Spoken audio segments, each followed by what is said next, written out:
Вітаем вас, Беларуская служба радыё Свабода. Мы ў жывым эфіры. Гэта РНПЦ кардыалогія, найбуйнейшая у Беларусі навукова-практычная установа, у якой лекуюць кардыялагічныя захворванні. І сёння тут адбыліся вельмі вострыя такія гарачыя падзеі, якія выклікалі абурэнне ўсяго калектыва.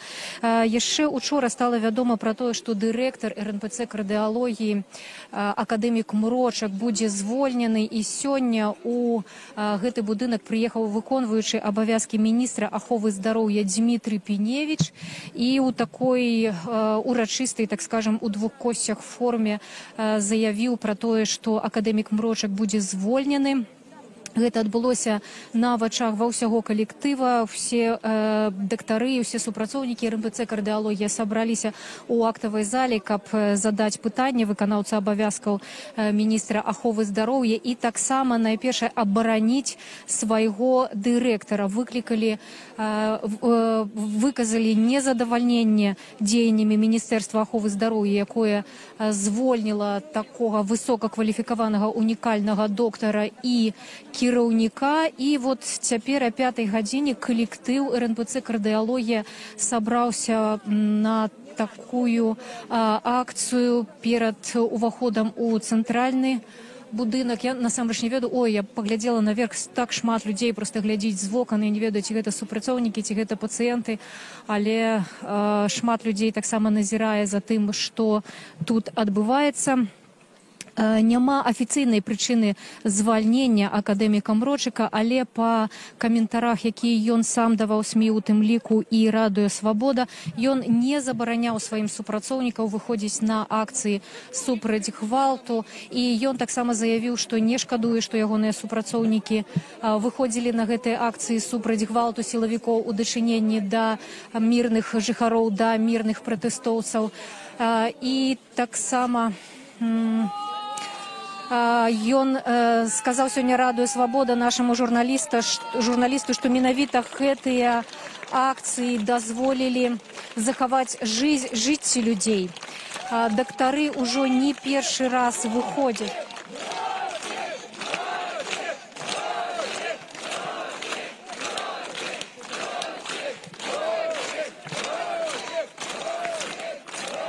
Скандуюць прозвішча акадэміка Мрочака. Гэтая акцыя дактароў прысвечаная якраз такі таму, каб абараніць акадэміка, абараніць унікальнага спецыяліста і кіраўніка РНПЦ кардыалогія. Он там нават з вакна будынку хтосьці маша белай прасцінай, я думаю, ці белым халатам.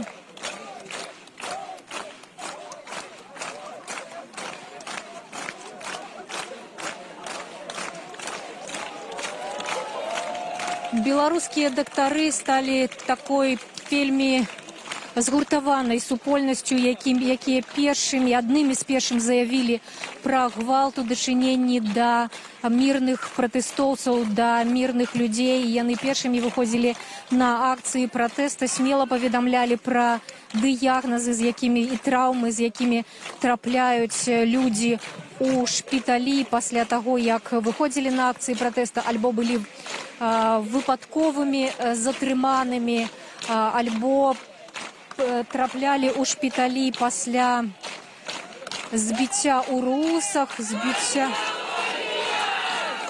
Вот такія згуртаваныя дактары у РНПЦ кардыалогія.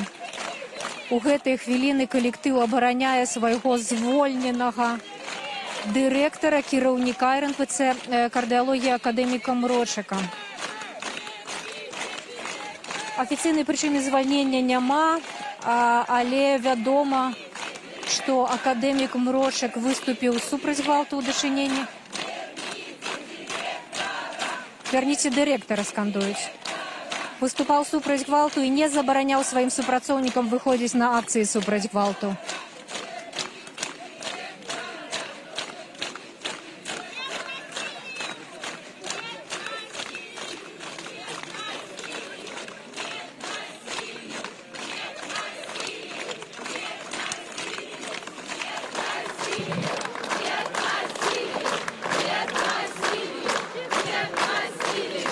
РНПЦ «Кардыалогія» вядучая установа ў Беларусі ў лекаванні кардыалагічных захворванняў, і акадэмік Мрочак – гэта велічыня сусветнага ўзроўню. Доктар, які вылечыў тысячы беларусаў, напэўна.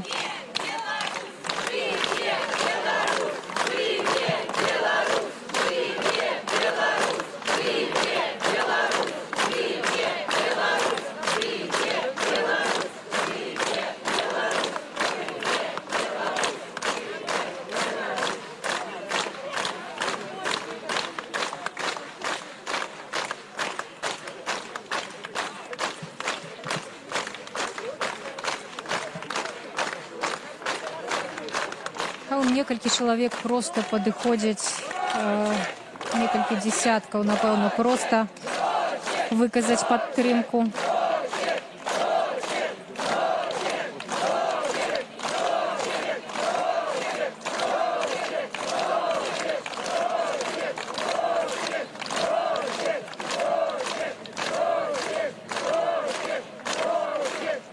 Звальненні няўгодных сталі такой своеасаблівай тактыкай людзей, якія знаходзяцца цяпер пры ўладзе ў Беларусі. Сёння таксама стала вядома, што звольнены прэс-сакратар стачкама «Беларусь-Калія» Глеб Сандрас. Ён нібыта звольнены з-за прагулы. Некалькі кіраўнікоў, удзельнікаў стачкамах на розных прадпрыемствах таксама былі звольнены. Некаторыя нават выязджалі.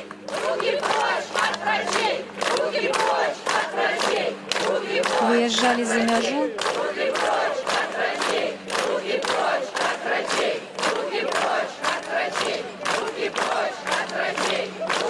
А кіраўнік стачкама МАЗ Сергей Дылеўскі знаходзіцца цяпер у турме. Яго асудзілі за ўдзел у несанкцыянаваным масавым мерапрыемстве, калі я не памыляюся. Ён таксама сябар каардынацыйнай рады.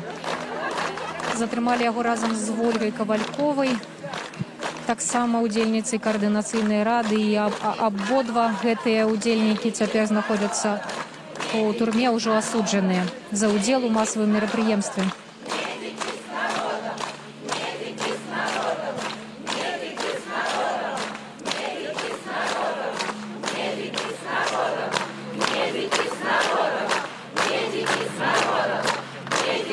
Стало вядома, што міністр аховы здароўя Владзімір Каранік пакідае сваю пасаду рашэннем Аляксандра Лукашэнкі і прызначаны кіраўніком Гарадзенскай вобласці. Адразу прызначылі Дзмітрыя Піневіча. Вот першае, што зрабіў на сваёй пасадзе гэты чалавек, гэта звольніў акадэміка Мрочака, кіраўніка РНПЦ «Кардыалогія».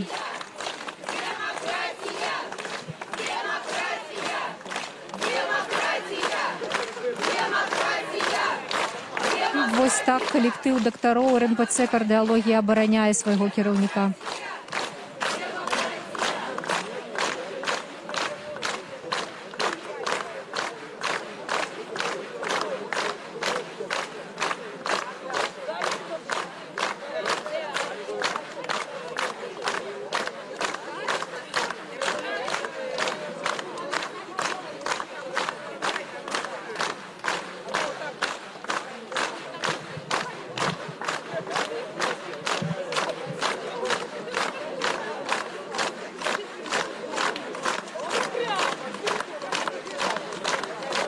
Першая такая салідарная акцыя дактароў адбылася 12 жніўня каля медычнага універсітэта.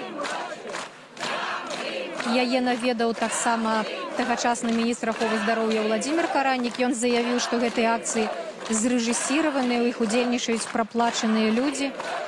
І падчас гэтай акцыі быў затрыманы адзін з дактароў, доктар-рэаніматолог. Ён пасля трапіў з Акрэсціна, з турмы на Акрэсціна ў рэанімацыю свайго шпіталя. Гэта таксама дадало да пераліку прэтэнзій, заўвагаў медычнай супольнасці да міністра Караніка. Ён не толькі не абараняў людзей, якія траплялі ў шпіталі з цяжкімі траўмамі пасля збіцця і прымянення спецсродкаў, але таксама не абараняў і дактароў, якія траплялі на акрэслена, былі затрыманыя. З таго моманту дактары рэгулярна выходзяць на акцыі супраць гвалту. Ну вось гэтая акцыя канкрэтна прымеркаваная да патрабавання вярнуць кіраўніка РНПЦ «Кардыалогія» акадэміка Мрочыка.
Раздаюць ужо дактарам кветкі. Такая дзяўчынка. Гэта жывы эфір радыё Свабода з РНПЦ «Кардыалогія». Гэта ў Менску вядучая установа па лекаванні кардыялагічных захворванняў. Сёння выканаўца абавязкаў міністра аховы здароўя Дмітрий Піневіч абвясціў калектыву, што звальняе кіраўніка РНПЦ «Кардыалогія» акадэміка Александра Мрочыка. І дактары, калектыў выйшаў на акцыю пратэста.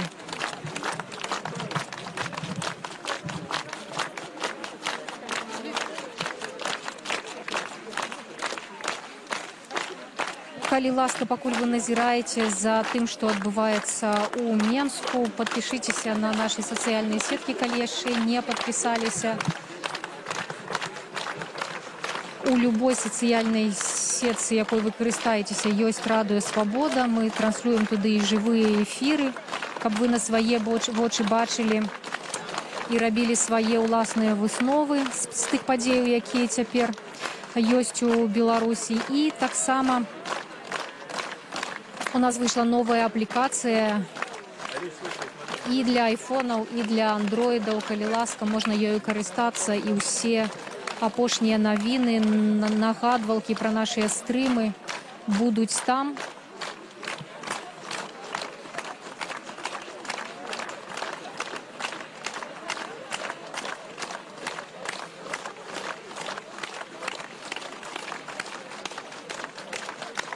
Надзвычай салідарная акцыя. Вот людзі апладзіруюць увесь час, і людзей, якія проста падтрымліваюць, напэўна, гэта ўжо і не супрацоўнікі. Таксама тут стала больш. І плакаты ў дактароў падрыхтаваныя.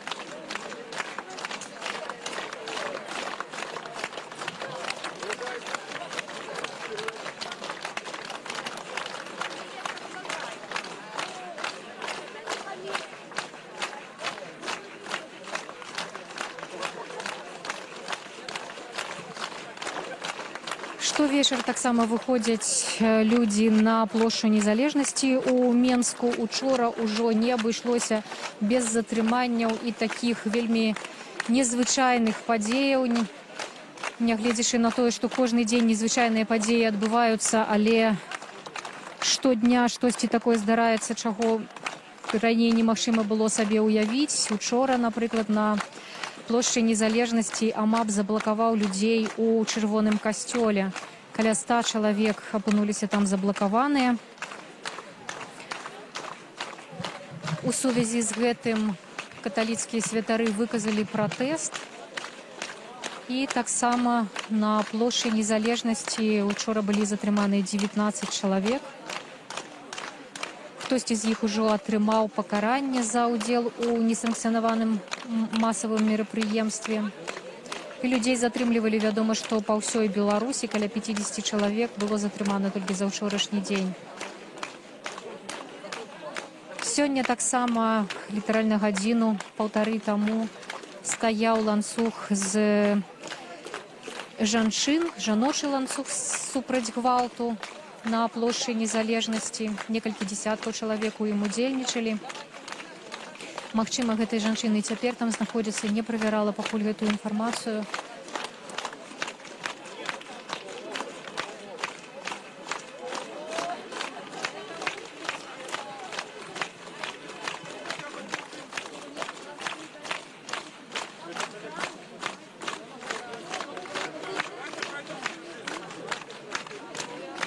Абмяркоўваюць дактары, што рабіць далей.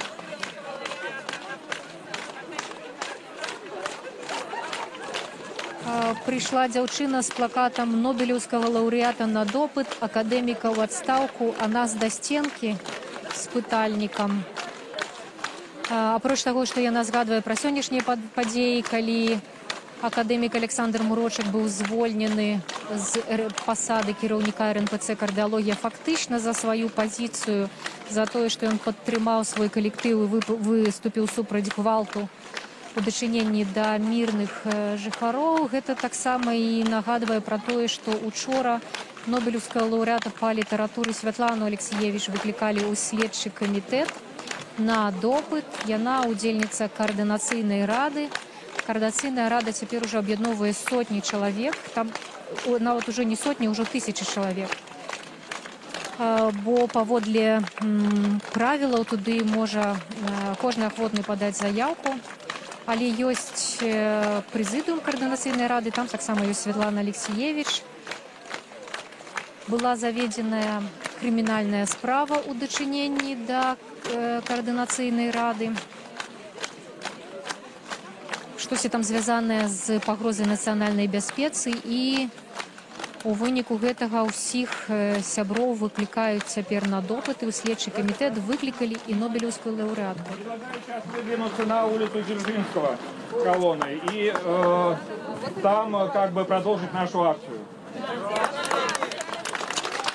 Вот цяпер ужо дактары арганізоўваюцца ў калону і пойдуць на вуліцу Дзяржынскага. Гэта, напэўна, не так далёка адсюль. Арганізаванай калонай пойдуць.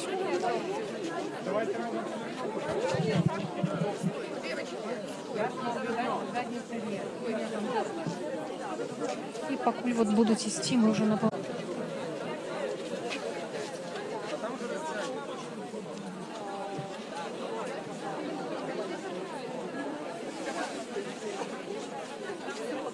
Згортваюць пакуль што, згортваюць плакаты.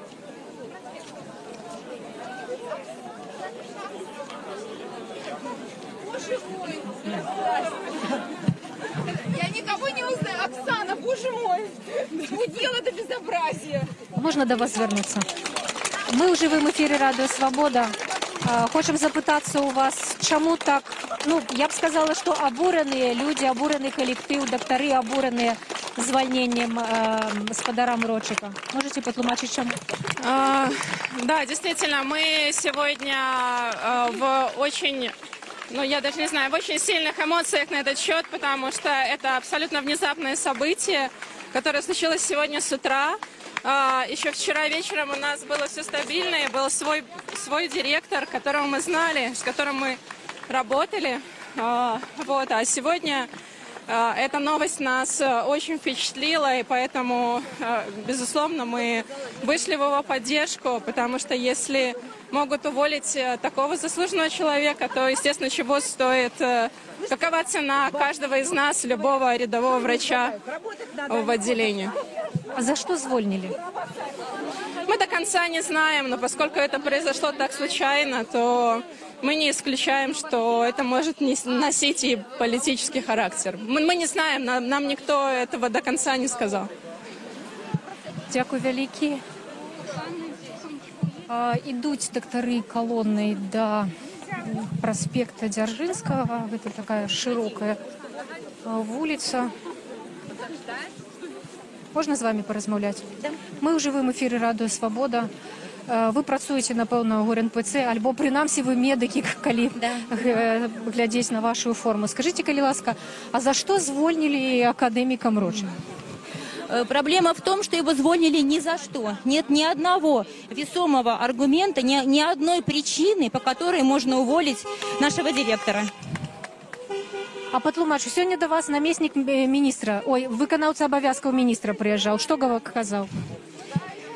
Он не объяснял нам причины, всего лишь сказал, что эта причина не является политической. Его разговор был крайне короткий в связи с тем, что наши сотрудники встретили его немного с отрицательными эмоциями, поэтому он очень быстро ушел восвоясь. А як так атрымалася? Я не вельмі добра ведаю, якія там парадкі ў Міністэрстве аховы здароўя, але як так атрымліваецца, што чалавека прызначаюць толькі амаль міністрам, і першае, што ён робіць, гэта звальняе кіраўніка буйнейшага цэнтра. Мы сами все в недоумении. И, как вы видите, наша акция – это наше полнейшее недоумение. И мы хотим просто сказать общественности, всем, насколько мы уважаем, любим нашего директора. И мы с директором – это одно целое. И в науке, и в практике. Мы не можем никак понять и прокомментировать действия замминистра и у министра здравоохранения. Дякую вялікі. Дякую. Нейкія хлопцы, не хлопцы. Сям'я просто з дома, паўз які мы праходзім, крычыць малайцы, вітае дактароў.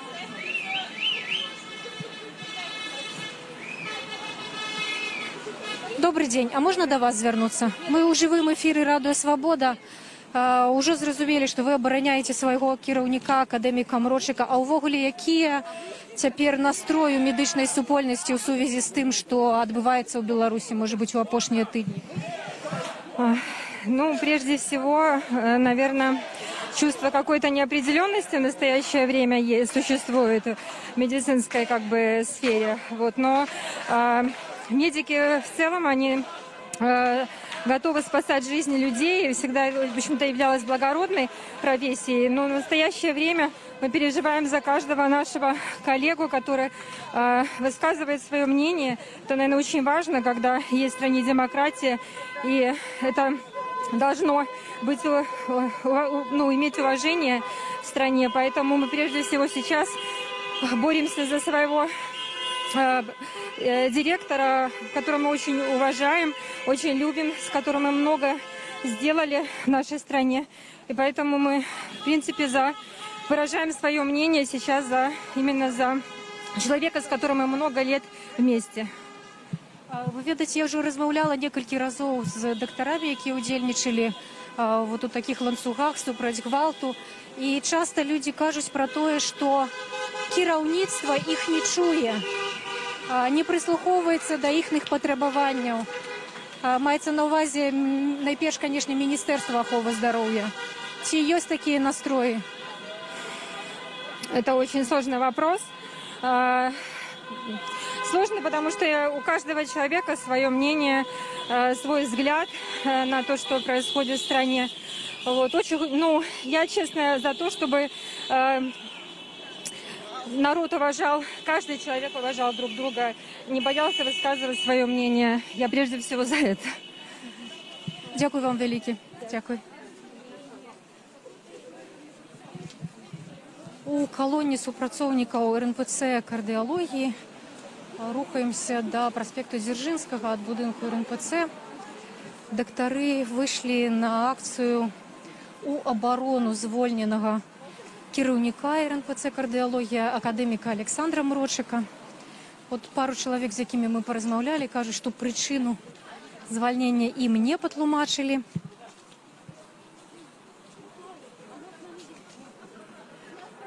Не патлумачылі фармальную афіцыйную прычыну, але сам акадэмік таксама яе не ведае. Але ён падкрэслівае, што не забараняў сваім супрацоўнікам удзельнічаць у акцыях супраць гвалту, выказвацца супраць гвалту ў дачыненні да мірных жыхароў. І таксама сёння ў інтэрв'ю журналісту Радыё Свабода заявіў, што вось гэтая ідэя, ініцыятыва заяўляць пра сваю пазіцыю, яна выратавала жыцці людзей.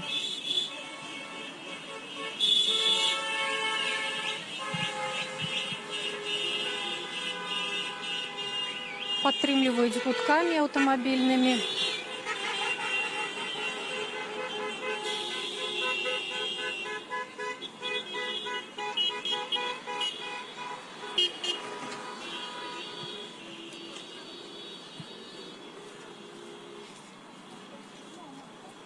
І шмат плакатаў таксама падрыхтавалі дактары.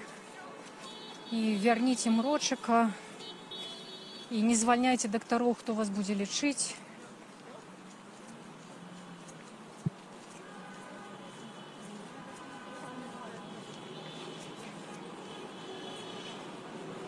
Вот з аўтобуса таксама людзі, хто падтрымлівае, хто здымае на тэлефон.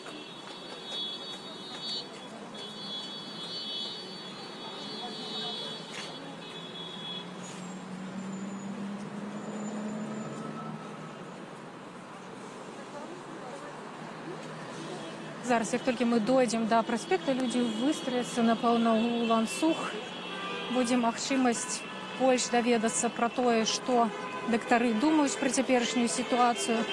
Найбольш, канешне, абураныя сёння звальненнем акадэміка Александра Мрочыка. Адна дзяўчына, з якой мы гаварылі, кажа, што не выключае, што за гэтым звальненнем ёсць і палітычныя прычыны.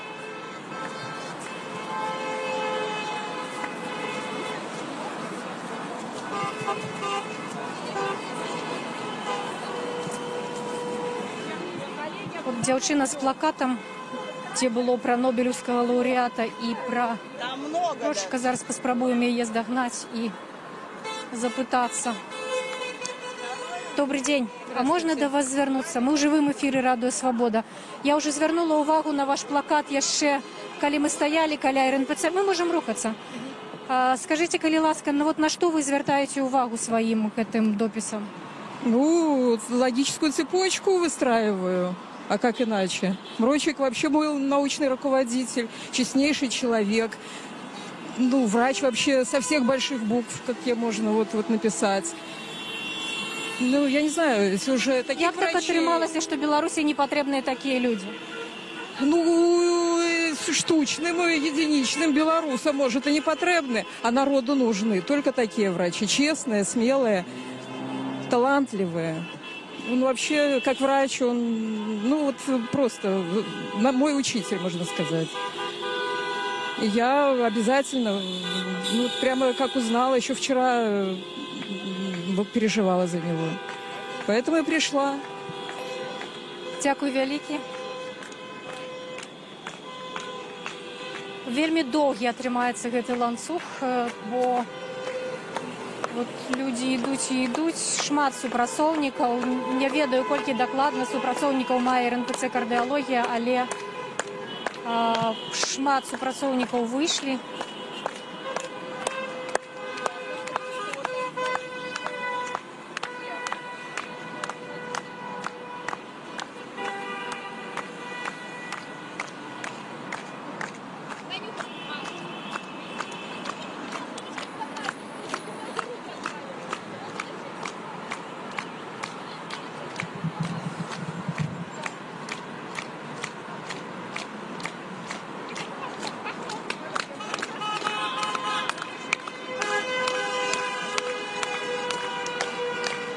Вот там яшчэ былі людзі з прыкметным такім плакатам, медыкі, там, дзе і сэрца намаляванае.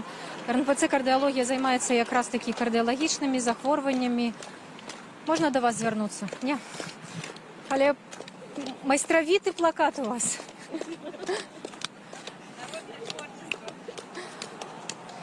Можна да вас звярнуцца? Ну, вы яшчэ гэтага баіцеся? Вот дзяўчына не хоча размаўляць, бо кажа, што яе звольняць. То ў Беларусі такая сітуацыя, што пра звальненне цяпер даведваюцца штодня і звальняюць людзей з розных пасадаў, нават акадэмікаў, як гэта здарылася з акадэмікам Мрочыкам. Можна до вас звернуцца? Мы ў жывым эфіры Радыё Свабода. Як вы думаеце, прыслухаюцца тыя, хто прымаюць рашэнне пра звальненне, ў прыватнасці акадэміка Мрочыка, да вашага плаката? Ну, мне тяжело сказать, но боюсь, что примеры последних дней, не было позитивного примера, чтобы поменяли такое решение. Я думаю, что не хватит духа заступиться за Мрочика. Вы думаете, вышестоящие не готовы будут вступиться, вышестоящие, но белорусская медицина, она потеряет, если коллектив РНПЦ не будет также плодотворно работать с присланным новым руководителем, а он не будет, потому что должна быть атмосфера доверия, понимаете, и эту атмосферу надо было сохранить любой ценой, хотя бы до февраля месяца, до окончания контракта, и передавать преемникам передавать руководство не в насильственном порядке, а в добровольном. Это тоже насилие над сотрудниками РНПЦ, принудительная смена руководства. Вот то, что мы хотели сказать. Вот может еще спросите другое мнение. Дякую велике. Дякую.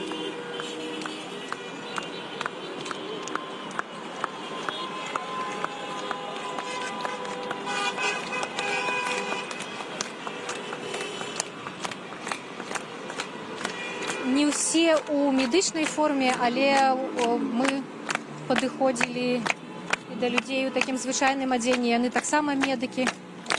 Можна да вас звярнуцца? Можна. Давайце.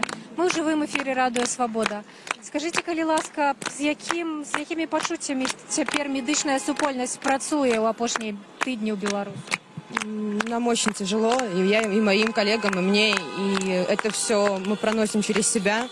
И это увольнение еще больше нас эмоционально очень сильно, я не могу сказать расстроило, это даже не то слово, это, можно сказать, даже, наверное, разозлило еще больше наше общество. Мы и так переживаем, потому что мы видели большое количество пациентов, которые пострадали в последние дни. И наверное, все, что я могу сказать, что нам очень тяжело сейчас всем. И мы переживаем за каждого, как за родного.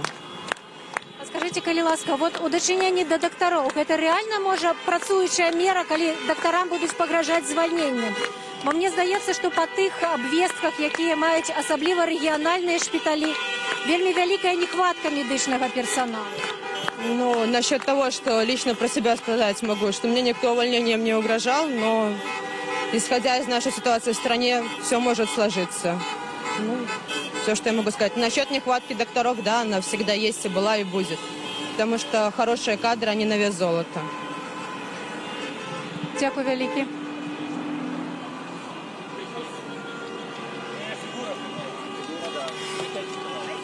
А давайте с вами поговорим.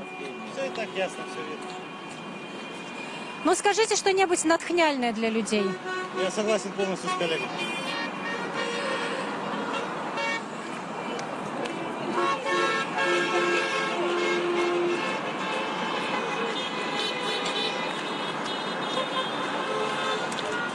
Калектыў РНПЦ «Кардыалогія», у якога сёння звольнілі кіраўніка, спецыяліста сусветнага ўзроўню акадэміка Мрочыка, выйшаў на праспект.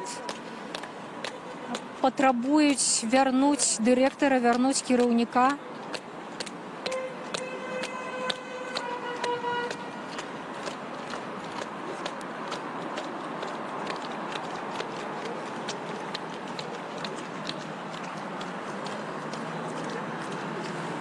Добрый день. Можно до вас звярнуцца? Мы у жывым эфіры Радыё Свабода. Можете патлумачыць, за што звольнілі вашага кіраўніка? Али вы супрацоўница РНПЦ «Кардиологии»? Да, я тоже доктор, я из другой клиники, и я здесь для того, чтобы поддержать своих коллег, потому что мы в общем чате все солидарны. И, к сожалению, так как мы медики, мы не всегда можем оставить свое рабочее место. И в данном случае пришли те, кто могут себе это позволить в свободное время. И поэтому здесь собрались все те люди, которые хотят сказать: хватит убирать здравомыслящих, думающих людей, потому что они являются высококлассными профессионалами. И то, что на сегодняшний день такого человека уволили, и все понимают по чисто политическим соображениям, потому что он разделял абсолютно мнение своих коллег, своих врачей, и он объединял полностью свой коллектив, и это было важно, и он высококлассный профессионал своего дела, и не должны из-за того, что кому-то не угодно просто мнение, затыкать рты, увольняя великолепнейших специалистов мирового уровня, которые признаны во всем мире, а здесь они не ценятся, подфутболиваются ногой, и их вообще ни во что не ставят. Так нельзя, и мы, как медики, мы сейчас решаем между собой, какую норму. Мы не можем, к сожалению, выйти на полную забастовку и поддержать всех рабочих, которые есть. Но мы искренне поддерживаем абсолютно всех, тех, кто имеет смелость, тех, кто могут заявить о себе и сказать, выразить свое мнение и сказать, хватит нам врать в лицо, врать нагло, жестоко, и хватит терроризировать людей Беларуси и народ Беларуси. Это очень сложно. Мы, как врачи, оказались на передовой, и мы видели все те ужасы, которые творились, потому что именно к нам поступали пациенты в первые дни. И сегодня даже очень много врачей, которые нуждаются в психологической помощи после того, что произошло. И такого в Беларуси быть не должно. Мы всегда были мирной страной. Мы всегда были за лучшие изменения, за лучшие новинки в нашей стране. И врачи всегда у нас на инициативе. То есть у нас небольшие заработные платы. Но мы всегда хотим искренне оказывать помощь своим пациентам. Не мешайте нам. Не забирайте у нас классных специалистов. Перестаньте. Занимайтесь своей высокой политикой, играйте в нее, но не трогайте нас, врачей. И не трогайте нормальный, мирный народ. Перестаньте. Это тот клич, который мы хотим дать. И мы уже сейчас с медицинскими коллегами все обдумываем вопрос о том, что мы не можем выйти на общую забастовку. Но сейчас и сегодня был переломный момент этого, потому что мы думаем о том, что, скорее всего, врачи выйдут на частичную забастовку. То есть мы очень просим всех, кто нас слышит, не обращаться за плановым приемом, потому что если Мрочика не восстановят в своей должности в течение ближайших нескольких дней, будет решен вопрос о том, что мы уходим на забастовку и принимаем только экстренных пациентов.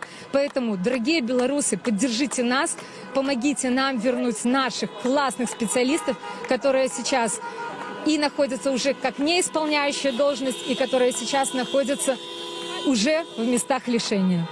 Спасибо вам огромное за участие в нашей просьбе. Дякую велике. От фактично доктор все сказала, виказала всі потребування, які тут люди разом супольно виказують. Хваля таких звільнень, пресінгу на тих, хто виказує незадовольнення, незгоду з тим, що відбувається в Україні. Яна только набирая ходу, день ото дня мы доведываемся все про новые звольнения, яны пакуль кропкавыя, але яны могуць датычыць кожнага. Учора мы писали про тое, што звальняюць токараў, якія удзельнічаюць у забастоўках на прадпрыемствах. Сёння про тое, што звольнілі прэс-сакратара стачкам у Беларусь-Калія. І сёння таксама стала вядома, што звальняюць і акадэмікаў, спецыялістаў сусветнага ўзроўня, унікальных спецыялістаў.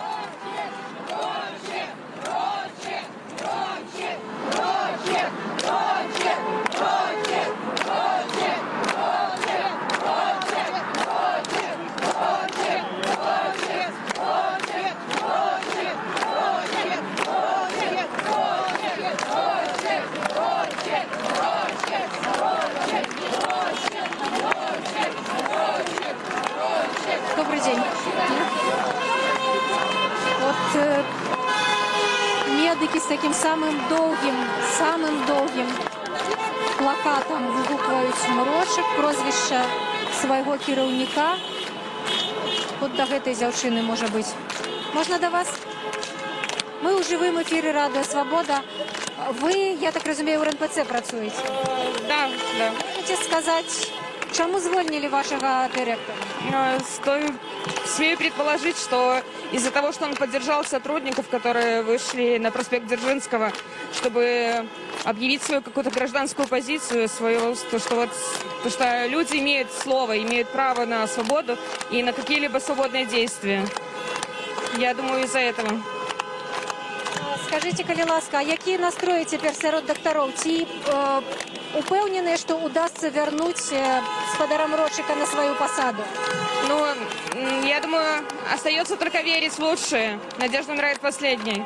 Стоит пробовать и сражаться, отстаивать нашего директора центра. Я думаю, как бы все получится. Дякую вялікі.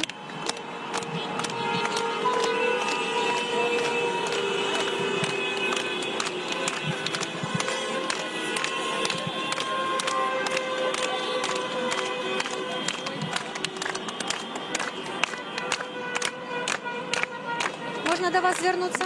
Добре.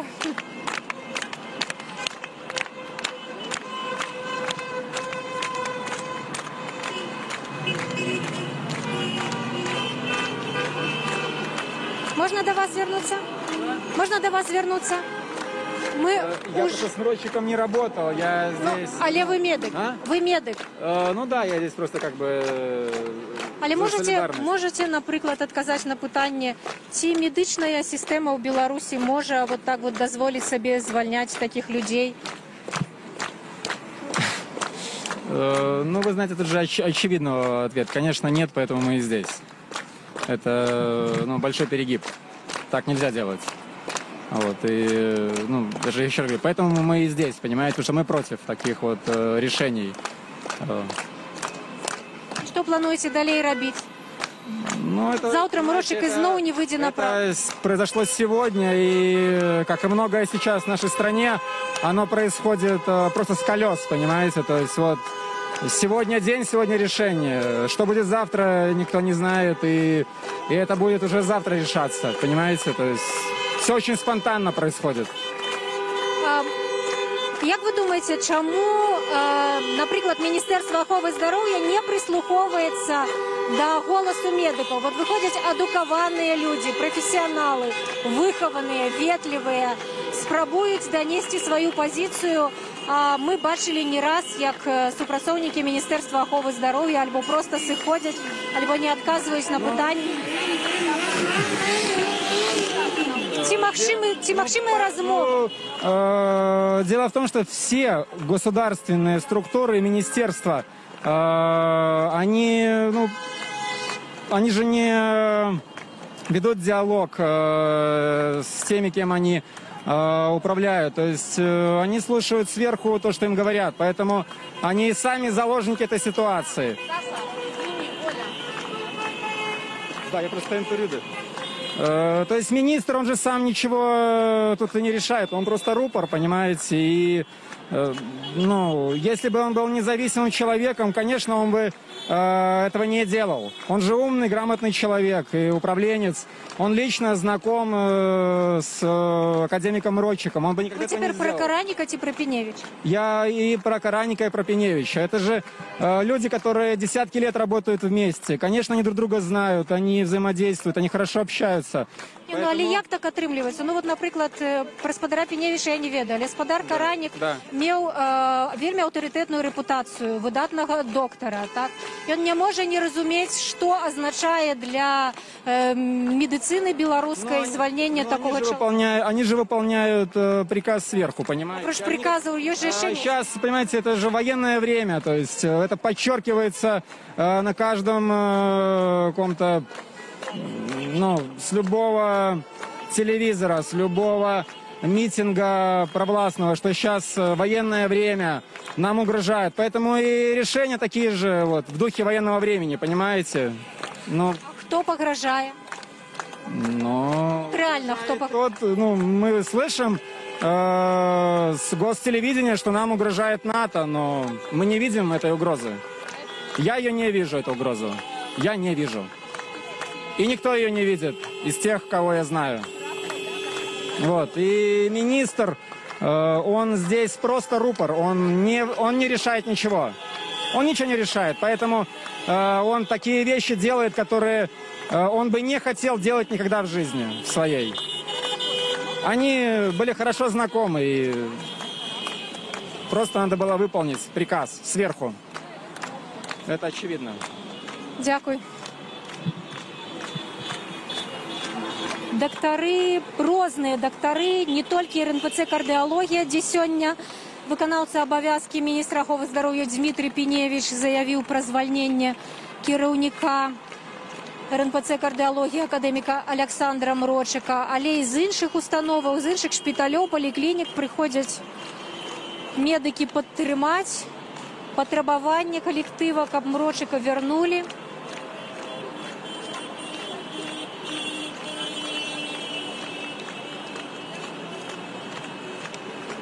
Падтрымліваюць таксама аўтамабільнымі гудкамі. Сёння таксама стала вядома пра сустрэчу Уладзіміра Караніка, які раней быў міністрам аховы здароўя, а цяпер прызначаны кіраўніком Гарадзенскай вобласці. Ён на гэтай пасадзе ўжо з'ездзіў сустрэцца з калектывам прадпрыемства «Гродна-Азот». Там людзі арганізавалі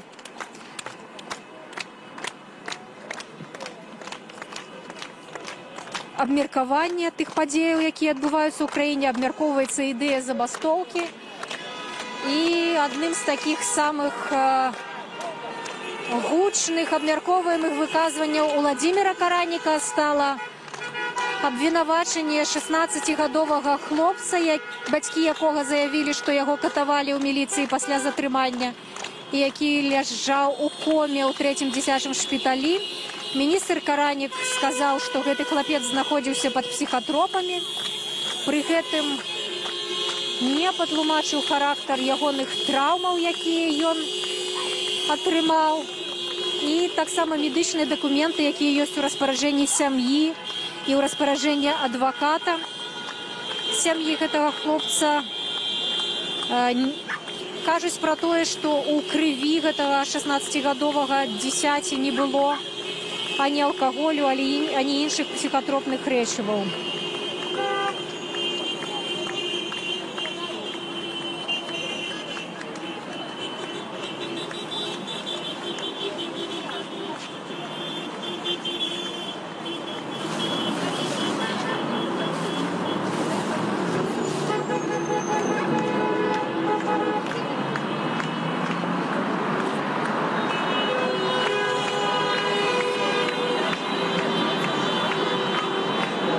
Можно до вас вернуться? Я уже давала, я уже так засветилась везде. Ну, так тым больш, вы уже все ведаеце, спрактыкаваны удзельнік. А вы працуеце ў РНПЦ «Кардыалогія»? Нет, просто прыйшлі падтрымаць. Дзякуй вялікі.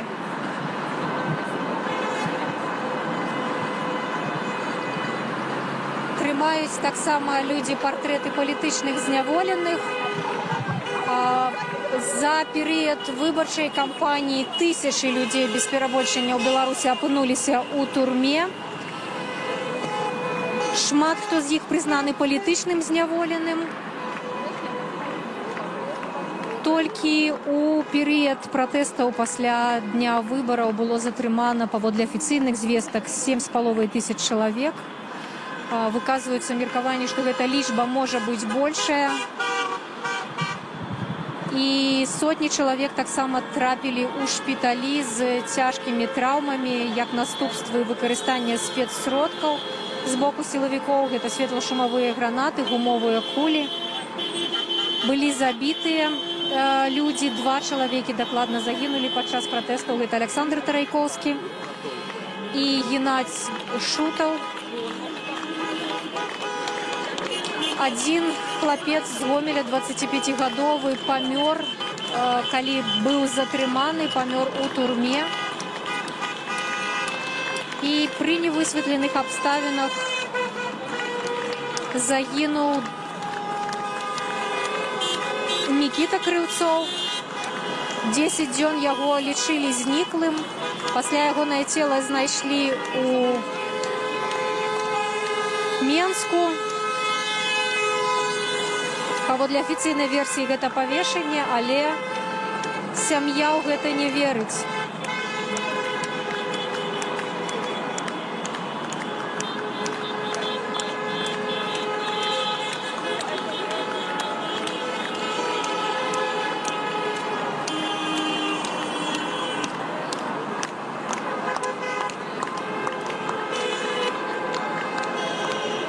Можна до вас звернутися? Можна до вас звернутися? Ми в живому ефірі Радіо Свобода. Скажіть, коли ласка, як ви думаєте, білоруська медична система може собі дозволити звільняти таких докторів, як Олександр Мирошик? Это не белорусская система увольняет, это совсем другие люди увольняют. Чому? Навіщо вони це роблять? Ну, потому мое мнение такое, что оно сделали, потому что он не согласился с нашей системой. То есть с мнением правительства нашего. А як же люди, яким він рятував життя, яких він може ще вирятувати? Невже це не важливо? Я думаю, что об этом сейчас никто не думает. В высших кругах. Мы пришли поддержать коллег из РНПЦ, понимаете? Чтобы такого произвола больше не было. Профессора, академика, ведущего кардиолога БССР Белоруссии уволить. Вот. Мы в поддержку, чтобы этого не было. Дякую велике.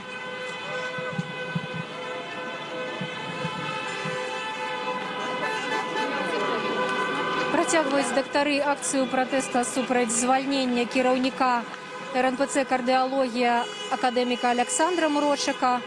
От тут нават на наших вачах уже гэты ланцуг стаў большы.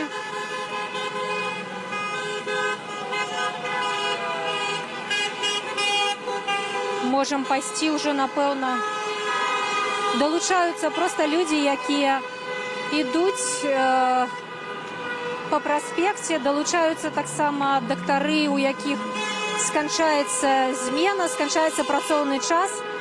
Часта вельмі дактары на такіх акцыях кажуць, што яны не могуць сабе дазволіць кінуць пацыентаў і спыніць працу.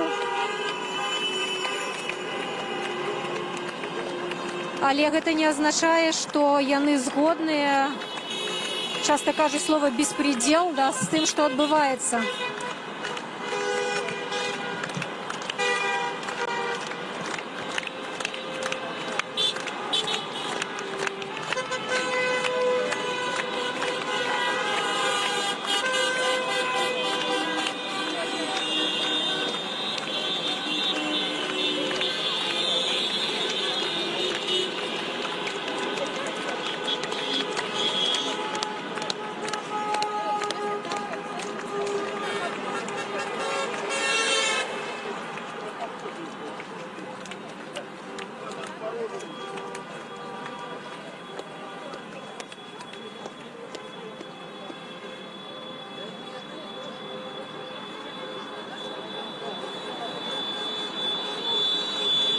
Привезли воду. Часто просто неабыякавыя люди подвозят воду, некий пачастунак на такие акции.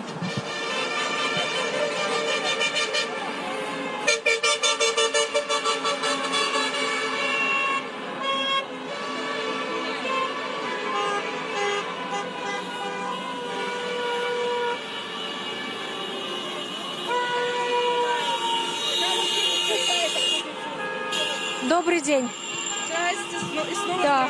Да, мы з вами размаўлялі, калі дактары падыходзілі да Міністэрства аховы здароўя. Скажите, калі ласка, вот я тут размаўляла з адным доктарам, ён кажа, што Владимир Каранік і Дмитрий Пеневич добра знаёмы з Александром Мирошиком, ведаюць, што гэта за доктар, але чаму тады Міністэрства аховы здароўя не абараніла такога унікальнага спецыяліста?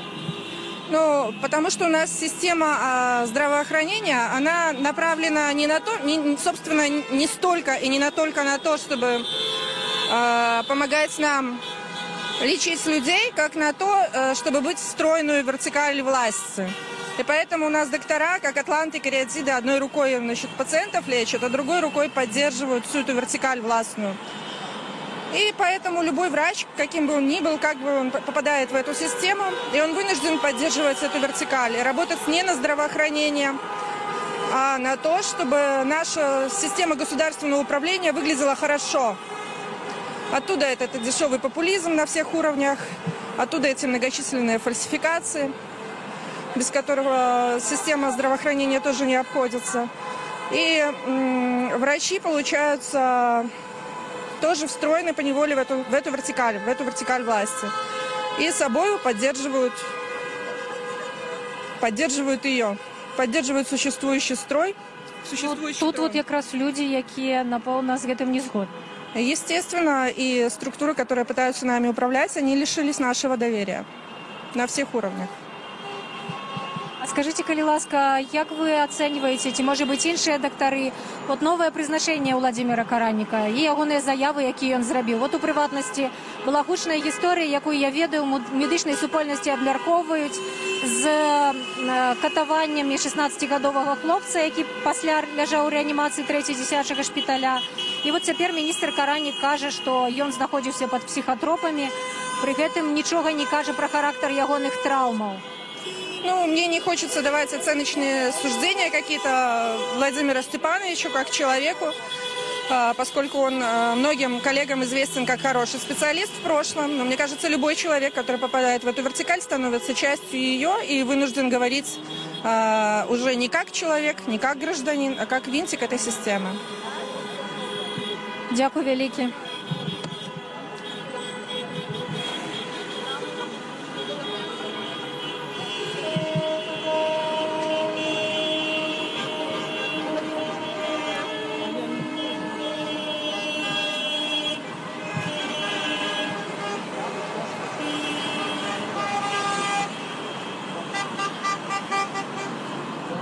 З'явіліся ўжо супрацоўнікі праваахоўных органаў у форме, здымаюць на відэа. Ну і гэта, напэўна, стала падставай, што людзі сталі разыходзіцца. Але, можа быць, і сама акцыя планавалася ўжо гадзіну стаяць у...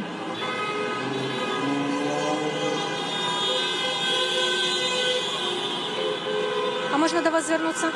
Мы в живом эфире «Радио Свобода». Вы супрацоўнік РНПЦ? Да, я работаю в РНПЦ. Скажите, калі ласка, за что вашего кіраўніка звольнили? Вам патлумачылі? За что звольнили академика Мрочика? Вам патлумачылі? Нет. Нет, но мы предполагаем, что этому были какие-то политические причины. Скорее всего, то, что мы выражали свое несогласие с насилием и с правовым беспределом, который творится у нас в стране. Який тепер настрой сярод медичной супольности? Мы возмущены. Мы возмущены не только теперь правовым вот этим беспределом, но и тем, что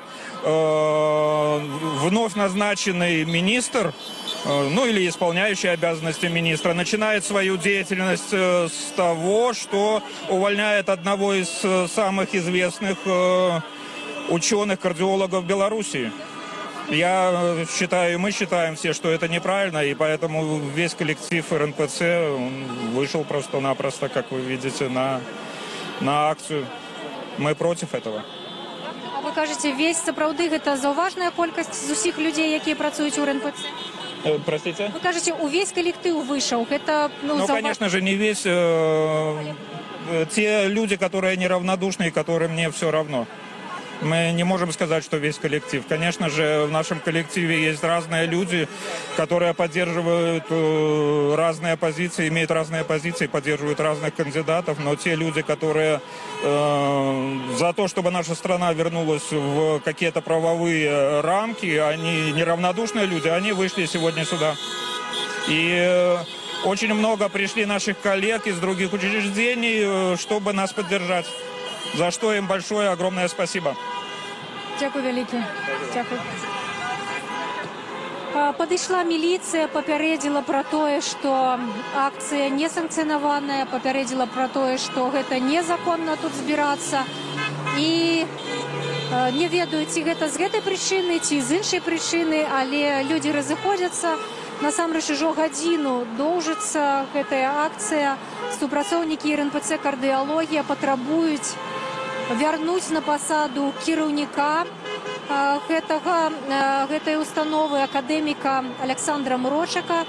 Сёння выканаўца абавязкаў міністра аховы здароўя Дмітрий Пеневич прыехаў у РНПЦ і абвясціў пра тое, што Александр Мрочик звольнены.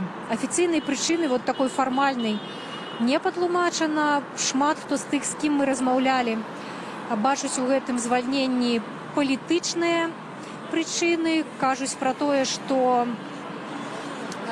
Александр Мурошчык не забараняў сваім супрацоўнікам выказваць сваю нязгоду з прымяненнем гвалту супраць мірных жыхароў, супраць мірных пратэстоўцаў. І вот такім чынам Міністэрства аховы здароўя вырашыла з ім абысціся. Ўсё адно працягваюць людзі стаяць, частка разышлася. Дактары, такая незвычайная супольнасць, вельмі згуртаваная і вельмі арганізавана выходзіць на свае акцыі пратэсту, але пры гэтым кожны з іх амаль кажа, што не могуць сабе дазволіць кінуць пацыентаў і выходзяць толькі тады, калі маюць вольны час, маюць перапынак. Вот, напрыклад, у шпіталі хуткай медычнай дапамогі таксама у абедзенны перапынак на працягу апошніх тыдняў выходзілі дактары з патрабаваннем спыніць гвалт у дачыненні да мірных жыхароў. І вот тут ужо выстроіўся яшчэ большы ланцуг. Тут ужо менш людзей у медычнай форме, у белых халатаў. Магчыма, гэта тыя, хто падтрымлівае у тым ліку патрабаванні медыкаў. Ну і нагадаю, што прыходзілі два супрацоўнікі міліцыі у форме, здымалі на відэакамеру. Я не вельмі ў званнях разбіраюся, але адзін з дактароў быў абураны і казаў, што цэлы майор здымае на відэакамеру дактароў. Папярэджвалі таксама пра тое, што акцыя незаконная, несанкцыянаваная, і за гэта можа быць пакаранне.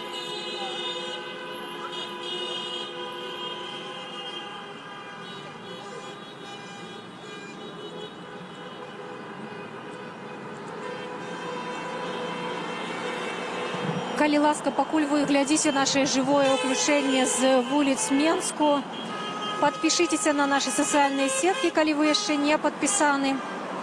У любой сацыяльнай сетцы ёсць Радыё Свабода, там самыя апошнія навіны, усе падзеі з месцаў, якія мы лічым важнымі, паказваем. Паказваем шмат жывых трансляцый робім для таго, каб кожны мог на свае вочы пераканацца ў тым, што адбываецца, і зрабіць свае ўласныя высновы. І таксама у нас выйшла аплікацыя для мабільных тэлефонаў, і для айфонаў, і для андроідаў. Яе можна спампаваць, і вельмі зручна атрымліваць і навіны, і паведамленні пра нашыя будучыя жывыя трансляцыі. Вельмі доўгі ланцуг, праспект Дзяржынскага. Распачаўся гэты ланцуг з калектыва РНПЦ «Кардыалогія», якія патрабуюць вярнуць свайго кіраўніка, акадэміка Мурошчыка. Ён быў звольнены сёння. І відавочна, што да яго ўжо далучыліся салідарныя з імі меншукі.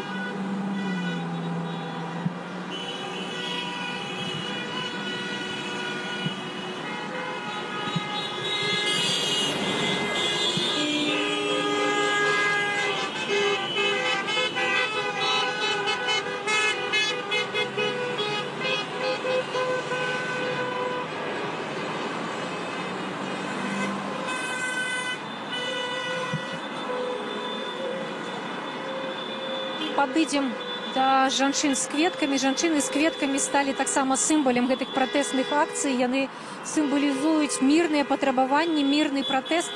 Можна да вас падысці? У вас прыгожыя кветкі. Это с моей дачи. С дачи. Вы ведаеце, што спачатку тут сабраўся калектыў РНПЦ «Кардыалогія», гэта медыкі. Да, я знаю. Что думаете про то, что отбылось? Ну, это ужасно, конечно. Вот я пришла поддержать докторов своих. Я здесь живу рядом. Я сама больная кардиологическая, поэтому я не могла не прийти. Я ва ўсіх пыталася, вот ці можа медычная сістэма ў Беларусі дазволіць сабе звальняць такіх спецыялістаў, як Мрочак? Як Что вы, ну это ужасно. Я не знаю, у меня нет слов просто, понимаете? То, что происходит вообще, это... Мы вот стоим с девочкой, тут познакомились рядом и мечтаем. Ну, когда-то же это должно закончиться. Но пока не закончится, мы будем выходить. Хоть я и больной человек, но я выхожу почти каждый день. Стараюсь. Все ради нашей страны. Мы хотим жить в нормальной стране. Добьемся, правда? Ой, извините. Дякую вялікі. Дякую.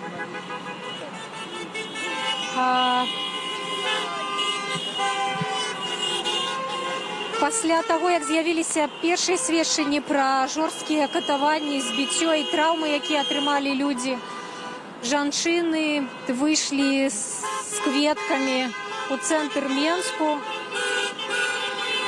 засведчыўшы тое, што гэты пратэст мірны пратэст, і вот гэтая традыцыя, яна працягваецца. І нават калі калектыў РНПЦ «Кардыалогія» выходзіў каля свайго будынку, туды таксама прывезлі кветкі, раздалі іх медыкам. Это такі своеасаблівы знак салідарнасці і падтрымкі. Вось такі ланцуг ужо мы, калі прыйшлі, былі толькі медыкі, прыйшлі з калоннай ад РНПЦ «Кардыалогія», а цяпер ужо там, напэўна, гэта квартал, як мінімум, вялікі. Можна да вас звярнуцца? Мы ў жывым эфіры «Радыё Свабода». Ведаеце, што прычына гэтага? Так, ведаем звальнение директора РНПЦ. И что думаете про это? Ну, думаю, что политика не повинна уплывать на посады медиков, тем больше. За то, что мы свободно выказываем свою думку, звольняюсь с працы людей, это, у правовой державе такого не повинно быть. Тому вышли, вось, убачили, что такое отбывается, вышли подтримать наших медиков. Меня мама и сестра медики. Не тут, але... Што яны распавядаюць пра цяперашні стан медычнай сістэмы ў Беларусі? Цяжка сказаць. Яны ў паліклініцы працуюць, таму як бы там усё стабільна. Вось. Хаця сестра моя працуе на рэнтгене, сказала, што звярталіся людзі за Крэсціна, прыходзілі хлопцы. Жахліва, калі это ўсё бачыш толькі па тэлеэкране там ці ў навінах фотаздымкі, а калі ты это бачыш ужывую, вось, размаўляю з гэтымі людзьмі, это, жудасна. Вось. Дзякуй вялікі. Гэта пратэсны ланцуг супраць звальнення дырэктара РНПЦ «Кардыалогія» акадэміка Александра Мрочака. Сёння стала вядома ад выканаўцы абавязкаў міністра аховы здароўя Дмітрия Піневіча, што Александр Мрочак звольнены. Дактары, якія тут сабраліся, і калектыў РНПЦ «Кардыалогія» у асноўным лічыць, што прычыны гэтага звальнення палітычныя. Александр Мрочак падтрымліваў тых дактароў, якія выказвалі сваю нязгоду з гвалтам у дачыненні да мірных людзей, якія патрабавалі спыніць гвалт. І сёння калектыў РНПЦ «Кардыалогія» выйшаў каля будынку сваёй установы, выйшаў на пратэст, трымалі плакаты ў руках «Вярніце Мрочака». Дактары кажуць, што яны будуць патрабаваць, каб іхны кіраўнік вярнуўся на сваю пасаду. Гэта спецыяліст сусветнага ўзроўню, унікальны спецыяліст, якога чакаюць пацыенты, якога чакае ягоны калектыў. Мы завяршаем трансляцыю з гэтага ланцугу. Ён працягвае яшчэ стаяць, мяркуючы па тых настроях людзей. Людзі яшчэ тут прабудуць. Вось і бачу, што далучаюцца людзі з чырвона-белымі сцягамі. У гэты момант у цэнтры гораду таксама людзі збіраюцца на штодзённую акцыю. Спадзяемся, што адтуль у нас таксама будзе сігнал і магчымасць гэта ўсё паказваць. Заставайцеся са свабодай. Там подобираю. Добрый вечер.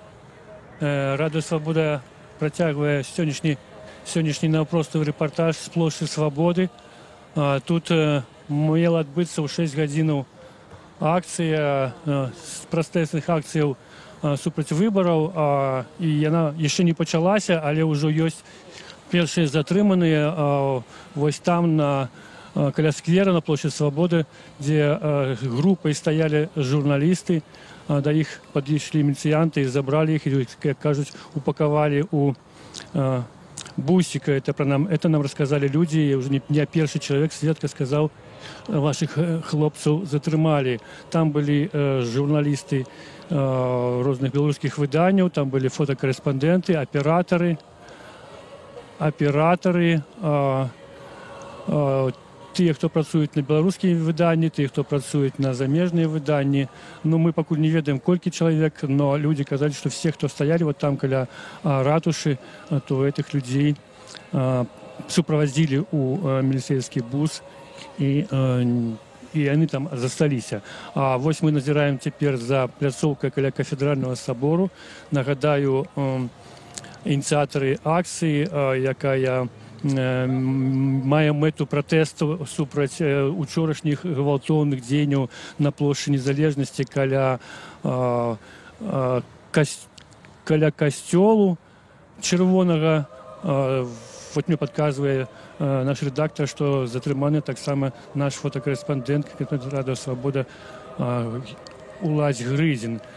Так вось эта акцыя сённяшняя мела мэтай пратэст супраць учорашніх падзеяў, калі шмат людзей былі заблакаваныя ў чырвоным касцёле, а пасля некалькі дзесяткаў былі затрыманыя. Гэтак закончылася такая вечаровая традыцыйная акцыя пратэсту, які ўжо 18-й дзень працягваецца ў Беларусі. А таксама было некалькі дзесяткаў затрыманых по всей Беларуси учора. Ну, вот сегодня пройшла информация в интернете, что люди будут збираться тут на пляцоўцы каля кафедрального православного собору, и потом, помолившися, ці неяк інакш выказавши свою позицию, люди збіраліся пайсці да чырвонага касцёла. Ну, пакуль не зразумела, ці адбудзецца гэта акцыя. Вось мы толькі што казалі пра тое, што на плошчы Свабоды былі затрыманыя журналісты. Там стаіць адзін аўтазак, вось тут на пляцоўцы каля насупраць амбасады Грузіі стаіць другі аўтазак. Ну, пакуль люди не разыходзяцца, наадварот, іх паболела. Гулам тут, можа, ўжо некалькі дзесяткаў чалавек, но они нічога пакуль не выкрикваюць, не збіраюцца ў некую групу, а вось сядзяць на парапетах. Сярод іх ёсць людзі з чырвонымі белымі сцягамі, ёсць, пэўна, удзельнікі вот этих шматдзённых пратэстаў, але яны пакуль себя спакойна паводзяць, не выяўляюць ніяк. Напэўна, няма пакуль сэнсу нават падыходзіць да гэтых людзей.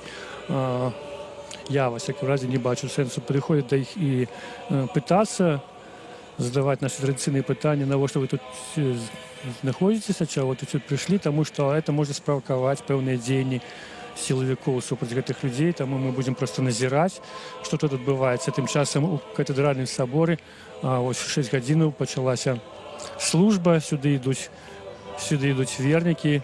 Спадар Александр Пушкін прыйшоў на эту пляцоўку. Спадар Пушкін, так, вот што тут мусіць адбыцца, можа, вы ведаеце, што і з-за чаго? Так, я ведаю. Я тот самый осведомленный, задумка такая. Зараз мы тут собираемся и идем хрустным ходом до катедры Минской, а потом до Чырвонага касцёла. Сегодня менавіта такі рэлігійны марш. Марш вернікаў? Так, православных и католических. Вы верник? Конечно, разом с... Это ваш сын? Спадар Александр, добре. Я бачу у вас отакий значок Кастусь Каліновський. Да. Кастуся Каліновського у Вільні, бо ёсць суда, калі ён узнік, ягонае цела змучанае, з сцянутымі колючим дротом руками. І ми з Миколом були у Вільні. І вось гэты значак з Вільні, з пахавання Каліновска. Я думаю, з гэтага ўсё пачалося. Як ви, Олександр, себе почуваєте? Ви були збиті, всі бачили ті сліди на вас, які ви вийшли з Окрестина. То зараз як ви себе почуваєте? Абсолютно нічого не боюся. Наше дело правое. Перамога будзе за нами. З нами Маці Божия Бялыніцкая. З нами сёння Бог.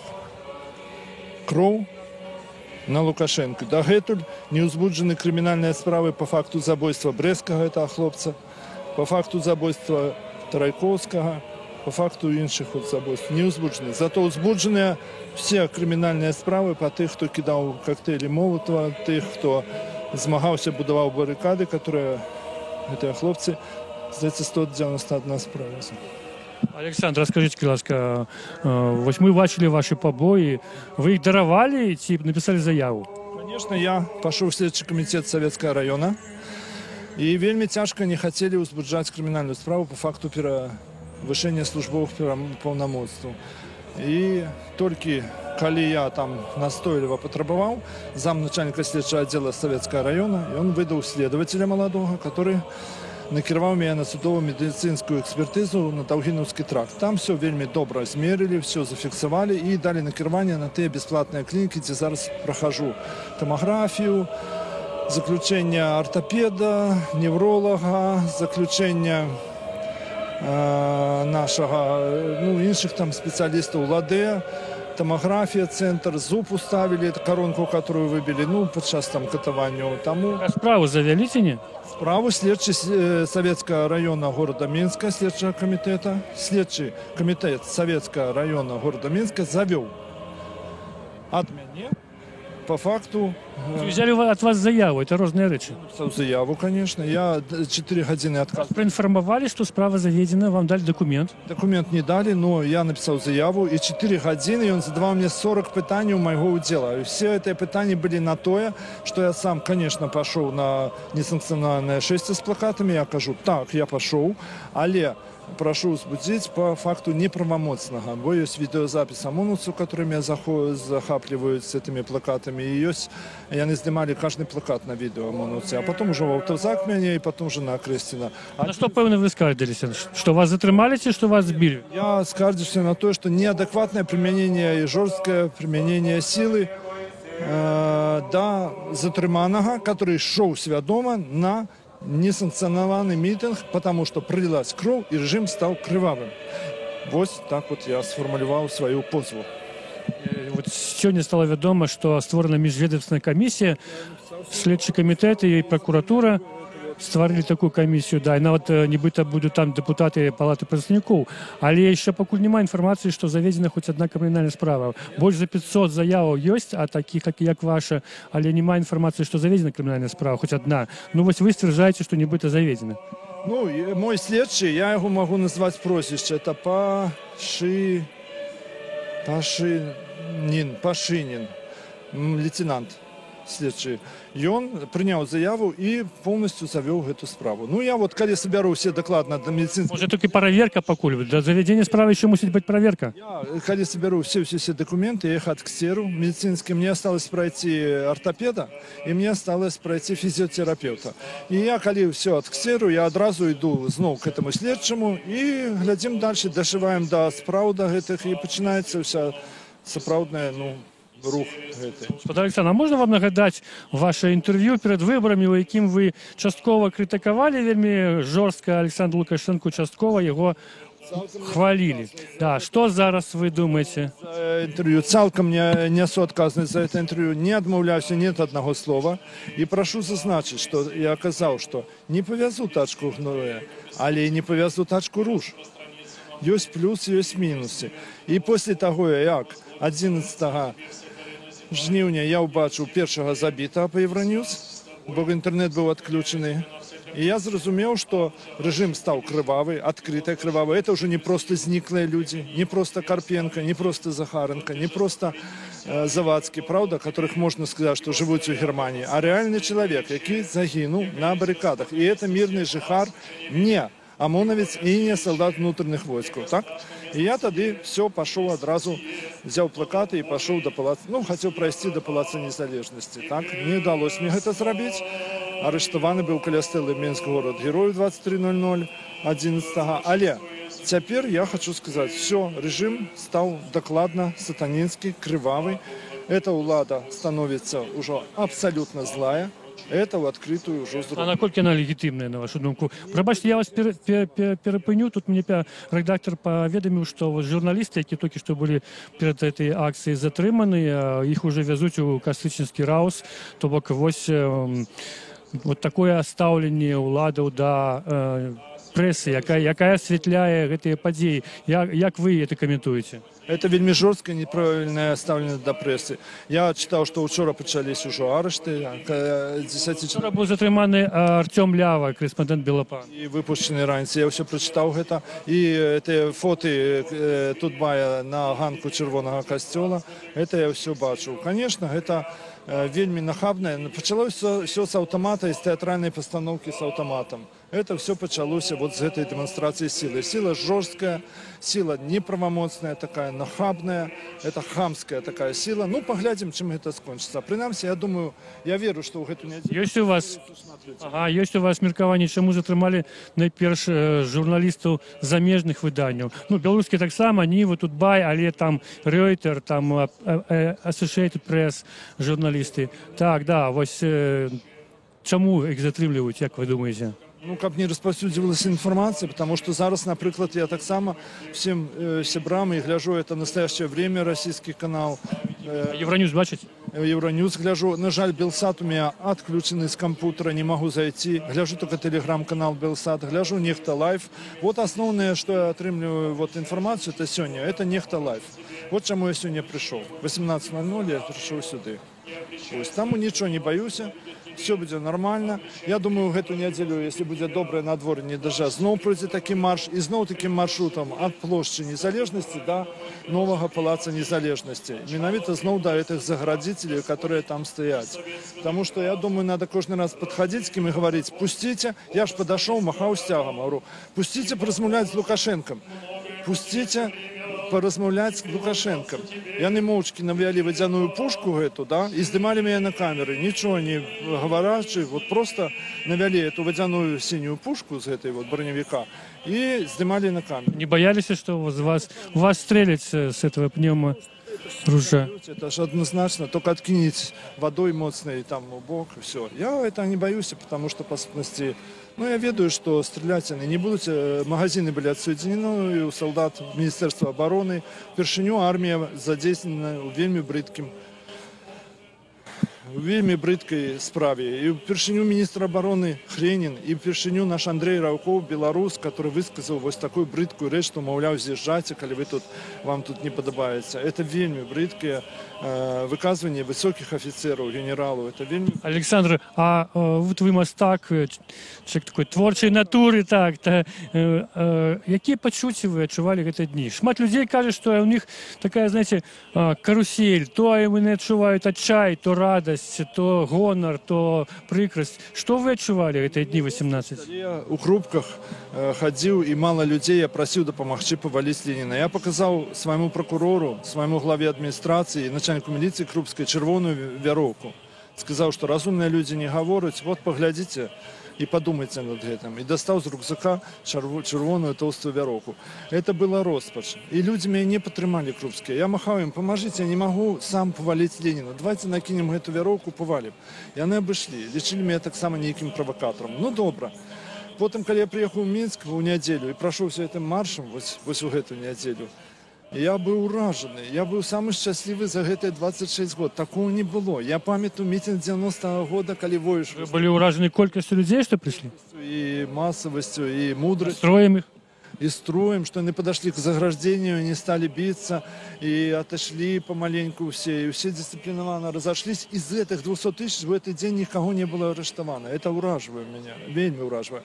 Потом, когда я снова поехал в Бобр, там снова тишина, спокой, и все утулившие голову ходят. Сегодня я прихожу сюда, да, вот по телеграм-каналу, я бачу, что все-таки тут есть люди, и это добро, только меньше и меньше стягов. Треба поднимать на древках стяги. Это вельми меня трошки засмучало. Давайте мы так само поглядим, кто тут пришел. Так, уже есть люди со стягами, уже есть с невеликими стягами. И мы бы зараз организовали такой рух, и мы бы пошли к катедре. Вот мастак Александр Пушкин, вот он думае про то, як колонна куды потом пойдзе. Ну, это ягоныя планы. Мы зараз назираем за тем, что тут адбываецца. Людей крыху поболело. Все по-ранейшаму сидят на парапетах, але вольных месцаў на гэтых парапетах уже амаль не засталося. Ніхто з міліцыянтаў дагэтуль да гэтых людзей не падыходзіў. Мы такого не бачылі, каб нехта падыходзіў і прапановаў развесціся, папярэджваў, што тут адбываецца несанкцыянаваная акцыя. Пакуль тут нічога і, як нам бачыцца, і не адбываецца. Ніхто не вымаўляе ніякіх лозунгаў. Ніхто нават не падняў яшчэ чырвона-белы сцяг. Хаця тут людзі ёсць са сцягамі. Побач у кафедральным саборы працягваецца вечерняя молитва. Мы чуем спевы религийные. На ганку собору с другого боку стоять святары.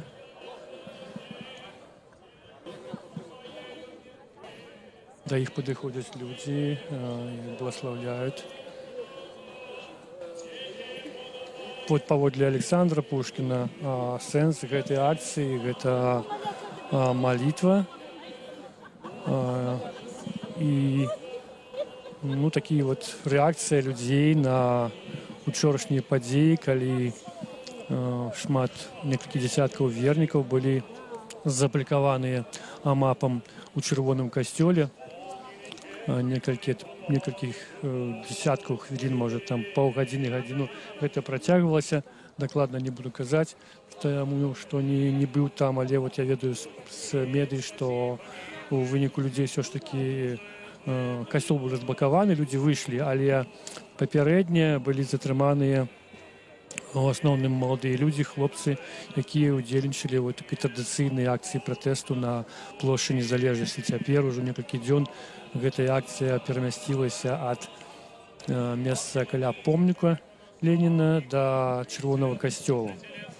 Вось пазаўчора там была вялікая акцыя з нагоды 29-й гадавіны абвяшчэння незалежнасці Беларусі. Это адбылося 25 жніўня 1991 году. Ну і тады было на плошчы некалькі тысячаў чалавек, па розных ацэнках ад 3 до 5. І пасля акцыі было таксама некалькі затрыманых. Вот, а большасць яшчэ затрымалі учора. Ну, асабліва людзей абурыла тое, што амап заблакаваў людзей у касцёле.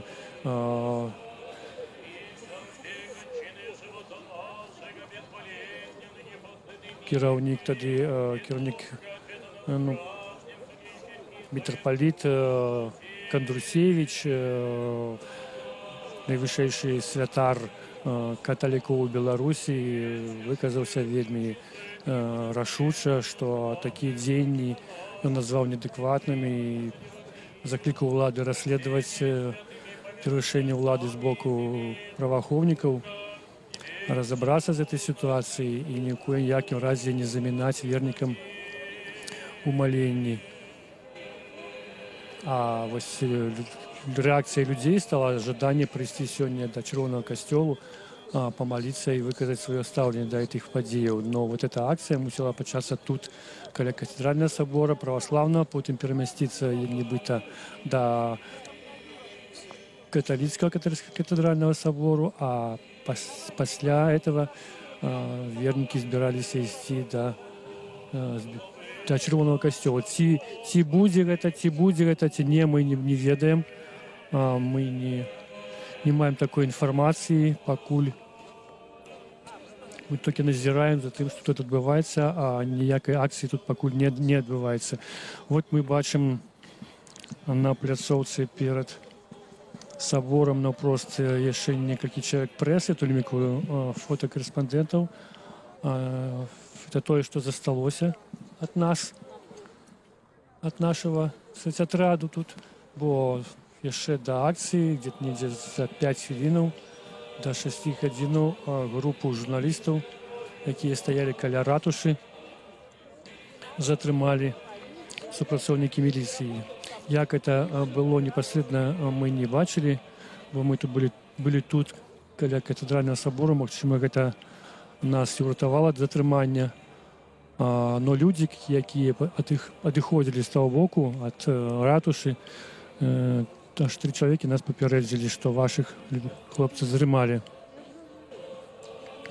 Вось мне падказваюць, што ёсць кадры, якія могуць прадэманстраваць, каб можна было пабачыць, што адбылося з затрыманымі журналістамі.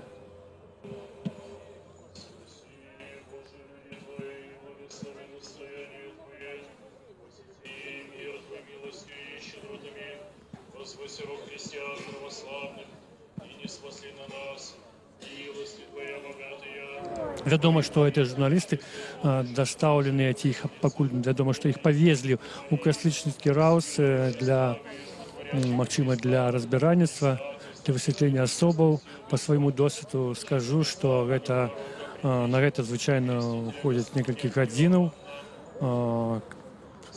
Так, у людзей правяраюць дакументы, правяраюць іх акрэдытацыю. Нагадаю, што недастаткова быць проста замежным журналістам, трэба яшчэ мець акрэдытацыю беларускага МЗС, каб працаваць у Беларусі. Это што тычыцца замежных журналістаў. Ну і вось праверка гэтых дакументаў, яна звычайна цягнецца некалькі гадзінаў. Журналістаў потым адпускаюць, але вынікам гэтага затрымання становіцца тое, што они не робяць сваю прафесійную працу, не могуць даслаць у медыі, якія не прадстаўляюць тыя фота і відэаматэрыялы, якія ад іх заказалі. Ну і гэтыя медыі, адпаведна, пазбаўлены магчымасці паказаць, што адбываецца ў Беларусі. Нагадаю, у Беларусі 18-й дзень уже адбываюцца пратэсты супраць афіцыйных вынікаў выбараў.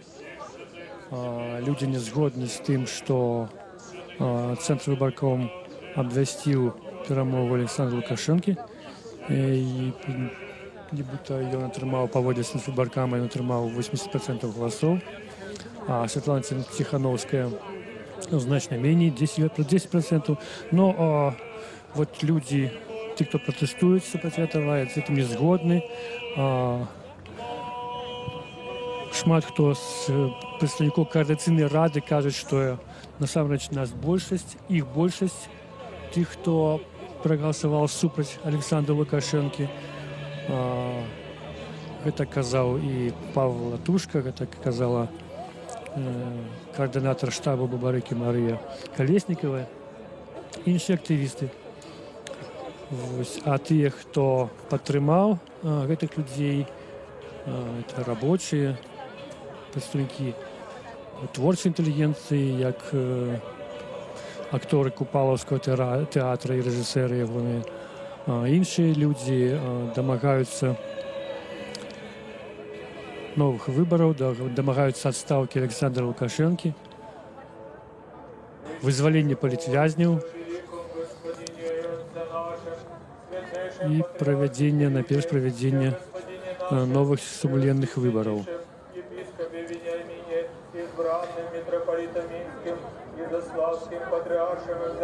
Нагадаю, гэта Рада Свабода. Мы вядзем наўпростовы рэпартаж з плошчы Свабода.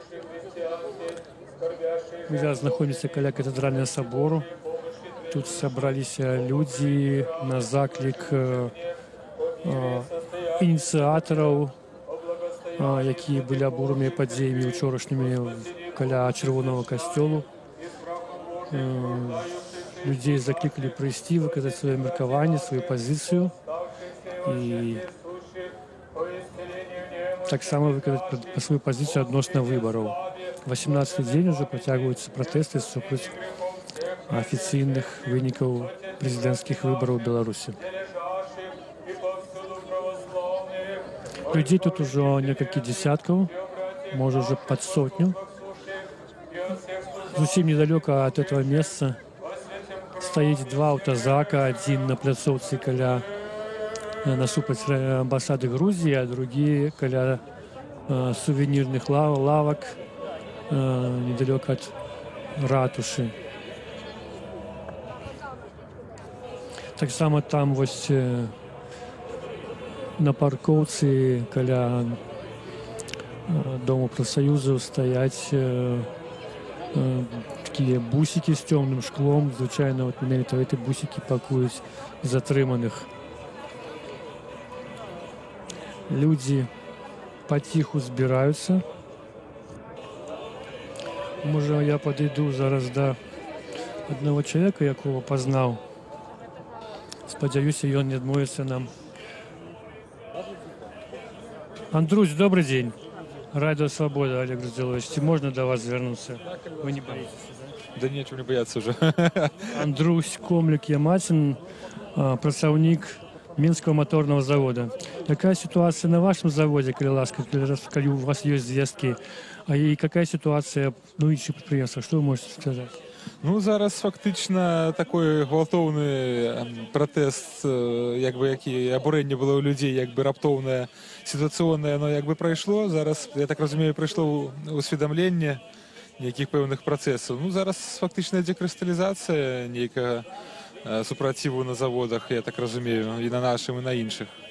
Тобто зараз шукаємо ніякі методи, якими можна свої потребування довести до міжнародної супольності, до керівництва, до окупаційної адміністрації, якби ось. Як ви сказали, окупаційної адміністрації? Да. А що ви маєте на увазі? Ну, зараз керує фактично силовим блоком і усім чиновенством. Ну, це фактично окупаційна адміністрація ж з'являється. Ну, ось якби їй треба довести так само свої потребування, що ми її кормити не будемо, коли вона не, по-перше, не викине куди-небудь Олександра Григоровича, і не припинить гвалтовне збиття і утримання політичних заключених, зневолених.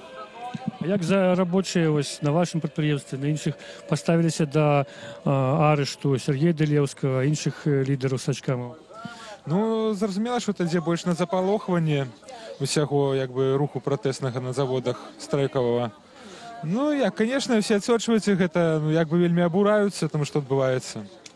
Якби такі настрої. Добре, дякую, Андрусь. В цей час, поки ми розмовляли з Андрусем, з Мар'їнського моторного заводу, підійшов міліціянт і сказав, що попередив, що акція не санкціонована, попередив об отказності за її уділ.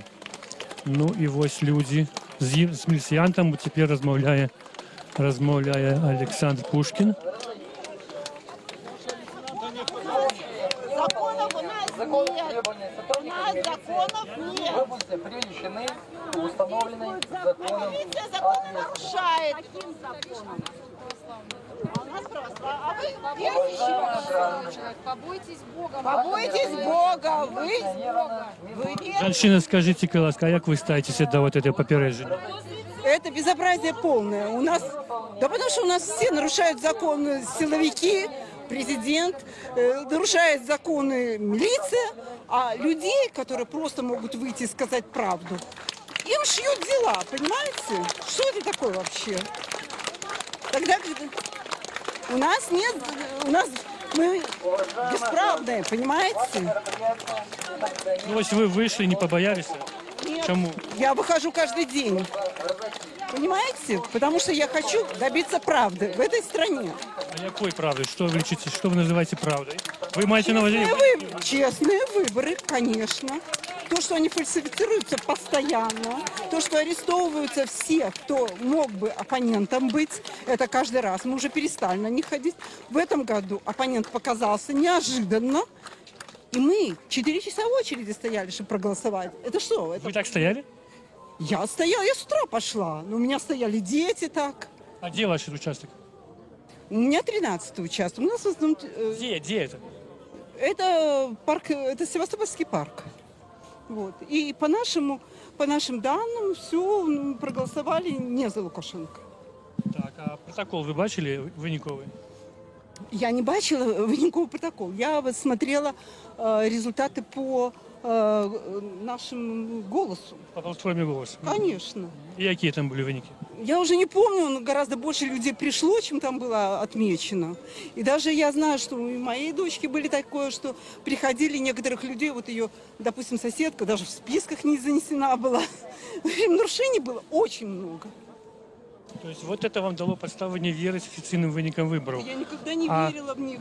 Никогда такого не было. 26 лет правит человек, который... Они нарушают это всю жизнь. Але вы сами кажете, что это ранее было, но чему люди не протестовали ранее, а теперь стали протестовать? Да потому что он всех арестовывал. Вот поймите, что всех арестовывал. Не за кого было идти голосовать. И просто переставали. Уже надежды не было. Но когда вот сейчас арестовал опять всех, ну вдруг альтернатива появилась жена, смелая женщина. Понимаете, вот взяла... По Тихановскую, да? Конечно, по Тихановскую. И вдруг альтернативы. Конечно, есть человек, за которого можно... Пусть она технический кандидат, временный какой-то, но это альтернатива, чтобы его сместить, чтобы эту диктатуру убрать. Вы видите, какое насилие происходит? Из-за того, что вот это происходит кровище, я не хочу. Про какую кровищу вы кажете? Расскажите, что вы маете на увазе? Что? Про какую кровищу вы кажете? Ну, людей же насиловали. Режим кровавый, он же убивает, люди исчезают. По его указанию. По его указанию все делают. Он награждает. Непосредственный участник, уголовник. Вот это мое просто... Я когда услышала эту пресс-конференцию, А вот 2 минуты послушала, он кричит кровавым, этим каленым железом у нас. Да извините, кто он такой? Ось у неделю, когда люди выходили на парковую, на былую, теперь это называется проспект Машерова, подошли до его резиденции, потом он з'явился там с автоматом. Как вы оценили это, какое послание это увачили? Ну что мы оценили? Это уже хунта. Как можно оценить? Раньше он картофельный какой-то был, якобы хозяйственник, во все лез, а теперь просто бегает клоун какой-то с автоматом. Я считаю, что, во-первых, он перепугался, во-вторых, это какой-то был антипиар, наверное, он очень ошибся, а в-третьих, это он же показал, что он просто хунта, он только с оружием против мирных людей. Дякую, доброго вам. Что, вероятно, он хотел показать, что он будет с нами разговаривать только с помощью автомата. Он собирается это сделать, и он это будет делать. Я уверена, что, в принципе, ничего от него хорошего, доброго, светлого ждать нельзя, и это было бы очень наивно. Если честно, он не мой президент, и никогда им не был. Но все дело в том, что действительно не было как-то альтернативы. В этом году надежда какая-то просто появилась. Я не знаю, конечно. Координаційна рада ще сподівається, що він пойде на діалог. Ви сподіваєтеся на це? Я думаю, что наивно полагать, что он собирается с ними какой-то диалог начинать. Я думаю, нет.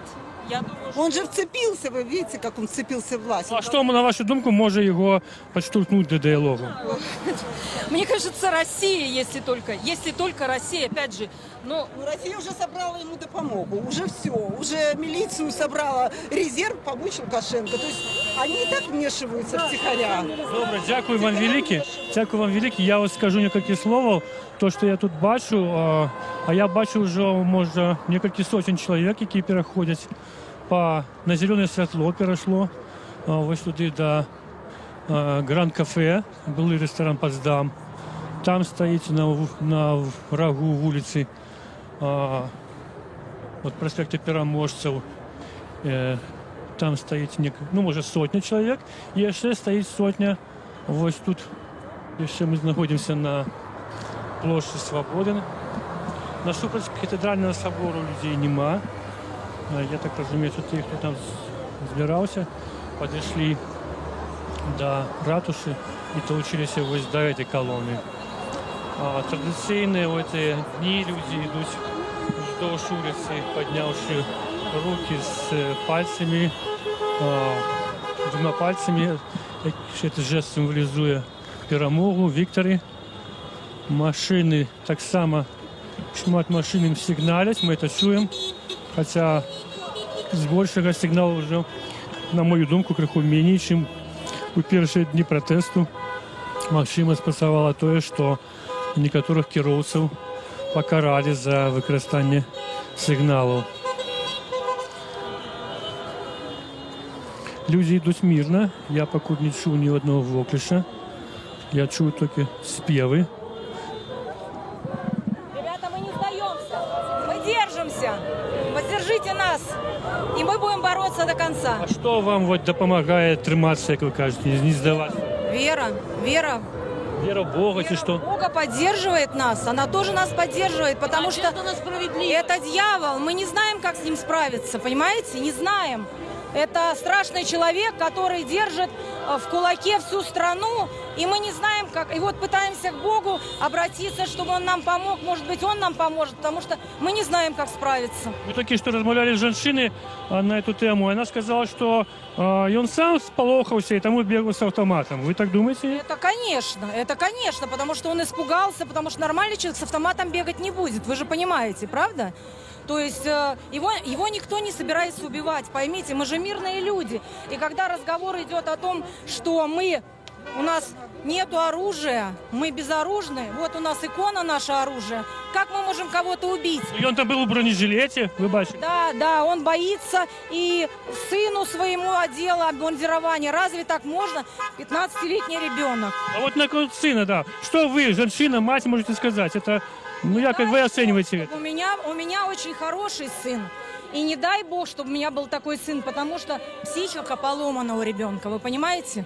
Потому что жить в такой семье страшной, когда отец диктатор и вот так вот гнобит свой народ, вы понимаете, а он же это все видит. Какой урок он получает? Какой урок он получает в свои 15 лет? Страшный урок, понимаете? Что бы вы ему сказали, когда бы у вас была возможность так вот поузденничать на этого человека? Этому человеку уйди. Больше ничего не хочу. Уйди.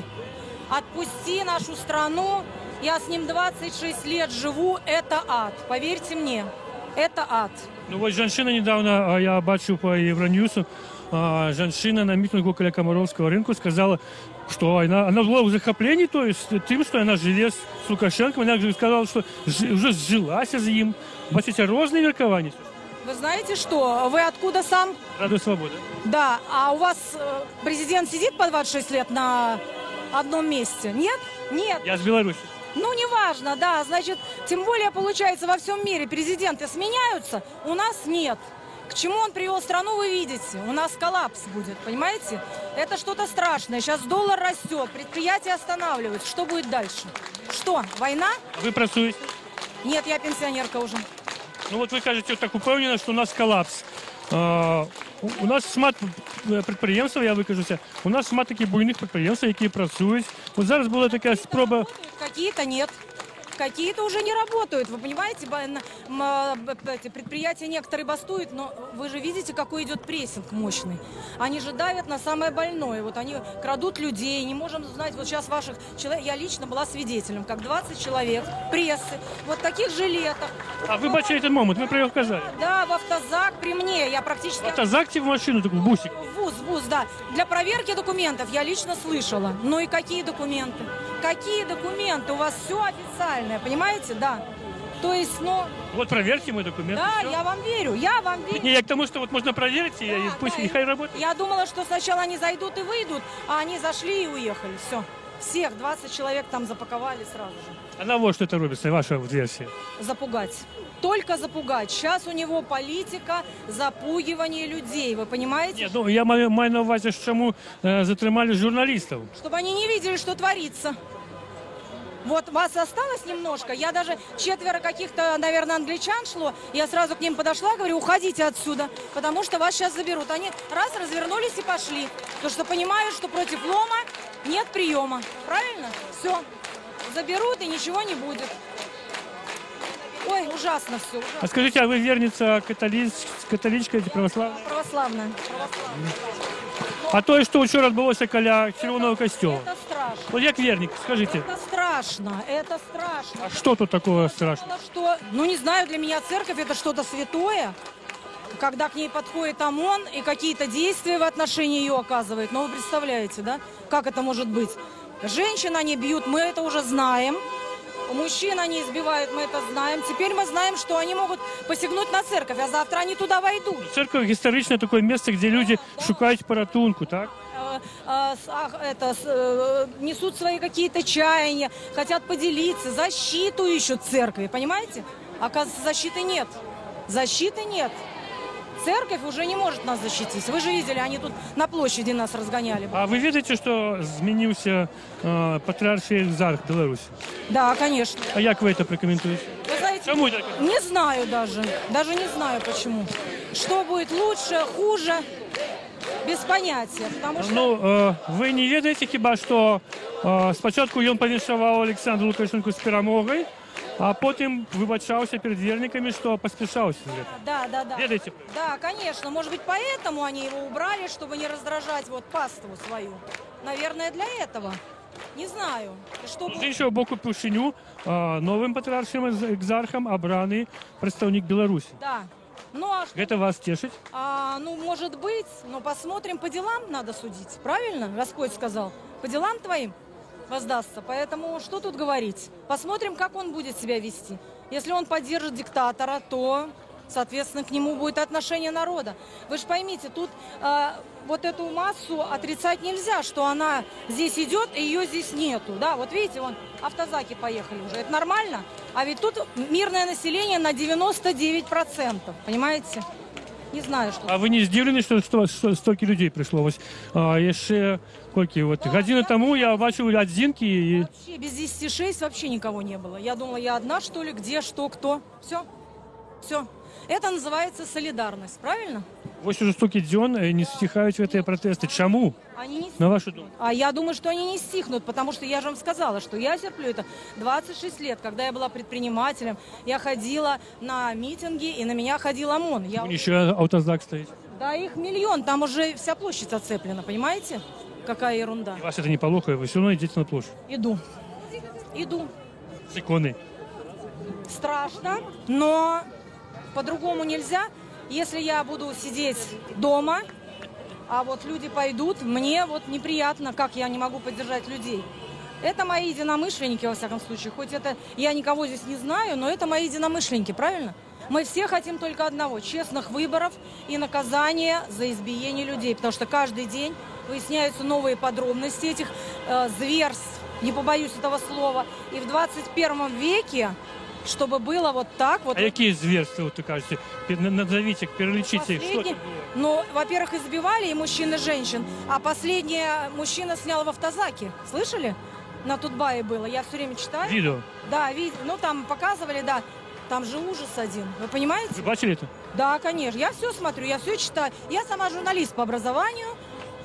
Вот, закончила БГУ журналистику, поэтому я разбираюсь, голова немножко работает и понимаю, что к чему. Вот. Меня никуда нельзя увезти без моего желания, без моей головы, понимаете? А белорусское телебачение вы зараз глядите? Ой! Может, вы глядите? У меня давление. Я даже не могу даже просто так посмотреть для ознакомления, только читаю. А там нібито йде страйк, частка супрацовників страйкують, нібито там працюють які представники інших держав і допомагають технічно. Вы знаете, сторонники у него есть, но мы же за что? Мы за то, чтобы честно провести выборы и выяснить, у кого их больше. Все, больше нам ничего не надо. Я думаю, нас будет больше все равно. Но он же знает это, поэтому не хочет этих выборов. Поэтому он собирается нас вот тут убивать потихонечку. Или как, я не знаю, уже после того, что было, как можно дальше так действовать. Ну, видите, человека ничто не останавливает. Ничего. Потому что у него нет ни Бога в душе, ни в голове, ничего. Он просто дьявол. Все, я не знаю, что сказать. Это страшный человек. Страшный человек. В моем понимании, я на него не могу смотреть. У него черная энергетика. Понимаете? Черная. Вот. А дети у вас есть? Ну, сын, я же сказала, Ага. сын у меня хороший. И як он вот удельничает и не удельничает? Но он удельничает мало, потому что когда он увидел, что творят с людьми, он просто испугался немножко. Хотя он взрослый мальчик уже, но это страшно, согласитесь. И... Это натурально, что люди могут сполохаться от таких денег, так? Я вам приведу пример. У меня 50-летний муж моей подруги. Он сказал, когда это все начиналось, я пойду, если меня будет арестовывать ОМОН, я подниму руки, не буду сопротивляться, меня посадят, я отсижу за народ. Но когда я увидел, что я не готов, понимаете, 50-летний мужчина, я не готов. Так вы думаете, может, это для того это и творилось? Конечно, чтобы запугать народ. Так нас запугивали. Я же в 2010 году все это видела, и в 2015 году я это все видела. Но страшно, верите? Страшно. Потому что любого могут взять вон на улице, арестовать, и потом Вася Иванов не выходит на связь, Вася Иванов неизвестно где находится, Вася Иванов сидит 15 суток. Ну, где тут что? Страшно, страшно, вы понимаете? Думаете... Дякую вам велике. Як вас зовут? Татьяна. Тетяна, цікаво було з вами поговорити. Дякую велике. Це Радіо Свобода, ми протягуємо наш стрім з акції, яка почалася о 6 вечора біля Катедрального собору. Акція протесту супроть сфабрикованих виборів, як лічать ці люди, і супроть того гвалту, який учинили ОМОН у Тимліку вчора на площі Незалежності, заблокувавши людей у Червоному костюлі, а потім затримавши некалькі десятків протестовців. А ось наша колона, гэта колона, уже налічвае ўжо, можа, я погляжу. Так, люди яшчэ ідуць каля гуму. Не, ўжо адсюль еще метров 50 и колонна скончаецца. А наперад голова колонны ідзе уже насупраць уваходу у КДБ. Ну, то по моих падліках гэта больше за 1000 человек. Прикладно 1000 человек. Нас вітают те, кто стоят на ходниках, поднявшие руки с пальцами. Этот знак означает перемога. Люди верят в перемогу. Те, с кем мы сегодня размовляли, протягивают верить, что перемога досягальная. При гэтым вось на пытанне, ці можна, яким чином можна дамагчыся дыялогу з уладай, мы не трымалі адказу. Бо вот в эти такие мирные перемовы, пакуль з тых, з кім мы размаўлялі, ніхто не верыць. При этом вот одна женщина, Татьяна, и другая женщина сказали, что мы мирные люди, и мы все равно домогаемся, будем домогаться. Она сказала про себя, что они будут домогаться виконання своих потребований выключно мирным шляхом. И приводили в приклад подеи минулой недели, когда на улице Минска вышло больше за 100 000 человек, по некоторых подликах и даже 200 000. Из них некалькі десятков тысяч под вечер наблизились до... О, мы бачим веселку над Минском, над проспектом. Ну, такое дождливое надворье, это не диво. Хотя вот некоторые тут усмехаются и бачат символику этой подеи. Так вот, я нагадаю, что калі некалькі десятков тысяч людей колонной рушили по проспекту Пераможцев, от Стелы пошли далей и наблизились до резиденции Александра Лукашенко, то там их чакал кордон с АМАПу, некалькі тысяч амаповцев, 3 водометы, разная спецтехника, у Тимлику так званый рубеж. Это такие вышки, на яких стоят амаповцы с ружьями и гранатометами. Так вот, после, может, 20 хвилин такого маўклівого супрацьстаяння, когда колонна и этот кордон просто стояли друг напротив друга, мітинговці потім просто розвернулися і пішли. І ось Тетяна, з якою ми тільки що розмовляли, вона каже, от бачите, ми мирні люди, це показує наш намір. А то, що вони потім побачили Олександра Лукашенко з автоматом в руках, з Калашниковим, вони восприняли вельми негативно. Одна жінка сказала, що це дрэнный пиар был для его Тимлику.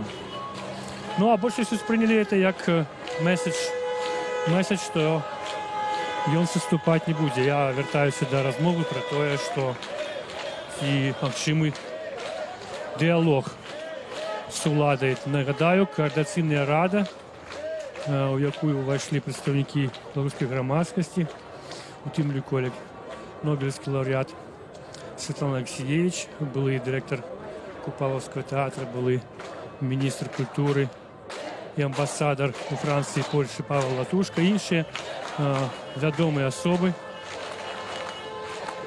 Спадзяюцца, што такі дыялог яшчэ магчымы і прапануюць яго беларускай уладзе. А мы зараз чуем, як сігналяць. Калі ласка, что вы кажете? От того, что вы снимаете людей с толпой людей нормальных, которые против. И потом какие-то фейки выкладываете, идиоты. Калі ласка, можно вас спытать вашу позицию? Мы Радио Свобода. Вы...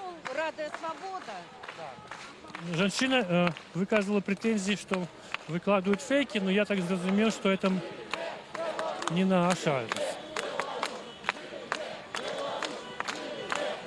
А может, не наш. Тяжко зрозуміти, женщина уж сішла, не пожадала патлумачить свою позицию.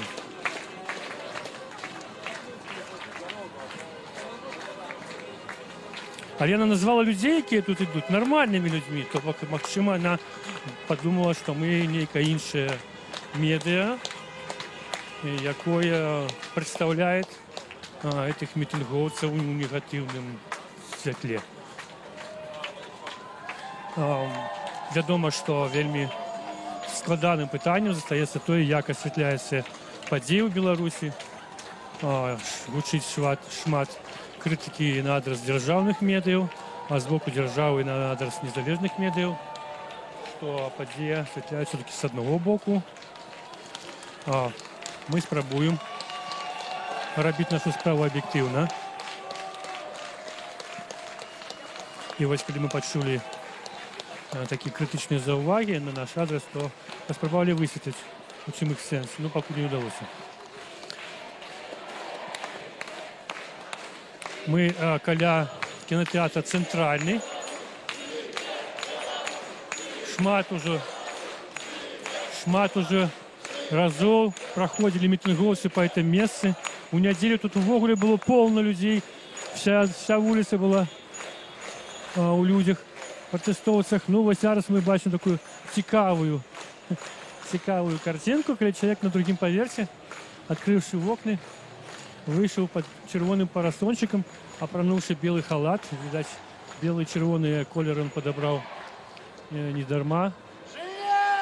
Максим он выказывает солидарность с теми, кто делалось на другим боку улицы.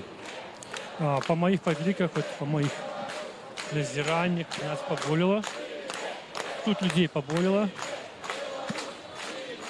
Это уже, напевно, за 1000 людей. На тимліку на колони вже упевнено реють некілька червоно-білих стягов. Їх значно менше, ніж у неділю було. Я маю на увазі відносно кількості людей. Але все ж таки яны ёсць. Хутчэй за все, учорашнія падзеі, калі некалькі десяткаў пратэстоўцаў было затрымана пасля мітынгу на плошчы Незалежнасці, паўплывалі. Люди стали больш асцярожна себя поводить, не демонструюць. Так явно державную символику была информация, что у аўторак пасля святкавання 29-х годкаў обвяшчэння незалежнасці молодой человек с бело-червоно-белым стягом сыходзіў з акцыі разам з дзяўчынай, і яго затрымалі, побачыўшы, што ён ідзе са сцягам. Вось такая информация, конечно, уплывае на людей. Тому мы, вот я бачу в колонии, можно над колоной 5-6 стягов и один бело-червоно-белый парасон. Але шмат людей ідзе со стягами накинувши стяг на плечи. На улице Валдарского побач сакрэснена аж на 3 аўтазакі. Я бачу их адсюль. Не бачу іх амонаўцаў. Побач не бачу амонаўцаў, але вот аўтазакі стаять. Причем назначу, что уже апошние дни все аўтазакі традыцыйна ездзяць з чырвона-зялёнымі сцягамі, прымацаванымі да кабінаў. Ну, ми чуємо «Саша, ти уволен». Так само традиційний для сьогоднішніх подій, для теперішніх подій лозунг.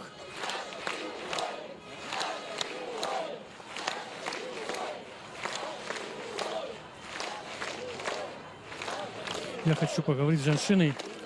Пробачьте. Радио Свобода. Можно до вас подойти поговорить с вами? Вы не боитесь? Я бачу у вас плакат. Сограждане, боритесь до победного конца. Чому ви звертаєтеся до людей з таким закликом? Свергнуть нашего Лукашенко президента, чтобы не было такого зверского отношения к людям. Вот. Я розумію, ну а чому вот до людей звертаєтеся, не бойтеся, змагайтеся до конца? Ви бачите, що люди забоялись? Нет, люди не боятся, чтобы они не... Можно остановиться. После всех этих пыток люди могут, типа, остановиться и не будут больше, как говорится, змагаться за нашу Беларусь. А вы этого не хотите? Я этого не хочу. Я хочу, наоборот, чтобы мы до конца дошли, до самого конца. Потому что сдаваться уже нам нету сил назад. Назад нам шагу нет назад. Но я не умею четко разговаривать, и поэтому для меня это тяжело. Ну, вот мне женщина сказала, что у нас мирный протест. Вы подтримуете такой мирный формат протеста? У нас не мирно. У нас то мы мирно, мы идем к нему, мирно приходим. Но он к нам не миром отворачивает. Он нам, как говорится, зверски. Он нам сейчас всяких военных каких-то подсылает, чтобы нас убивали, жестоко избивали, детей похапал он богато. Ну, это разве президент такой наш? Он не должен, как говорится, он давал клятву защищать наш народ. А он, наоборот, как говорится, наоборот старается ее унизить, обозвать нас всякими грязными словами. Вы сподеваетесь на диалог с ним? С ним невозможно разговаривать. Он ни на что не... Он все врет нагло, все, ничего нету, говорит. Все вот. Ну, вот эту акцию пока не разгоняют. Ну, вчера разгоняли, вчера приехал ОМОН и начал разгонять. Мы закрылись в костеле. Вы были в этот час в костеле? Да, в этот час мы были в костеле, я была на этом вот, я здесь не присутствовала, я была на этом вот. Да, на этом, ну как это считается? Ну, добро. И что, вы зашли потом в костел? Да, потом я вышла, как говорится, они закрыли ребят, и я потом не смогла выйти, попозже только. А сколько это тягнулось? Это недолго, это 25 минут тягнулось. А потом, когда отчинили двери, все-таки люди вышли? Люди вышли, да, вышли люди, все, как говорится, все нормально было. А что далее было, я уже не знаю, как говорится.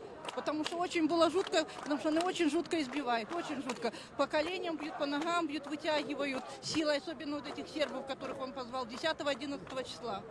Там даже на спортивной выбили балкон. Когда мы стояли на спортивной 11 числа, выбит даже балкон выбили. Какой балкон? В доме? В доме, да, в доме выбит балкон. А что там было? На балконе что, стяг? Там? Нет, там не стяг, просто когда они приехали, они старались всех ловить, и получилось так, что люди, когда снимают, они стреляли в окна, попадали. И поэтому получилось, что выбили балкон, и там сейчас строится, не знаю, люди что-то стараются. Там, я еще не подходила к этим людям, что кто им это за их счет, они сами строят. Вы там живете недалеко?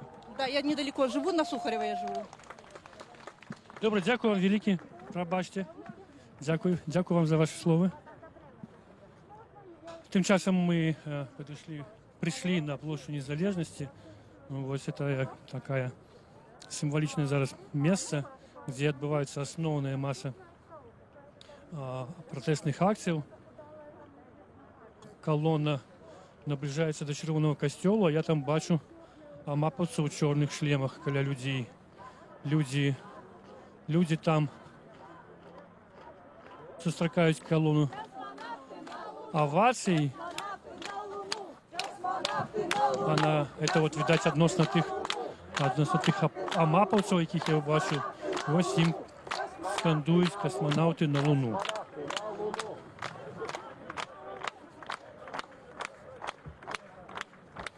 Не глядячи на присутність амапу, люди йдуть до Червоного костюла, не бояться. Що їх тут чекає, поки ніхто не може сказати.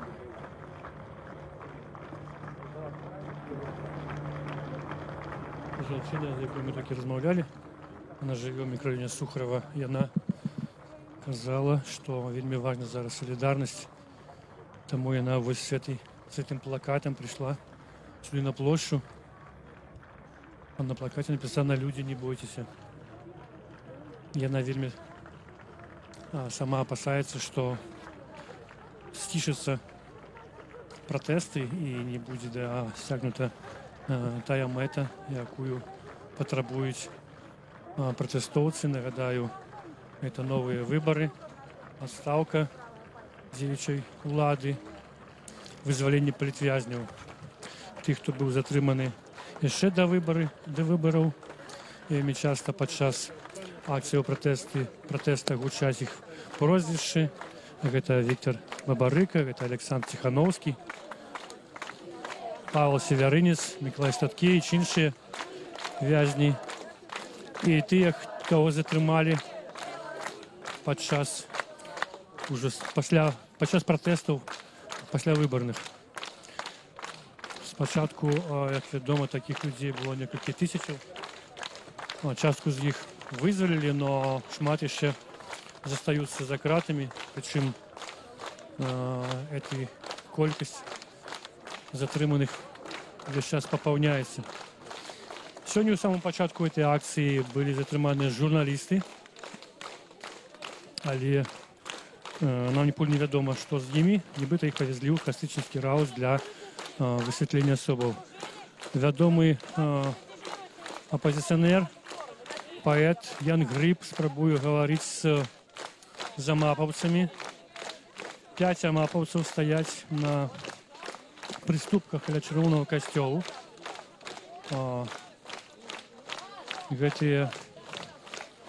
Максимум, ці службовці були вчора біля входу в костьол.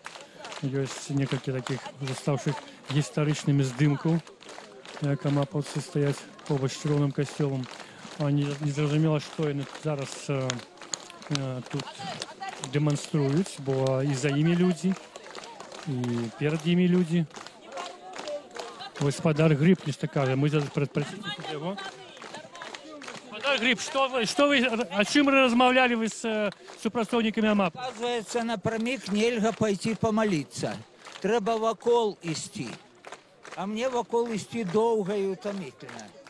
Но я его так и не уговорил. Я кажу, може Павліченко загадав стоять тут и не пропускать? Не, каже, не Павліченко. А кто, не пытались? Не признается. За что вы будете молиться в этом костеле? За все то же самое, за белорусский народ. Каб ён нарэшце перамог. Каб гэтыя ахвяры, каб гэтыя хлопцы, якіх пахавалі, каб гэта не дарэмна. Каб гэта не дарэмна. Хай Бог яму и Путину заодно припомнить все это. Вот за что я помолюсь. Может, вы можете назвать их прозвища, тех, кто загинул? Ну так, я, это самое, у меня слабая память, але я записал. Я записал все прозвища. У меня в нотатку яны ёсць. И я провожал их. И одного, и другого, и третьего. Так что у меня в нотатку все записано. Коли треба будет, я все это достану и прочитаю. Только что мы почули попередження про то, что громадяне удзельнічаюць у ініцыяванай акцыі. Это традыцыйнае такое попереджение, оно записанное на магнитофон, воно гучыць з даху Менгарвыканкама. А люди кричать на это трибунал.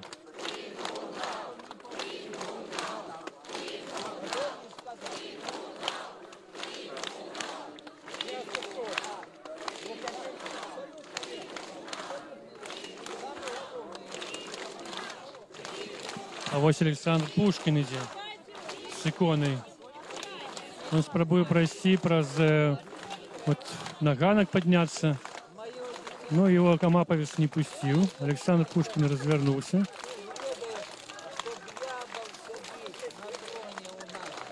У его в руках икона Божьей Матери.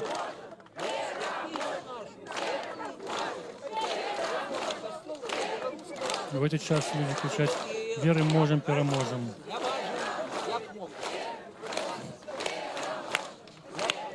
Я бачу Амапець, який підтримує Пушкіна з другого боку, і він усміхається.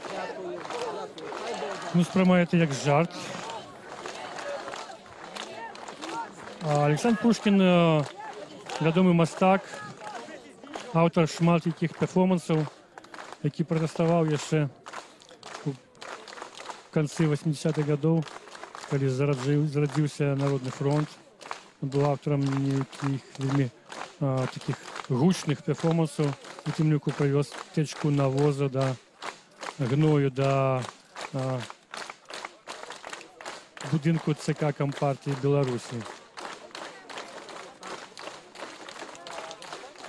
І він дагэтуль у шерага протестовців. Живе він у вёсцы Бобр в Крупском районе. Там расписал церкву, лічыся шчырым вернікам і змагаром за незалежную Беларусь. І он пришел з этой иконы от площади Свободы. А вось люди трымаюць у руках партрэты палітвязняў. Павел Юхневич недавно был затрыманы пасля одной з акцыяў на площади Незалежности, где выступил вельмі з рашучымі словами. Егор Литвиненко, я бачу, Павел Северинец, Николай Статкевич, Сергей Тихановский, Илья Шапотковский, Светлана Купреева, это помощница Виктора Бабарыки, Дмитрий Козлов, это ведомый блогер Шеры Кот.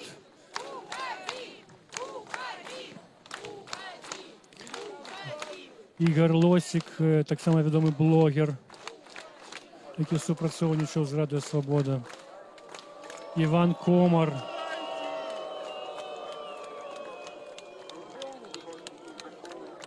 Медики лечат, власть калечить. Одна з протестовців тримає такий плакат. Можна з вами поговорити? Радіо Свобода, я вас бачу там на площади Свободи. Пам'ятаєте, ви казали, що бачили, як затримливали журналистов. Может, вспомните этот момент, что там было? Те оказывали некое сопротивление, что им казали?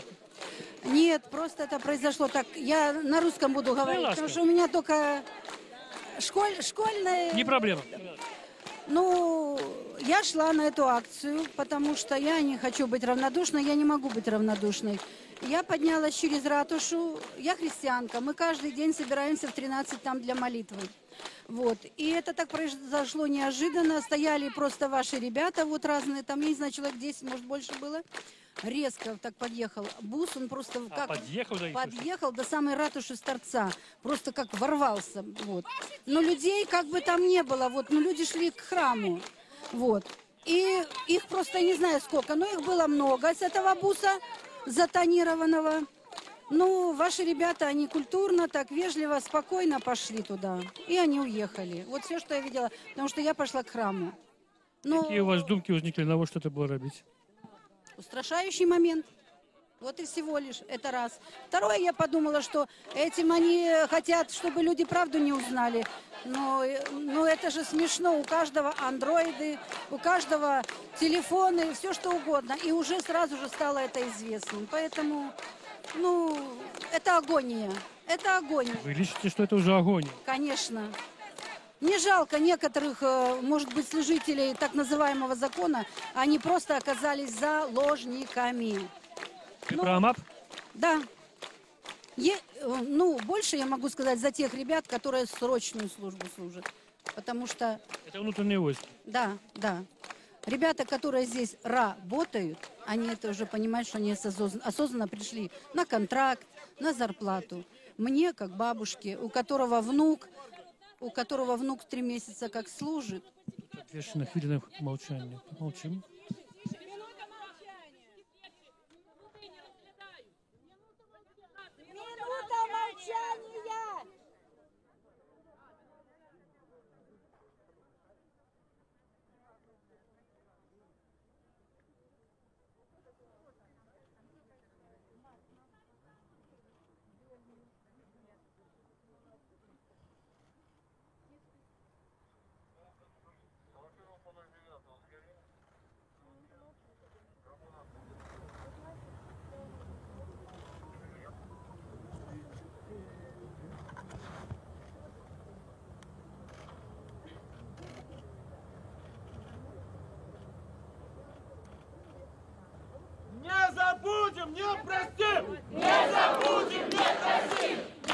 Дякую вам велике. И вам дякую великий. Пусть Господь вас хранит всех, потому что вы тоже... Дякую, дякую. Тільки що тут була хвилина мовчання, яка ось закончилася вопросом «Не забудем, не простим». А під час того, як люди мовчали, вони підняли руки. Так, тим часом ось ми бачимо, що люди в чорному, у масках підходять до цього натовпу від вулиці Советської. У Тимліку йдуть маповці, шери вопратці, так звані космонавти. Людей тут кілька сотень, більше за 1000. Поступово люди відходять від центру площі, бо маповці у чорному так само бачні і ось за цей фонтаном з буслами. Так, чомусь вони бігають там великими групами. Люди кричать: «Мы не боимся». Люди кричать: «Не боимся», некоторые из них отвертаются ближе до костелу. Я рассказывал про хвилину мовчання, заважу момент, коли эта хвилина перервалася таки сувязью. Ніхто вийшов на сувязь з маповцем, а маповець натиснув на некий рычажок і перервав эту сувязь. Ну, можливо, це була команда, яка от якраз тим, хто зараз підійшов сюди. Тут вже кілька десятків маповців, серед їх у чорних. Це маповці у чорних комбінезонах і чорних масках, а так само солдати з дубинками у шери вопратці і у шлемах. У їх бронежилетах, на камізельках причеплені фляги, причеплена вода. Женщини кричать: «Давайте, давайте, ідіть сюди».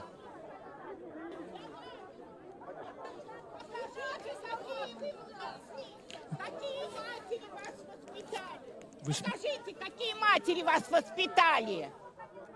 Вы смелая женщина. Не боитесь? Боюсь, боюсь. Позор,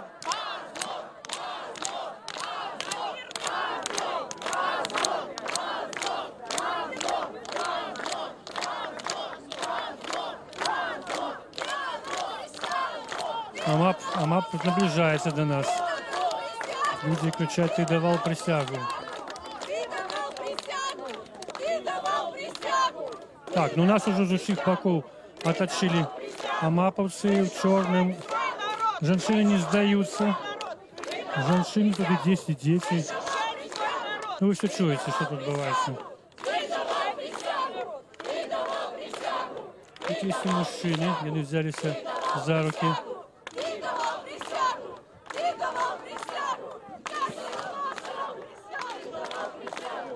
Я не бачу тут ніяких міліцейських керівників, не бачу тут міліцейської пресової служби. Зато бачу, що автозаки наблизилися. Ось один із них білою кабіною просто сюди вже під'їжджає до костелу. с нами Бог. Оглушу.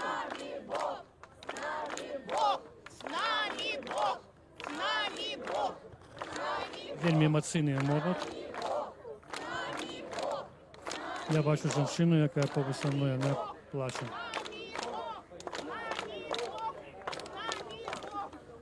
Ми чуємо перемови по сувязі серед амаповців. А я не можу сказати, про що вони кажуть. Но видовочно, что наближение этого автозаку, он уже в 10 метрах от нас. Это свидчит про то, что людей готовы паковать, как кажут. А тут стоят женщины, в основном женщины, они не боятся. Молятся, вот женщина стоит, молится. У нее на груди крыжик, и она стримливая, говорит себе: он на меня показывает? Придурок. А сколько вам годов, можно довериться? Что? Сколько вам годов, вот вы не боитесь? 71 год. Вы сподіваєтеся, что при таким гоноровом взросте вас не затримают? Почему не затримают? Что, они делают разницу между молодыми, между старыми? Не робят, да?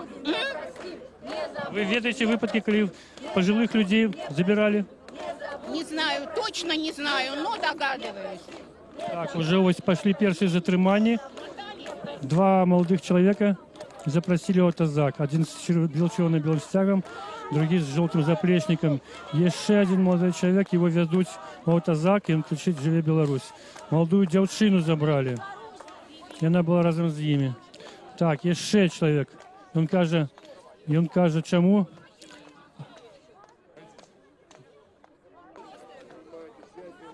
Мне цікаво послухати, що кажуть мавовці.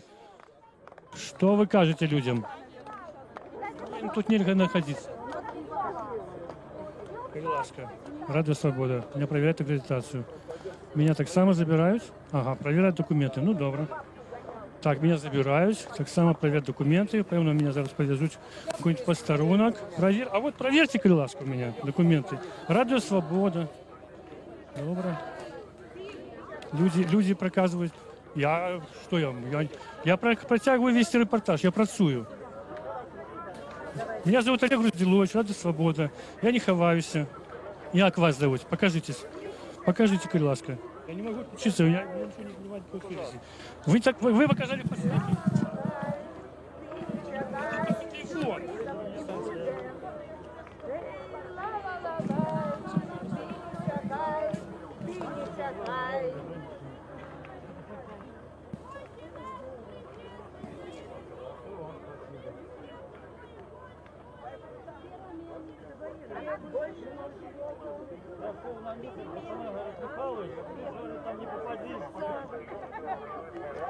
А мне на работу сейчас к 8 надо.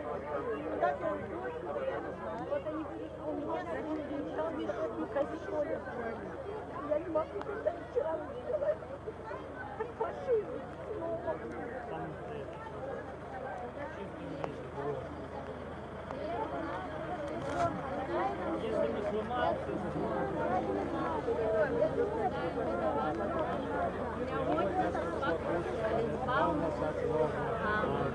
Вітай, Марія, повна ласки, Пан з тобою, благословленная ты между женщинами, и благословленный плод лона твоего Иисус. Святая Мария, Мать Божия, молись за нас грешных, и в будни смерти нашей. Аминь. Хвала Отцу и Сыну и Духу Святому.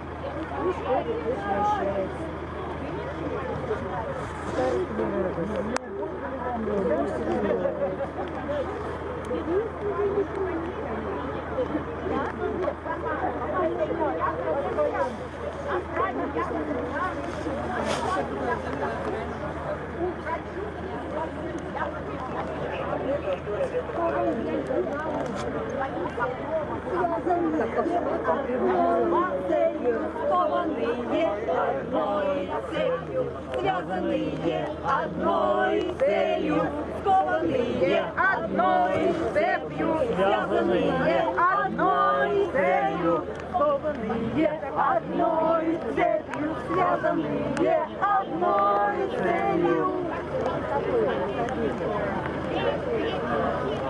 Thank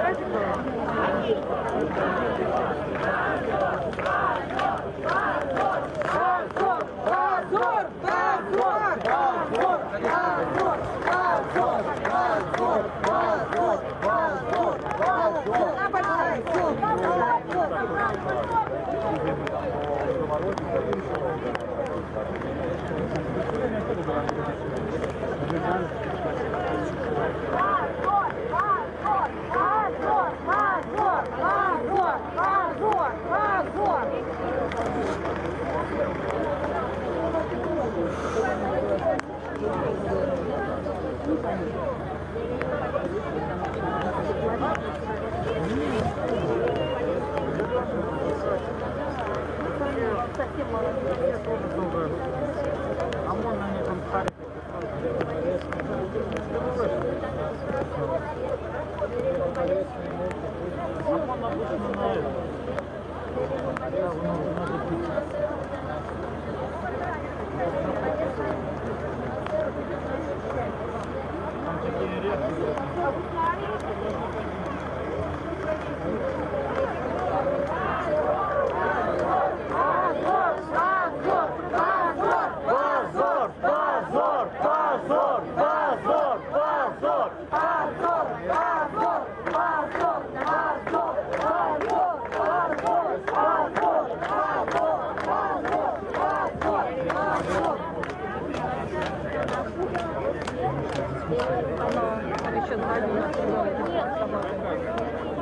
Аккумулятор на камере остается 10 хвилин. А за что?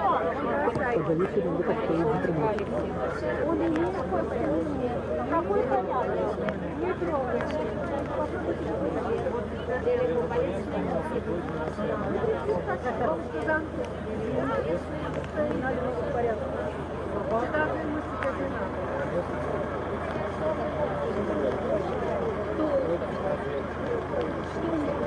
Какая закрылка? Ну, вчера закрыли костер. Они не пускают. Людей закрыли. А почему мы должны бежать от земли?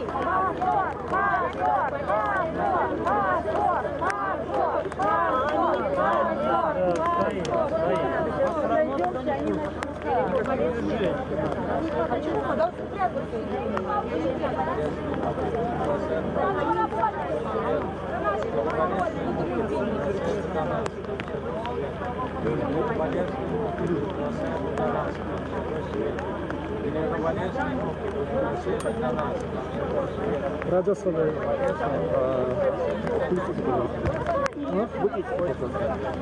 Зачем? Я работаю.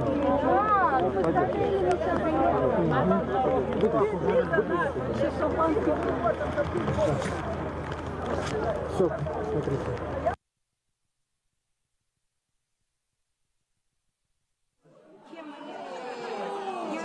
По захвату участков и по провокациям, вплоть до того, до насильственные, до разоружения постовых милиционеров, эта информация поступила официально. В связи с чем было принято решение усилить охрану избирательных участков во избежание, Шановні глядачі, зараз під час живої трансляції були затримані наші журналісти. Цяпер мы знаходзімся на сустрэчы з Геннадием Давыдскім, дэпутатам Палаты прадстаўнікоў у Менскай бібліятэцы імя Янкі Купалы. Мясцовыя жыхары сёння склікалі гэты сход, каб задаць яму пытанне наконт фальсіфікацыі выбараў, міліцэйскага гвалту. І па словах ініцыятыўнай групы, калі яны не будуць задаволены ягонымі адказамі, то яны ініцыююць працэдуру адклікання дэпутата з парламенту. Вось зараз акурат задаюць пытанне, і вы пачуеце, пабачыце, тут каля 200 чалавек ужо сочым за гэтай падзеяй. Номер 6. Ситуация следующая. Похожая на ту, что только что описывала женщина. Избиратели собрались вечером, чтобы дождаться результатов голосования. Ну, я уже не буду говорить о том, что было до этого, про то, как вы наблюдатели и так далее и тому подобное. Окей. Вы говорите провокации. Хорошо. А теперь объясните мне следующий момент. Приехал ОМОН, приехали сотрудники милиции. Я понимаю, допустим, они думали, что мы собрались захватить школу, не знаю, там, повлиять на результаты комиссии. Ради бога. Теперь объясните. Государство выставило охрану. Соглашусь. Далее происходит следующее. Приходит команда из 10-12 человек. Все это видели, все подтвердят. Там были сотни свидетелей. Есть видео, масса видеоматериалов. В руках у одного из них дубинка, у всех остальных в руках, не в руках, а на руках перчатки с кастетом. Я даже модель нашел. Да-да-да. И их ОМОН и милиция, которые охраняли школу, впускает внутрь. Что было это? Объясните мне, пожалуйста. Раз это провокация, что это было. Сотни свидетелей. Я не шучу, буквально. Буквально. Как я могу это объяснить? Это было то, что видели вы. И вам, наверное, можно поверить. Но я не знаю, что это было. Хорошо, видео я тоже нарисовал. Но я не знаю, что это было. Как я могу каким это образом вам его показать и каким образом организовать разбирательство на эту тему? Ну как, это заявление Министерства внутренних дел. Понятно. С этим фактом... Хорошо, могу ли взять с вас обещание при всех людях, которые здесь присутствуют, что вы проследите? Могу проследить. Давайте. Замечательно. Мне интересно. Прекрасно. Мне самому стало интересно. Чтобы мне это объяснили. Что Хорошо. Это было. Все, ладно. С теми вооруженных людей провели. Обязательно дайте. Мне просто любопытно уже по-человечески. Дякую за питання. І ще зараз, коли ласка... Депутатский запрос? Ні, Все слышали, да? Мы увидели. депутатський запрос. Ну, тут черга жадаючих задати питання, тому, коли ласка, по черзі. Добрый день, меня зовут Валерий. Я аккредитованный наблюдатель на УИК 8.9. Значит, ситуация, в дополнение просто, что говорили сейчас два предыдущих спикера, у нас такая сложилась. Значит, без 20 минут 8 заходят вот люди, которых описал молодой человек, блокируют двери. На просьбу представиться они не отвечают. Потом приезжает ОМОН и спецподразделение милиции. Спецподразделение милиции, оно караулит возле дверей. Сотрудники ОМОНа берут всех аккредитованных наблюдателей, которые находились внутри участков, выводят их и закрывают двери. Потом людей, которые пришли посмотреть на протоколы, оттесняют за территорию участка, за забор, и спецподразделение разгоняет их по разным сторонам улицы. В итоге у нас на 8-м участке протокол вывесили, а на 9-м предоставили неполные сведения. Ну, раз вы наш депутат, я бы хотел попросить тогда вас по этому факту сделать депутатский запрос. У нас есть видеозаписи того, как некоторые сотрудники вели себя полностью некорректно. Я просто не говорю про то, что они как бы не представлялись. Я не говорю про это. То есть они реально себя вели неконкретно с женщинами, с людьми пожилого возраста. Вот я хотел бы, чтобы вы написали депутатский запрос, чтобы установить всех участников вот этого безобразия. И, ну, чтобы тогда органы, я так подозреваю, что это Первомайского района РУВД было, дали оценку действия своим сотрудникам. Валерий, ну, я думаю, то, что вы говорили, это правда. И, послушайте, ну, это вопиющее зло. Да? Это неправильно. И люди должны быть, конечно, наказаны. И, во всяком случае, должно быть объяснение, что за блокировка, кто эти были люди и зачем они это делали. Ну, зачем, тогда понятно. Но объяснения должны быть, конечно. Я хотел просто добавить, что на мою точку зрения, вот это и был захват, которого вы боялись. Реально приехали люди и захватили участок силой, вооруженной. И второе, я не знаю, там, может быть, просто люди, которые с УИК 9.8, они знают, точно Юрий даже в курсе, что мы лично с вами знакомы. Я независимый аккредитованный наблюдатель, я житель вашего участка. И вы сказали, что вы не знаете ни одного. Вы знаете одного, как минимум. И сразу вопрос, почему вы, как депутат, до сих пор не поинтересовались вот этими нарушениями, которые есть? Почему вам это не интересно? Я уже отвечал на этот вопрос. Потому что те результаты выборов, которые ЦИК официально объявил, мне показались достоверными, первое. Второе, те заявления о нарушениях, которые потом пришли, они пришли несколько позже. Это конкретное нарушение? Вот, это конкретно. Ну как не интересно? Это интересно. Вот сейчас интересно. Если эти факты. Добрый день. Я незалежный назиральник на участку номер 29 Советского района. И хочу вам поведомить, что один из дней голосования нас, безумовно, не пустили на территорию участка, как вы ведаете, усіх незалежных не пускали. И вот один из дней просто у здания, у будинок этого избирательного участка увайшло меньше людей, чем потом увечері нам комиссия вывесила проголосовавших. Як ви так прокоментуєте, по-перше, і чому ви, як депутат, цікавитеся толькі у членов избирательной комиссии, а не у незалежных назиральников. И что вы далее собираетесь делать, как депутат с фальсификацией выборов? Это первое. И другое. Зараз по-русски. Хочу задать вам вопрос как председателю комиссии по правам человека. Я, например, знаю, какой закон защищает мое право как гражданина на мирную демонстрацию и на забастовку. Это Конституция. Скажите, пожалуйста, в вашем комитете законотворческом есть ли какой-то закон, или он вразрез идет с Конституцией, который защищает мои права?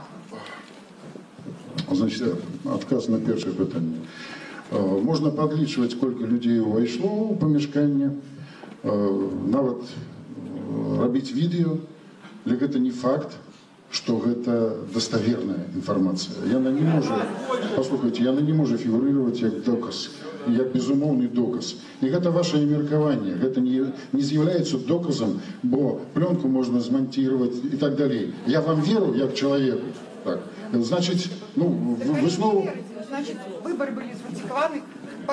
Я не могу принять ваш факт за основу своего меркования. Мы лечили, мы не лечили, мы там сдымали, там не сдымали, там пришли, там не пришли. Тут это все. Что тычется другого вашего питания, то скажу так. Есть закон об массовых мероприятиях. И там, вот, допустим, то, что происходит сейчас по стране, сплошное нарушение законодательства. То есть не в отведенных местах без разрешения идут митинги. Да. Значит, законодательство, я считаю, надо менять в этой части. Конституцию надо менять. И надо срочно собирать... Надо. Вы считаете, что нужно менять Конституцию, а в действующей Конституции, я уже лично читала, прописано, что каждый гражданин страны имеет право на мирные митинги протеста и на забастовки. Вы считаете это нарушением? Нет, это имеет право каждый человек. Почему нас убивают? Послушайте, но в специально отведенном месте, по предварительной заявке. Более того, есть места не только в Минске, а вообще в Беларуси, где по заявительному принципу, по заявительному можно проводить митинг с любым количеством людей. Конституция, это уже вами придуманные законы в вашем комитете. А в это закон в рамках Конституции. Нету закона в рамках... Там права не лишено никакого. Уважаемые соседи, будет возможность почти тут каждому задать вопрос, большая очередь. У меня единственная просьба. Если уже то, что вы хотите спросить, было озвучено, пожалуйста, не повторяйтесь, потому что аналогичных, типичных ситуаций сотни было на нашем округе. Может, я понимаю, да. Может быть, сразу к черной метке перейдем? Может быть, нет смысла? Нет, еще есть вопросы, да. Сейчас блок по выборам, после этого будут права человека, вот эти все избиения СМИ и так далее. Добрый день. Меня зовут Красовская Наталья Ивановна, я живу на Восточная 38-149, то есть ваш избиратель. Это первое. Второе. Я являюсь юристом. Я хочу сказать, что когда создавалась Конституция, ее творцы-отцы Абрамович, Василевич сказали, нормы Конституции – это нормы прямого действия.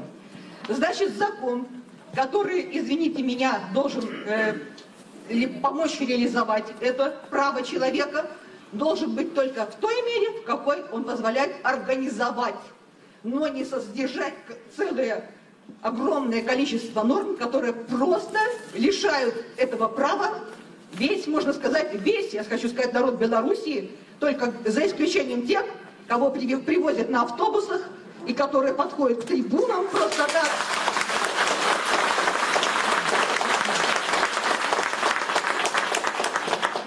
Это первое. Второе. Уважаемый Геннадий Брониславович, у вас есть великолепная возможность в рамках парламентской вашей деятельности помочь стране. Есть такое понятие парламентские слушания, которые посвящаются наиболее важным вопросам государственного строительства, деятельности и так далее. В стране творится бог знает что. Узурпирована власть, избиваются люди.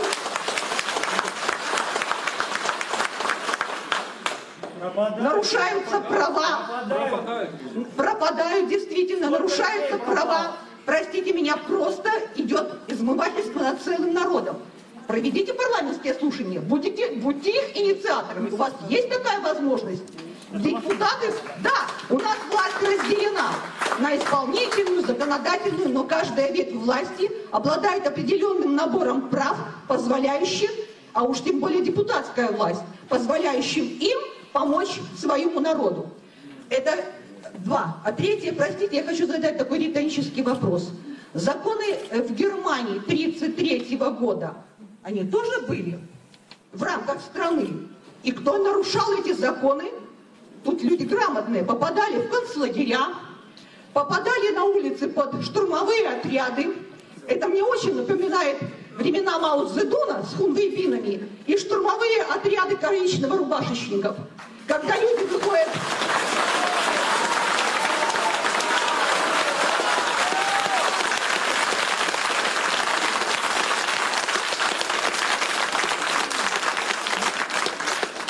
И поэтому я обращаюсь именно к вам, о вашей гражданской, человеческой, родительской. Очень смешно, когда Макей пишет о том, что его 11-летний ребенок плакал за то, что ему, наверное, соседские дети сказали что-то. А как плачут матери тех, кого истязали.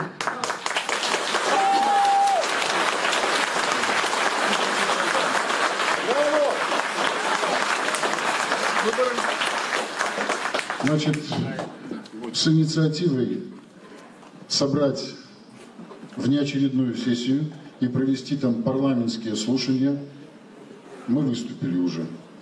Завтра я укреплю в письменном виде эту инициативу, чтобы были проведены парламентские слушания, на которых были бы услышаны все голоса по поводу чрезвычайного, не объявленного пока, но существующего положения в нашей стране. Что касается бесчинств. Вы знаете, про 1933 год мне тоже многое напоминает 1933 год. И германская нация в те времена, когда зарождался фашизм, тоже была одной из самых цивилизованных. Однако это не помешало тем зверствам, которые они учинили, в том числе и на нашей территории. Поэтому, понимаете, можно, не надо, давайте обзываться. Можно одних обозвать нехорошим словом, других обозвать. Мне вот сердце болит, чтобы не было раскола в нашей стране, но он уже есть. Он уже есть. И единственное, на мой взгляд, клей, который может нас сплотить, это откровенность и совместное решение наших проблем. Но ведь все идет пока к тому, что мы готовы пустить сюда посторонние силы и предпочтительно Запад. Давайте еще вопрос. Да, это эти будут вопросы. И посторонние силы тоже мы знаем, кто приглашает штурмовиков из России. Это сегодня прозвучало. Вопросы сейчас последние, да, по блоку выборов просто, чтобы мы не перебивали. Будут вопросы еще по правам человека, по избиениям, по всему. По выборам, кто желает задать? Добрый день, зовут меня Алексей, я независимый аккредитованный наблюдатель с 20-го участка, живу по Логойскому тракту. Я начну с конструктива, здесь вы, возможно, что-то ответите. Для меня очевидно, что выборы, в общем-то, сфальсифицированы, поэтому я начну с конца. Выборы сфальсифицированы, мне как независимому наблюдателю, я к этому потом вернусь, сфальсифицированы, и я начну с конструктива. С 2018 года в Российской Федерации применена новая система для выборов. Среди прочего предусмотрена на каждом участке избирательном видеокамера, которая все, абсолютно все, в течение всего дня фиксирует на видеокамеру. Это ответ вам на вопрос, как можно доказать, что явка была превышена. Это раз. Что вы думаете по этому поводу насчет того, чтобы купить эту систему и оснастить для следующих наших выборов каждый участок избирательной видеокамерами? Это первый вопрос. Можно я сразу отвечу, чтобы потом вы второй задали? Я считаю, что наше законодательство избирательное должно подвергнуться очень серьезной ревизии. Более того, те выборы, которые наша страна должна проводить следующие, они должны проходить по новому закону с максимальной прозрачностью, с максимальной.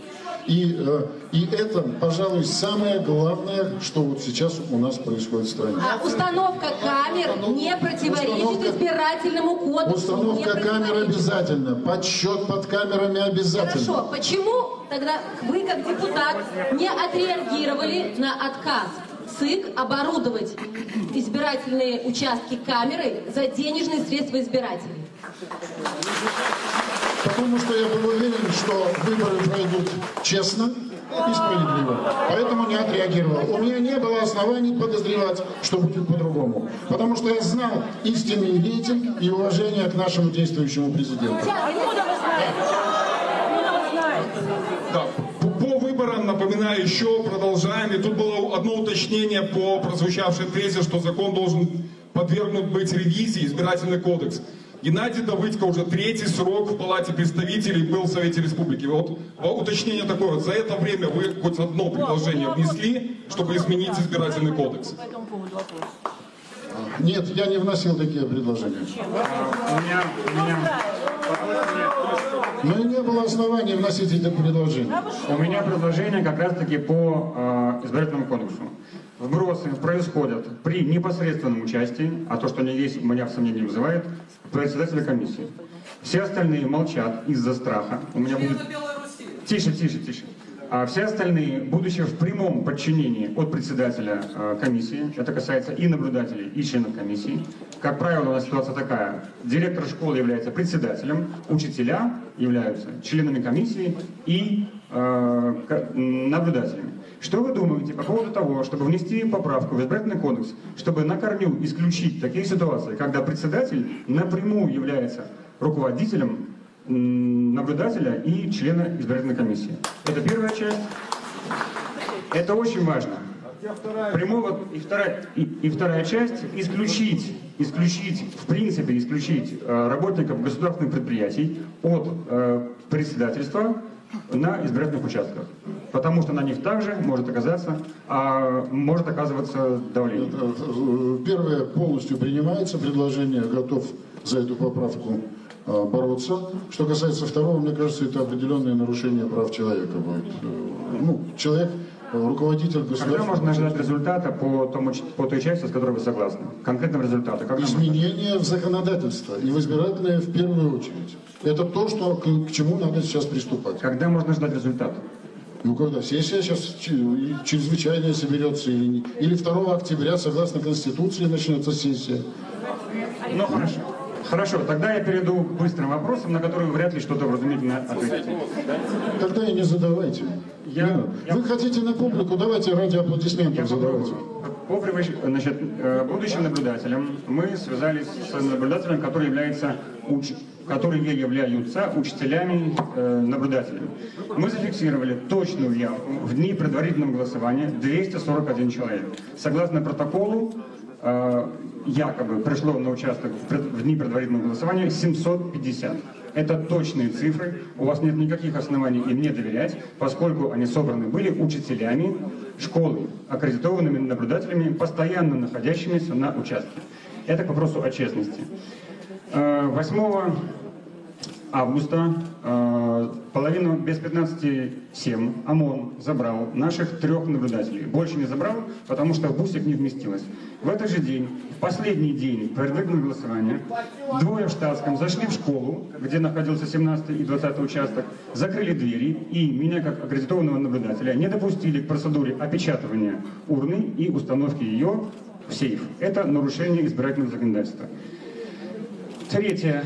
Мы, независимые наблюдатели, направляли 4 и 5 августа сего года жалобу в РОВД на превышение явки. Оттуда получили отписки. Последнее. Мы, независимые наблюдатели, собрали на нашем участке 235 подписей людей, которые подтвердили, что они голосовали за Тихановскую. При этом по протоколу, из протокола следует, что проголосовавших за Тихановскую 207. Это к вопросу о честности. Как вам нравятся такие честные выборы, которым вы доверяете через опрос знакомых вам людей?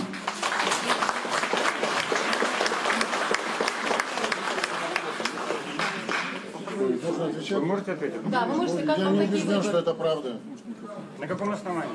Ну, почему я должен вам доверять? Потому что мы ваши Нет, может быть, и правду вы сказали, но это недоказуемо. Если это так произошло, как вы сказали, это безобразие. Это безобразие. Вам надо, пусть ЦИК разбирается с этим, причем здесь депутат Давыдько. я что там был, я что проверял там это все. У меня функций таких нет. Я пришел, проголосовал и ушел. То есть вы не собираетесь ничего делать по этому поводу? Есть специальные органы, которые занимаются расследованием. Не работают. Они не работают. Я обратился в ЦИК, мне ответили на сайте. Здесь в данном случае только вы можете написать мне еще одно заявление по конкретному случаю. Я попробую добиться чего только возможно вот по этому факту конкретному. Шановний Сапріно, ми вже бачимо, позиція ясна, так? Уже повторяємося просто, уже по третьому колу одне і те ж, позиція зрозуміла. То не зрозуміло ще, чи треба ще нещо тлумачити, вже сказано було. Опошнє питання по виборчому блоку этому. І ще удокладнення від оргкомітету по виборчому. Опошнє від вас. Добрый день. Да, такой вопрос. Тут много было вопросов, наверное, которые были вне вашей компетенции. Это очень неудобно не отвечать, я понимаю. Вот, ваша компетенция, как вы показали в последнее время, это делать заявления. Эти заявления влияют на умы и наши, их слышат все в СМИ, также наши престарелые родители, которые живут в деревнях, которые слушают только государственные СМИ. Это попадает туда. Вот. Вы сказали, что вы не согласны с выборами, с тем, что вы говорили, что там была мулька, но вы недавно буквально сделали заявление о том, что все эти протесты происходят из Запада, что нехта, и им руководят спецслужбы американские. Это ваше заявление, ваши слова. Что вас, как человека, заставляет делать именно такое заявление, но не делать заявление о том, что выборы, возможно, сфальсифицированы? Хотя доказательств этому в сети сейчас уже очень много. Вот. Но нет никаких доказательств, что нехта проплачен из Запада. А вот фальсификации, которые у нас на родине происходят, а нехта где-то за рубежом, и США за рубежом, вы говорите о них. А то, что происходит у нас в стране, но вы делаете заявление именно про Запад. Что у вас заставляет как человека делать именно вот такое заявление, а не обращать внимание именно на наши проблемы? Вы могли сказать, это как человек, личное ваше мнение может быть, да, но вы депутат, вы делаете заявление на публику, и люди вас слушают, это очень важно. И почему мы должны верить вам, когда вы заявляете про американские и польские спецслужбы? Вы нам не верите. Вы чего-то боитесь президента, что он вас снимет? Ответ давайте услышим. Уважаемые господа, неужели непонятно, что происходит у нас в стране? У каждого... Понятно, война! Неужели непонятно, кто заинтересован в нашем... Идет развал нашей экономики. Знаете, послушайте. Вы мне задаете вопросы и совершенно не хотите слушать мои ответы. Совершенно. Я не знаю, это очень долгая лекция, вы не выдержите ее, если я начну рассказывать сейчас о том, какие интересы геополитические лежат на нашем пространстве. А вы попробуйте сказать. Так вы же не дадите. Давайте так, все-таки. Еще много тут ситуаций, которые и вопросов связанных, и личных этих трагедий с тем, что происходило после выборов. Мы это вообще еще не озвучили. По выборам прозвучало, наверное, уже все, что могло прозвучать.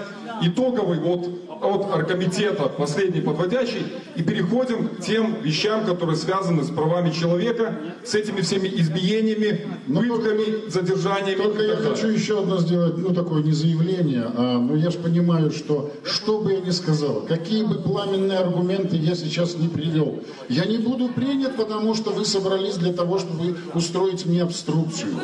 У вас получается.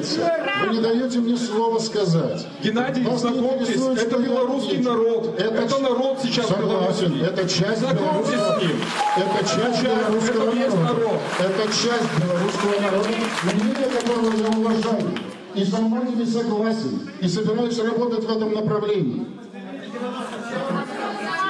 Последний вопрос от оргкомитета и потом блок по правам человека. Вопрос не открыт. Кто вас заставляет меня без вопроса? Разрешите, я задам последний вопрос, который закончит эту секцию. Смотрите. Что заставляет? Что заставляет? Что заставляет вас, как человека, задавать был предыдущий вопрос, делать эти заявления? Эти заявления, потому что я вижу, как гибнет моя Родина. Я вижу, как она гибнет. И причем заинтересованность в этой территории. Никто не хочет, чтобы народ жил хорошо. Все хотят завоевать эту территорию, разрушить экономику. Нет, вы смеетесь. Подождите. Во время Великой Отечественной войны, да, всегда на той стороне... На той стороне окопов были люди, которые на ломаном русском языке кричали: «Русские, сдавайтесь, мы убьем только жидов и комиссаров», да? И кидали еще такие листовки: «А мы вам дадим там по нескольку марок, и вы будете жить». Да? Точно такие же есть средства массовой информации, которые также кричат из-за бугра. Более того, кстати, вот я шел сюда и тоже такую же листовку обнаружил у себя в почтовом ящике. Тоже: «Русские, сдавайтесь, мы только комиссара убьем, мы каждому, кто не пойдет работать, выплатим по миллиону», там и так далее. Это тоже, что это такое? Это разрушение нашей экономики. Вы это приветствуете, что ли? Нет, покажите нам! Пожалуйста, по рукам. Да. Хорошо, разрешите, я задам последний блоке выборов. Смотрите, вот из-за чего произошла вся эта ситуация? Вот почему все так люди недовольны? Потому что у нас есть очень серьезные основания полагать, что наши голоса посчитали нечестно. Нам за это реально болеть всем. Это главное, и это очень плохо. Это очень плохо. Это очень плохо. Я вот на 26-м участке была избирательной. У нас вообще не вывесили протокол. На участке 1500 человек. Мы за 2 вечера собрали 700 подписей людей, которые подтверждают, что они голосовали на Тихановскую. На многих участках к радостью вывесили протоколы, и людям удалось собрать в 2-3 раза больше подписей людей, которые говорят, что они за нее голосовали. Мы не хотим разваливать никакую страну, мы не хотим никакой гражданской войны, но мы не хотим 5 лет еще жить с человеком, которого у нас есть серьезные основания полагать, что мы не выбирали. Что нам делать?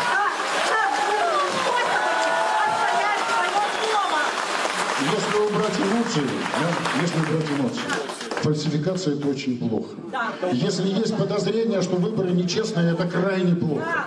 И вы имеете право настаивать на том, чтобы были перевыборы. Но для этого нужна спокойная атмосфера в стране, это первое. Второе. Почему бы сразу не изменить избирательный кодекс и по новому кодексу не делать перевыборы? Теперь, хотите вы это слышать или не хотите это слышать? Единственный вариант сейчас сохранить нам независимость — это подготовить новые выборы с президентом Лукашенко. В противном случае, в этом промежутке, потому что вы же прекрасно понимаете, Тихановская не лидер, за ней стоят люди, заинтересованные. Эти люди в Беларуси, да. Точно? Ладно, хорошо. Ладно, все. Хорошо, закрылись. Вам не нравится то, что я говорю, но мне, может быть, тоже что-то не нравится, я же слушаю. Хорошо. Все. Да. Давайте эмоции немножко тише. Мы уже час, в принципе, вот тут, в этом зале. Важные вещи еще не прозвучали. О том, какой беспредел проходил после выборов. И про нарушение законодательства, про нарушение прав человека и все остальное. Все это должно прозвучать. Вот тут, говорит, не хотите слушать, хотите слушать. Я надеюсь, что все-таки мы сможем донести свое и будем услышаны. Так, можно я еще тоже резюмирую по блоку выборов относительно вашего депутатского статуса. А когда у вас спросили, почему вы не предпринимали мер реагирования относительно нарушений законности, вы сказали: по моему убеждению, выборы были проведены верно. При этом вы, как депутат, на основании закона о статусе депутата обязаны руководствоваться не только своим убеждением, а интересами народа. Вы это помните. Не ЦИК ответами, не указывая президента, Да, Ваша честь, интересами народа. Далее, в статье 26 закона указано, что вы должны выяснять причины обращения граждан. И поэтому, я так полагаю, у нас к вам претензии как к депутату, что вы пренебрегли интересами граждан, пренебрегли обязанностью выявлять причины обращения. Обращения были по факту законности, а основывались исключительно на своем личном убеждении, что является не в полной мере выполнением ваших депутатских обязанностей. Это по поводу вы. Вы ничего не сделали, поскольку вы так полагали. А вы не можете просто полагать. И вы должны полагать вместе со своими избирателями. Ваша честь, я в мерах своей компетенции обращался в соответствующие органы. И получал ответ. Вы не обращались по факту нарушения, о чем вы просили. Вы обращались по факту представления вам результатов. Факты нарушения устанавливаю не я. И не в данном случае человек, который заметил факт нарушения, это не является факт нарушения. Вот если он подает заявление, и компетентный орган говорит, да, это было нарушением, тогда это уже нарушение. Потому что я могу идти по улице и считать, что это нарушение. А это таковым не является. А вы мне уже сразу говорите, что я не реагировал на нарушение. У меня нет информации, что это нарушение. У меня есть мнение частного лица, который так считает. На основании этого мнения я переадресовываю его обращение в компетентный орган. И получаю или не получаю информацию, о которой отчитываюсь перед подающим заявление избирателем. У вас есть полномочия по истребованию... Ваша честь, перестаньте. У меня есть полномочия, я ими пользуюсь. Внимательнее. Хорошо, с этим блоком по выборам закончили. Я знаю, сколько у вас вообще блоков в этом строительстве? Мы про это говорили. Очень много вопросов осталось. Я думаю, что все это в письменном виде все равно поступит. Какой ответ вы, наверное, уже услышали по большинству вопросов, но все равно эти факты мы все озвучим. Сейчас вот хороший был переход про компетентные органы, обращение в компетентные органы по нарушениям прав человека. И это вторая тема. Единственное, возникает вопрос, в какие органы компетентно обращаться, если сотрудники этих компетентных органов вас лупят на улице дубинками.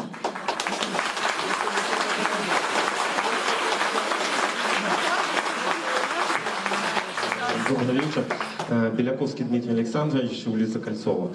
Хотел бы поблагодарить в первую очередь, что вы пришли, набрали сил, все-таки не побоялись, как я думаю, что многие депутаты все-таки нашли какие-то причины и не пришли поговорить с народом. У меня такой вопрос банальный, то есть как бы вы 8 лет были представителем нашего БТ. Сейчас по нашему телевидению крутятся ролики и в интернете, которые просто-напросто, ну, я не могу это объяснить словами, в которых видно, что наша БТ врет прямым текстом. Вы всю эту кухню знаете. Я думаю, что вы 100%, как и все здесь сидящие, видели эти все нарушения, ну, у которых есть телевизор, все, кто смотрит БТ. И эти нарушения, как вы сказали недавно в интервью, телевидение должно быть наказано, если оно врет. То есть, вот мне интересно, вы подали заявление там, или еще какой-то нормативный документ на данное действие ваших бывших коллег? Нет. Потому что, подождите, дело в том, что я тогда должен подавать заявление на все средства массовой информации, которые используют медийное пространство для защиты своих интересов. И используют, ну, предположим, определенные сайты, определенные СМИ, скажем, сцены избиения, как показывают? Они показывают, как сотрудник милиции, там, ОМОНовец, метелит незащищенного человека. Отрезая перед этим, как перед этим этот человек набросился на милиционера, ударил его, стал убегать. То есть эта часть отрезана, это показывается. Давай, так вот, вам кажется неправда. Значит, я на них должен писать. И на этих должен писать. Эти подчеркивают одно, эти подчеркивают другое. Потому что идет информационная война. Понимаете, и они выполняют свою работу. Это не есть неправда, это есть часть правды. Хотя часть правды, это тоже неправда. Она используется. Вот и все. Причем, если государственные СМИ стараются все-таки работать на стабилизацию обстановки, то иностранные средства массовой информации, иностранные агенты, вот как Радио Свобода, допустим, они работают на дестабилизацию обстановки. Вот и вся разница. Вопрос, пожалуйста. Серьезный вопрос. Вот, модератор. Да, говорите. И у меня, простите, вот Юрий Губаревич. Геннадий Брониславович, в этой же связи вы сказали буквально выше о том, что страна в опасности, про информационную войну. А как вы тогда прокомментируете, что на телевидении работают сейчас российские журналисты и пропагандисты? Это первый вопрос. И второй вопрос. Знаете ли вы о том, что представители государственных СМИ сделали обращение в Министерство информации, и там подписались 690 журналистов с возмущением о том, что творится в государственных СМИ, что нарушаются основные права. Право о СМИ и основной закон Конституции о том, что гражданин имеет право знать правду о том, что творится, статья номер 34, о том, что творится в стране, в том числе в политической и другой жизни. Ответьте, пожалуйста, по поводу российских... Оперативность, достоверность, честность. Средства массовой информации, особенно которые работают в новостной повестке, они обязаны, это как самое главное, честность, оперативность. Вы же видите, что односторонне. Большинство средств массовой информации в последнее время увлекаются эпитетами. Они не просто дают картинку, они ее дают, подают, толкуют. И толкуют под заказчика. Кто заказывает, тот так и толкует. В данном случае государство заказывает такую информацию, такую подачу. Враги этого государства заказывают другую информацию, другую информацию. Все, давайте... Так я хочу ответить, так дайте ответить мне. Российские журналисты. Итак, приехали российские журналисты, профессионалы, которых попросили помочь. Потому что... Стоп. Потому что до этого с белорусским потребителем информации работали польские и американские профессионалы. Александр Григорьевич Лукашенко попросил российских поработать с американскими и польскими профессионалами. Потому что наши профессионалы, к сожалению, не справились. Внимание, тише немножко, потому что все равно один одного не услышим, и вопросы важные просто пропускаются.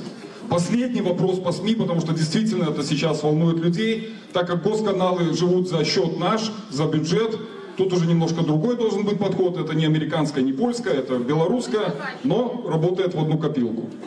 Геннадий Брониславович, здравствуйте. Вы меня, наверное, знаете. Журналист комсомолки. Вот сейчас, пока мы с вами разговариваем, 30 журналистов на площади Свободы задержали. Есть 198 статья УК. Противодействие работе журналистов. Конкретная статья. Вот что вы на это скажете? Сколько раз уже говорили, оставьте журналистов в покое. Почему, вот чей я агент, скажите? Я газета «Комсомольская правда». Зарегистрирована здесь, я белорус, я на вашем участке избиратель. Почему нас неделю не печатают? У нас заключены все договора. Нам ничего не объясняют. Нас просто перестали... Послушайте, давайте я этим займусь, но вы же ко мне не обратились. Займитесь. Так давайте. Но дело в том, что, послушайте, хватать журналистов аккредитованных ни в коем случае нельзя. Не бить, не стрелять журналистов нельзя. Тот, кто это допускает, должен отвечать перед законом. Ясно. Если арестовали сейчас, вы говорите, 30 журналистов, это плохо. Надо понять, по какой причине. Это нарушение грубейшее. Вот как я думаю, как я считаю. Газету с дома прессы, объясните нам. Не знаю, я не занимался этим. Почему почта не распространяет сейчас газету? У нас долги перед подписчиками. Подписчики нам звонят и говорят, где газета? Как нам объяснить? Хорошо, я напишу заявление. Скажите, пожалуйста, по поводу СМИ, как вы прокомментируете факты отключения интернета 9-11 августа, а в дальнейшем периодического ограничения интернета в отдельных местах по указанию государственных органов, о чем прямо заявляют операторы А1 и МТС? Это очень плохо, я сам страдал. А как вы отреагировали? Я не знаю, кто это отключил, у меня нет документальных подтверждений, кто отключал интернет. Скажите, вы как председатель комиссии, в том числе по СМИ, вы столкнулись с фактами отключения интернета. Ваши действия, как председателя комиссии посредством массовой информации. У меня нет этих полномочий. Вы, видимо, вы ведь, ваша честь, вы очень хорошо знаете законы, да? Но почему Не так, как вы, видимо. Нет, почему вы, я как председатель комиссии занимаюсь законотворчеством. Хорошо, Мы разбираем как депутат законы. отреагировать Я на не нарушение? омбудсмен, еще раз напоминаю вам. Хорошо, как депутат отреагировать на факты нарушения? Как депутат я был встревожен вот тем насилием, которое произошло, и мне было не до интернета. Встревожились, понятно, ваши действия были тревога. Спасибо. Спасибо за эти вопросы. Блок СМИ действительно важный, но с вашего позволения я за очередью передам слово просто парню, который пришел сюда на костылях, и у него есть тоже...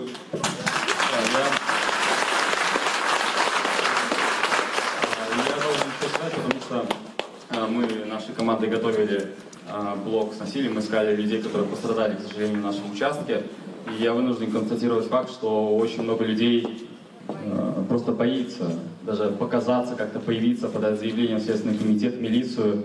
И это большая проблема, что в наше время, в 21 веке, такое может существовать. И я вот лично от себя хотел добавить, Геннадий Брониславович, слушая вас, как сказать так,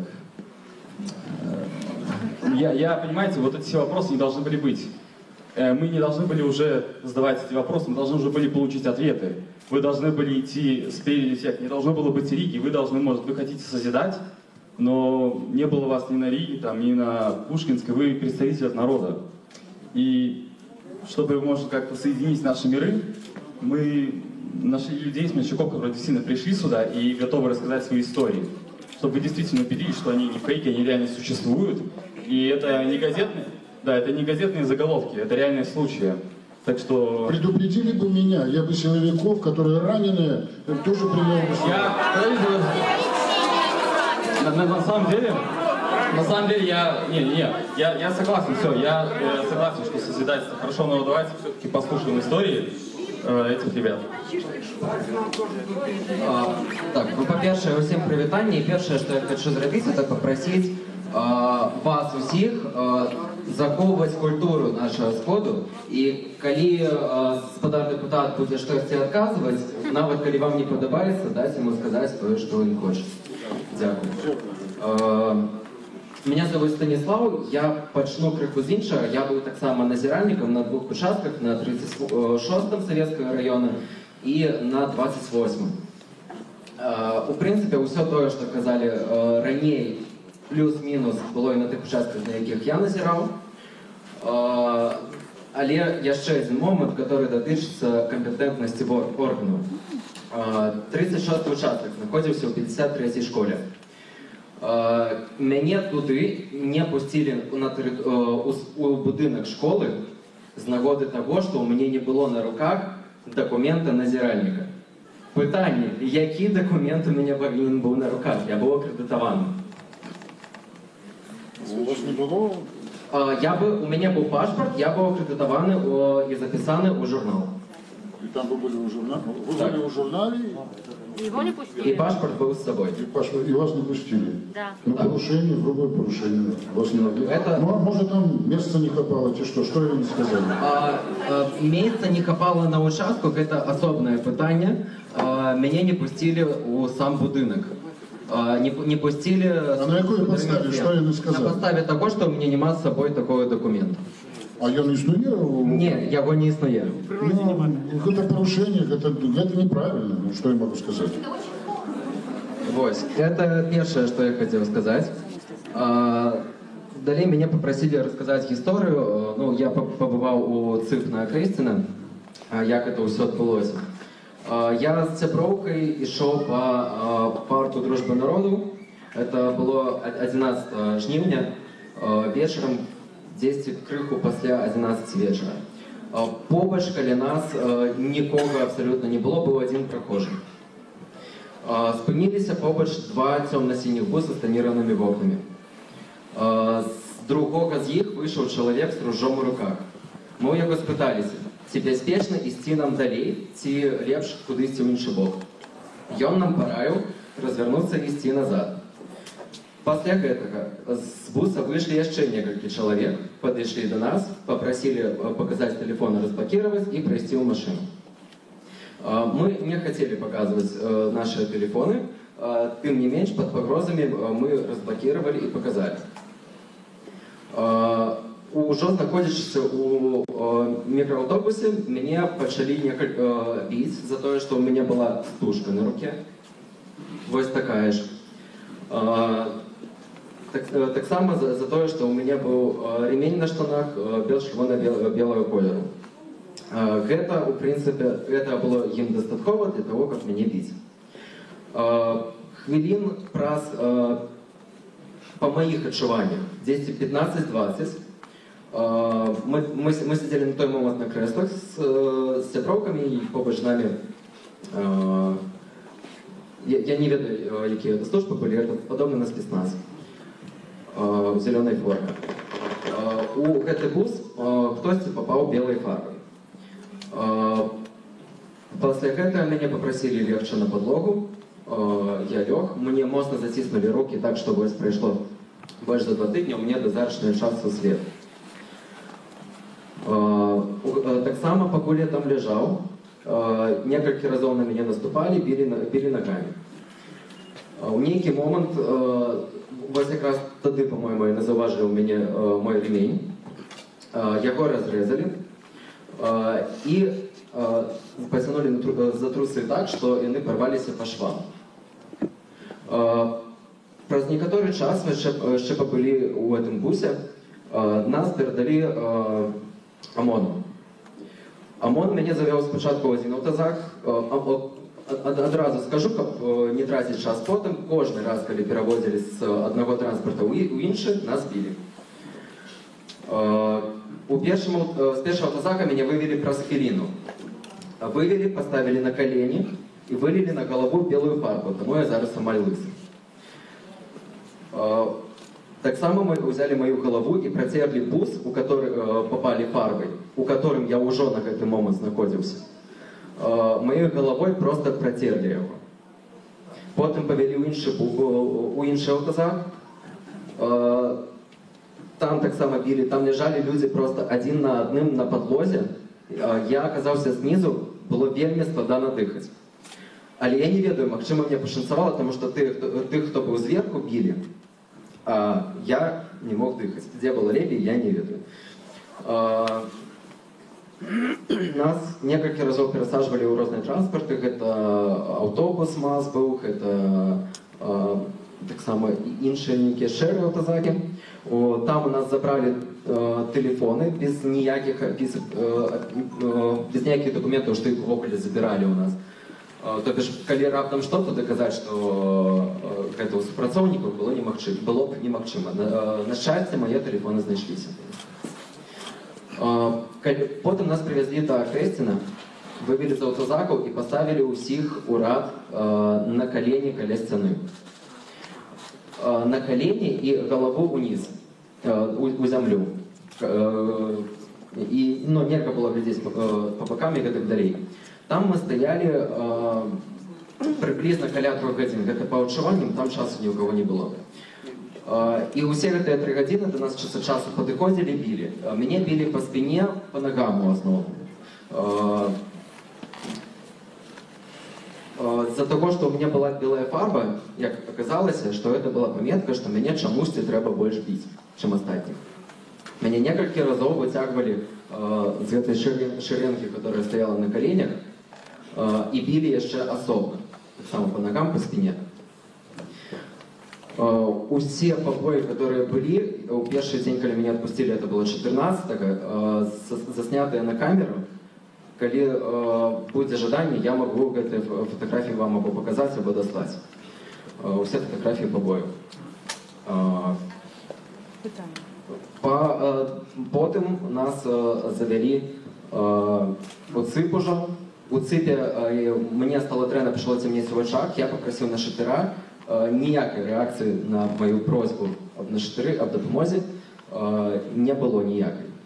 Толькі под конец уже перед камерой человеку, который шел за мной, дозволили мне дапамагчы дайсці. І умовы у цыпе. Умовы нас кормили только сніданком. Это была каша, гарбата, хлеб. Ни обеда, ни вечеры не было. Вода была з-пад крана з хлоркой. Гэта мы ели увесь день астатні.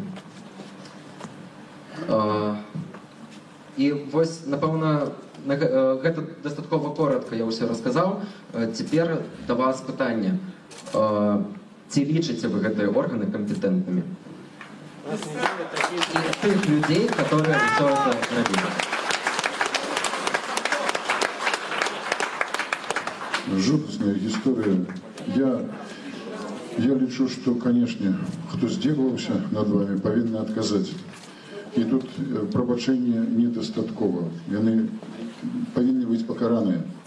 І гэта вельмі істотна і важна для сённяшняга моменту і для паразумення просто цивілізаванай дзяржавы. Прыміце спачуванні мае, правда. І я б хотел, вот ваше прозвище, ну, калі можна. Дзядоў. Я паспрабую штосьці зрабіць, каб все-таки даведацца, што вы ж не адзін, і шмат такіх. І вось гэтая камісія, якая працуе, я паспрабую просто трымаць вас у інфармацыі, якую я буду валодаць. Выбачайце, ад імя ўлады, ну якая я ўлада? Я заканадаўчая ўлада, але все-таки тут ёсць за што прасіць прабачэння. Коли ласка, еще вы хотели сказать, так? Добрый день. Меня зовут Станислав.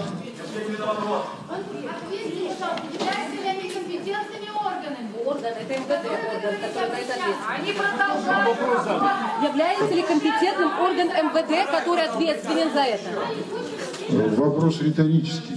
В этом случае те работники МВД, которые производили вот эти бесчинства, они должны быть судимы и приговорены в рамках законодательства. А кто отдавал приказ?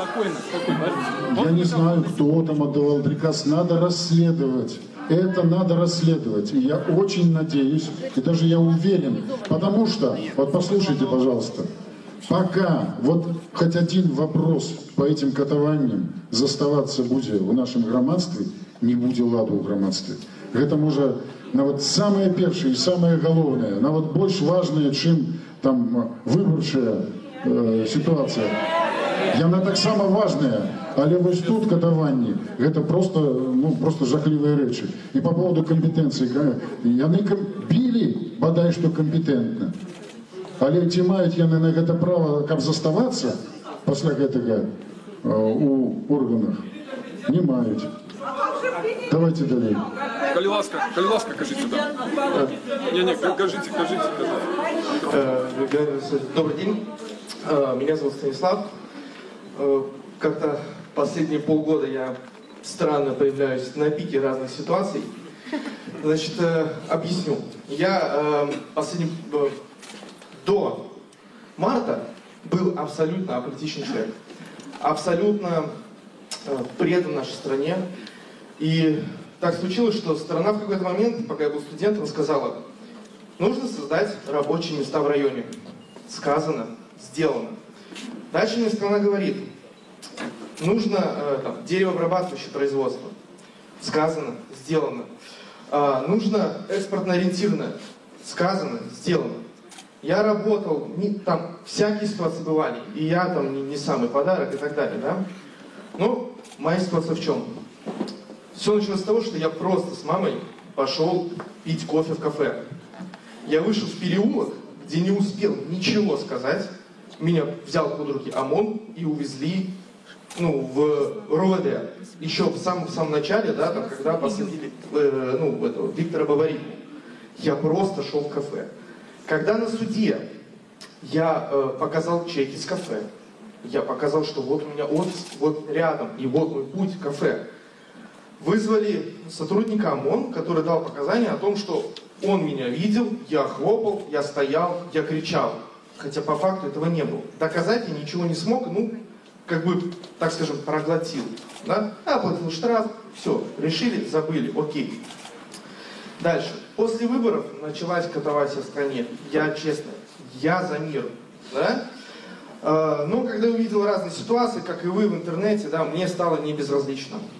И я принял для себя, что для меня нету правых, левых. Да? И я принял для себя, что я буду оказывать посильную медицинскую помощь, которую я могу, независимо, сотрудники ОМОН, милиции или гражданские. Мне было все равно.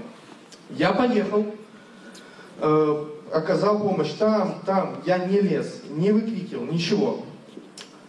На следующий день я опять же хотел уже с врачами, с конкретными врачами, с профессионалами. Мы собирались ехать, я вышел из квартиры, меня под руки взяли и увезли. К сожалению, я не могу рассказывать, как обстоятельства дела, потому что у меня есть подписка о неразглашении. Я был в разных местах, половину я даже не знал, что такие есть. И я был на Окрестино. Я не могу сказать, что это был прям ад-ад, но я считаю, что так, как обходились там с людьми, ну не в Европе, ну не с людьми, так ну не должно быть. У меня нет претензий ко всем, и я вообще даже не собирался выступать сейчас, я пришел послушать вас. Но вы сказали о том, что мы теряем Родину. И меня эти слова зацепили, но в связи с тем, что я был аполитичный человек, я старался помочь обществу, Родине, как она просила и так далее. У меня к вам вопрос как к депутату, как представителю партии, как представителю власти. А не считаете ли вы, что не я теряю Родину, а Родина теряет меня?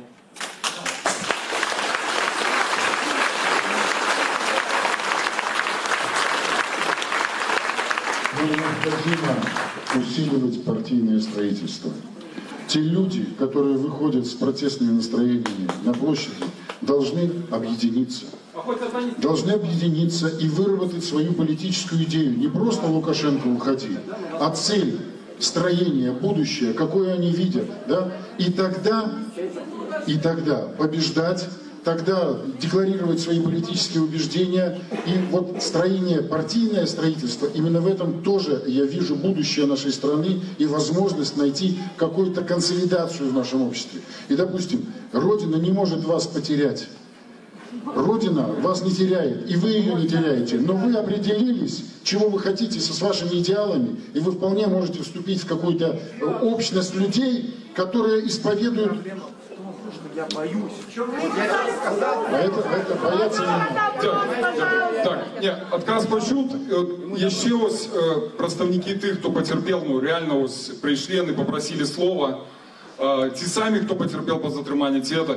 Тут один от момент такий прогущав, на який нельга не звернути увагу. От Геннадій Давидько у відказі на попереднє питання заявив, що покуль є факти з такого необґрунтованого збиття, немотивованої жорсткості, немотивованої затримання і так далі, громадського консенсуса в Білорусі не буде. Так, це правда. Тоді питання, чому зараз, до цього часу, в турмах, по надуманих кримінальних справах, административных, когда людей почали хапать из нос новой силой на улицах белорусских городов, застаются люди. Колени выйдут. Что вы сделаете для того, как в турмах больше не было ниводного белоруса, который потрапил под замес этой машины? И сегодня в том числе... У меня друзей убили, да мама не горюй! Мама не узнает жопу сына. Извините меня, окружение. Вельми легко сказать по надуманных справах. Справи бувають різні, і кожним випадком треба розбиратися особно. І це зрозуміло. Тому, звісно, і депутати повинні удільничати у цьому процесі. Ми занепокоєні ситуацією, але те, що люди виходять і порушають законодавство, коли порушають, а коли не порушають, їх нельзя затримувати, ну нельзя. А коли порушають, їм треба розказати усе. Тому я лічу, що ми повинні разом, я маю в увазі і депутатів, і виборщиків, займатися кожним випадком, але цивілізовано, подавати заяви. Ну я хто? Я депутат, я можу, ось, скажімо, ви кажете, що у вас некого затримали. Двоих. Ну двоих.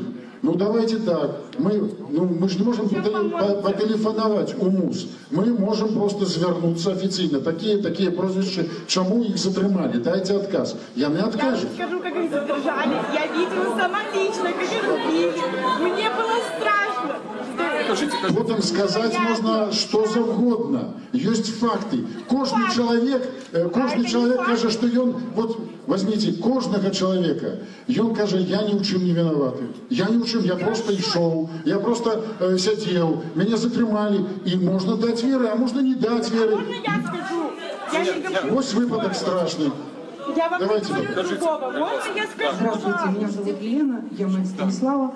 Я хочу рассказать свои ощущения.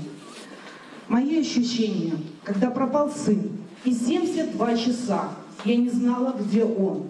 Его не было в списках на Окрестина, его не было в списках в Жодино, его не было в списках ни в одном ЛТП в Слуцке, нигде. Я 72 часа, я чуть не умерла от страха.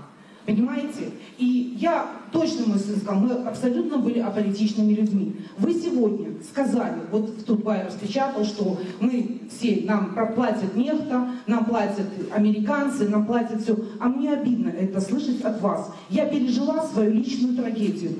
И только благодаря, я скажу, как я нашла сына, я успела в последний момент привязать его телефон к планшету. И я четко знала, где последнее место, где он был. Вот это была моя личная трагедия. И как вы сегодня можете заявлять о том, что нам платят? Нас избили, нас унизили. Подождите. Вы сегодня сказали, что это нефть, проплаченные, нами руководят. Кто мной руководил в моем горе? Кто меня сделал политическим человеком? Почему я сюда пришла? И многие пришли из-за обиды, из-за несправедливости мы сюда пришли. Мы себя не чувствуем людьми. Мы считаем себя людьми.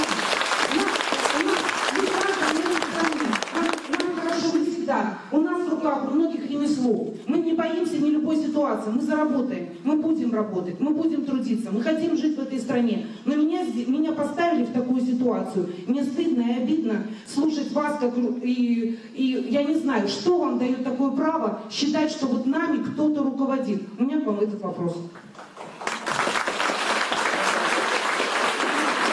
Вами лично руководит действительно большая грусть. Послушайте, я могу рассказать про технологии, которые начались еще с... А можно вопрос, пожалуйста? Ладно, не буду. Тише, ответ на вопрос звучит. Я сейчас опять буду говорить то, что вам не нравится, уважаемые товарищи. Отвечать на вопрос, кто руководит. На нашей территории схлестнулись геополитические интересы. Очень... Не хотите это слышать? Но люди не хотят слышать, что им отмовляют во властном розуме, что люди не могут жить своими мозгами. Люди не хотят слышать, что им отмовляют во властном розуме, что люди не могут жить своими мозгами и принимать самостойное решение. Мы не хотим чуть это от улады, сколько же можно. Если вы знаете, сколько денег тратится на так называемое поддержание гражданского общества, если вы знаете все гранты, если вы знаете бюджеты Белсата, Свободы, Нефта, вы должны понимать, что эти деньги не впустую тратятся. Репрессии сколько тратится? Можно? Продолжение, да? Коллега Марина, да, чтобы вы понимали, да? Вы говорите про геополитические... вот сидят свидетели, да? Я могу точно такую же историю сказать. Единственное, что у меня нога не сломана, да, и поменьше синяков. Я все то же самое прошел. Вот вы говорите геополитические интересы. Где там геополитические интересы? Какие? Такое чувство, что мы с вами живем в разных мирах. Вы в одном мире, параллельно, да? А я в другом, и вот они в другом. Вот смотрите, вы говорили о том, что нужно делать там, подавать жалобы, вы некомпетентны, да? Смотрите, у нас первоочередной сейчас вопрос. На улицах насилие. Бандиты бегают. А я как юрист вам объясню, да, в чем разница, да, между правоохранительным органом, это то, что он в обмундировании, да, его можно вычислить, он представляется, я такой-то, такой-то. А меня забирал, его забирал бандит. И сейчас это продолжается. И о каких геополитических понимаете, что у них индульгенция на совершение преступлений? И как можно с ним жить дальше? О чем вы? Вы должны в колокола бить, идти впереди народа, да, вы его представитель, я вам как юрист уже говорю. А дела эти 99% закончатся ничем. Потому что невозможно. Вину нужно определить конкретного человека. Она не будет определена. Потому что они безымянные, в масках. Кто меня бил? Я не знаю. Кто мне на колени поставил? Я не знаю. Кто со мной как с котом обращался? Я не знаю. Но у них же есть какие-то номера. Какие? У них есть приказ. Они знают, кто в это время находился в том месте. И можно провести расследование. У них рога есть. Это дьяволы. Ну правда, нельзя узнать.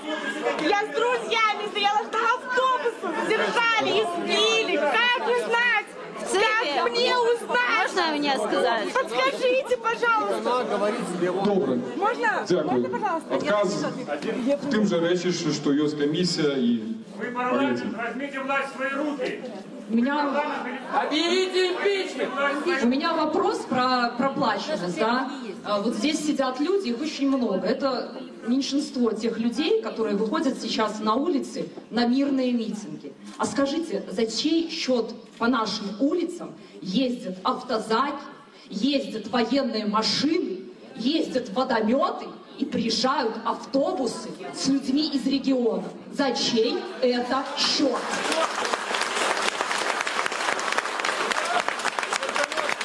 Счет государства, которое обеспокоено беспорядком на улицах. Чтобы оберегать здания и других мирных людей от протестующих. От тех, кто выходит на улицы под флагами и несут опасность. Они кому-то помешали хоть раз?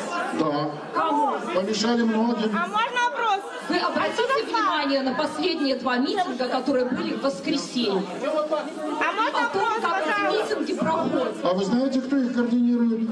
А вы еще говорите, что вы сами. Их координируют люди. Вот их координируют специальные сайты в телеграм-канале. Коли ласка, спокойнее, по черзі. Так, Марина Ишевчик-Харов, районное питание. По поводу защиты в связи с якобы угрозой людей с червоно-белыми флагами. Заметили ли вы интересную закономерность, что когда ОМОН прекратил насилие против мирных демонстрантов, а именно в виде гранат, резин, пуль и дубинок, больше не повторялись случаи увечий среди ОМОНа? А заметили ли вы, что после того, как протестующие перестали нападать на милиционеров, милиция стала вежливее?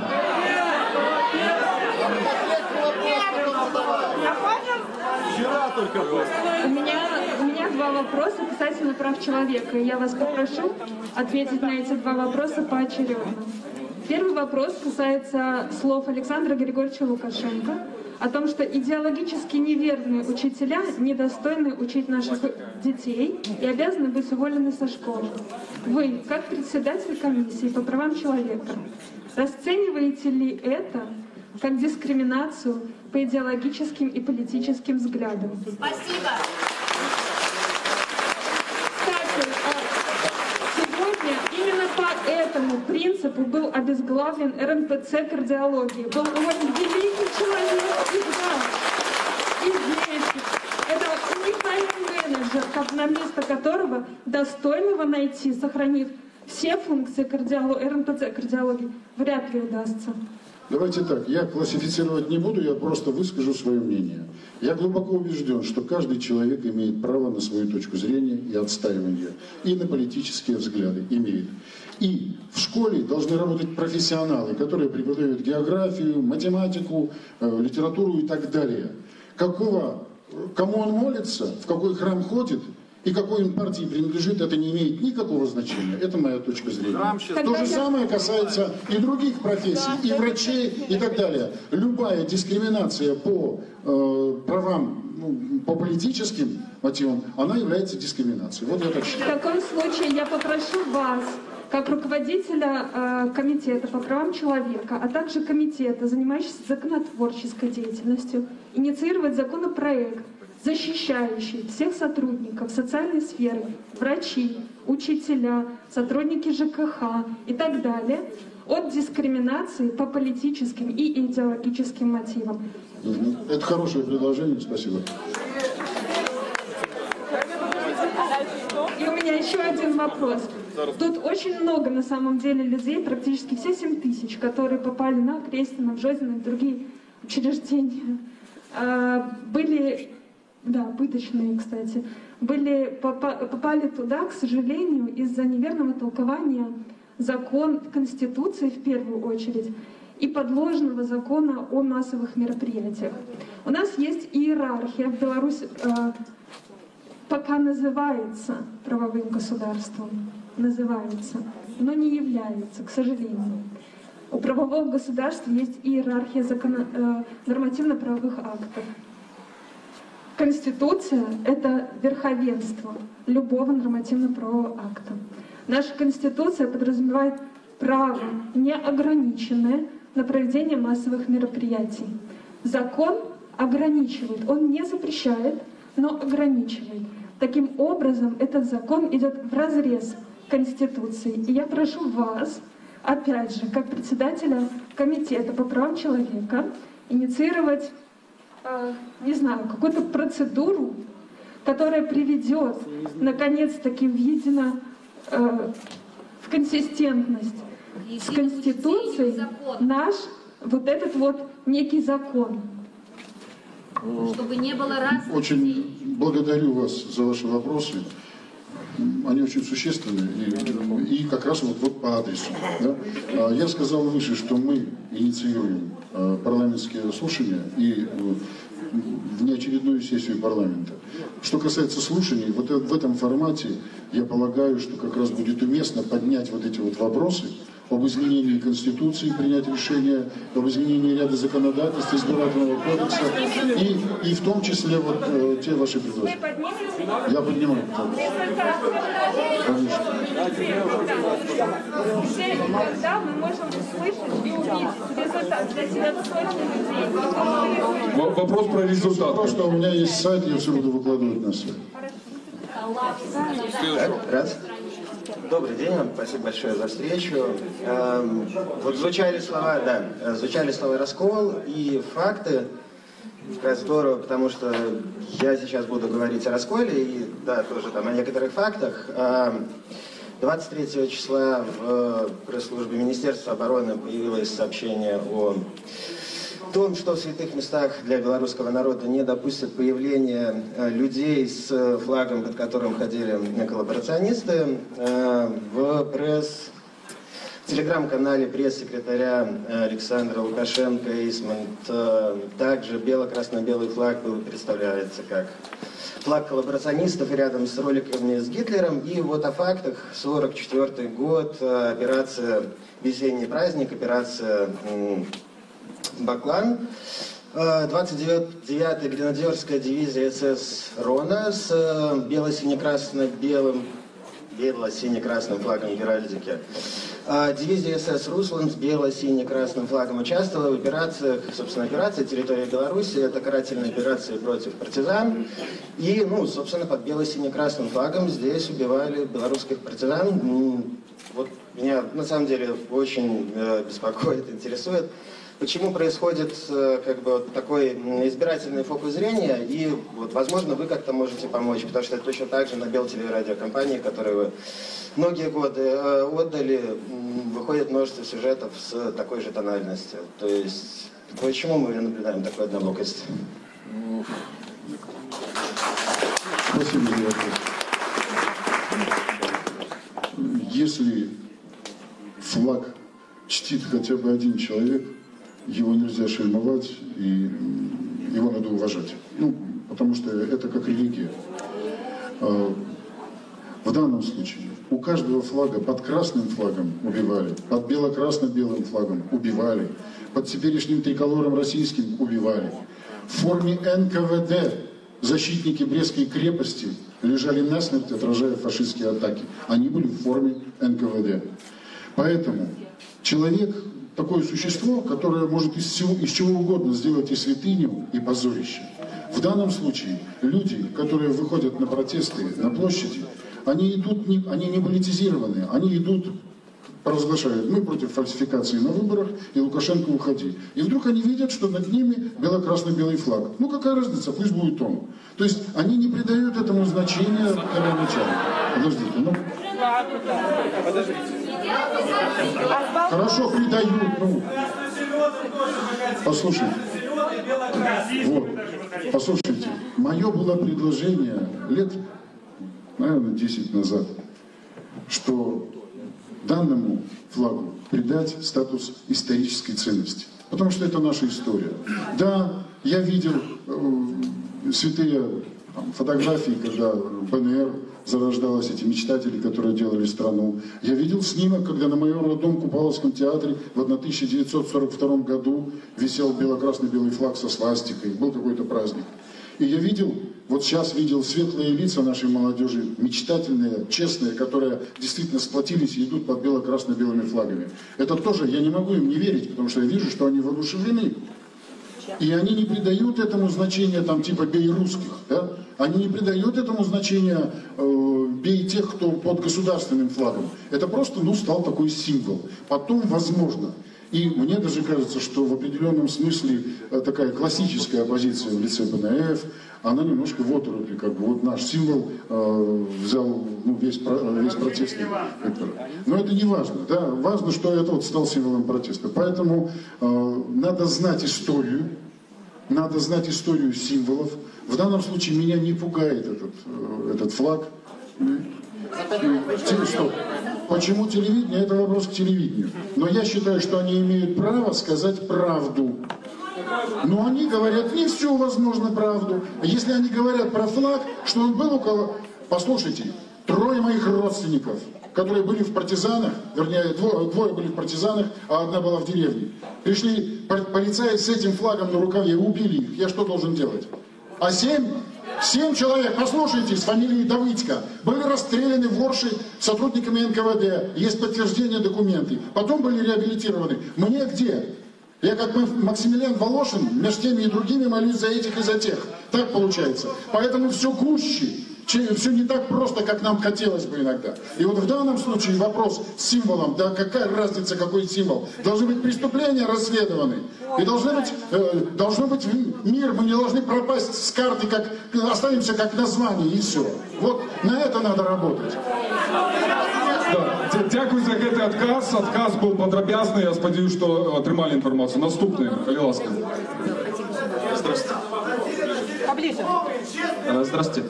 Извините, что... Вот. За честные выборы и насилие. Все, это 2 пункта. Мы не хотим остального. Новые, честные, прозрачные выборы. Вот, подождите. Хорошо. Раз мне уже сделал замечание такое, знаете, замечание как утверждение. Вы не думайте, что народ такой дурной. Давайте про честные выборы. Предположим, сейчас нет власти, нет парламента, ничего. Честные выборы, да? И начинает что? Начинает работать пропаганда. 1, 2, 3. Послушайте, да? И народу навязывают либо с одной стороны, либо с запада, либо с востока мощную кандидатуру, потому что там есть деньги. Мы белорусскую кандидатуру сможем вот проследить, что она точно независимая? Хочется верить. Вот как раз вопрос по поводу пропаганды и встречи геополитических интересов внешних. Вы сказали, что на нашей территории столкнулись геополитические интересы нескольких сторон. При этом до этого вы озвучивали только Польшу и Америку. Вы считаете, что Польша и Америка решили бороться на нашей территории между собой? А тогда, может, вы озвучите другую сторону, которую вы считаете еще столкнулась на нашей территории, у которой тоже есть здесь интересы? Конечно. Наша страна представляет интересы как для России, так и для Запада, совокупного Запада. Более того, тот самый пресловутый китайский шелковый путь, который имеет свои цели, в том числе и Европу, он тоже косвенно война, вот эта ось Америка-Китай, она попадает и сюда. Кроме сакрального значения, еще как славянская цивилизация, мы имеем экономическую, как сказать, место, где схлестнулись экономические интересы. Более того, Беларусь как экономическая страна, как суверенная, никому не нужна. Она нужна как хлам, как разменная монета. И вы это прекрасно понимаете. Но в данном случае, если вам интересно, что я думаю по этому поводу, я считаю, что нам лучше быть с Россией, которая точно нам желает добра.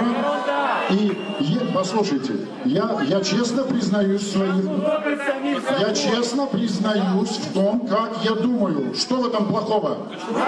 Я за союз с Россией и Белоруссией. Отвечаю ответственно, могу аргументировать.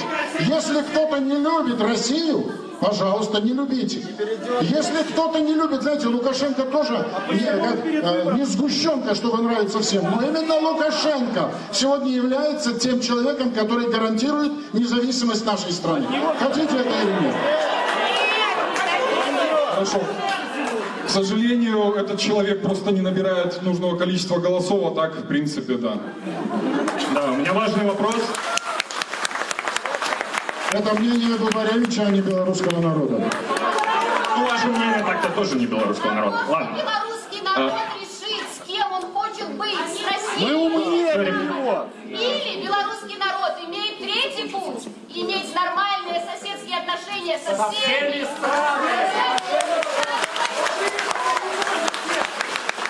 Не получится со всеми. К сожалению, мы уже утратили.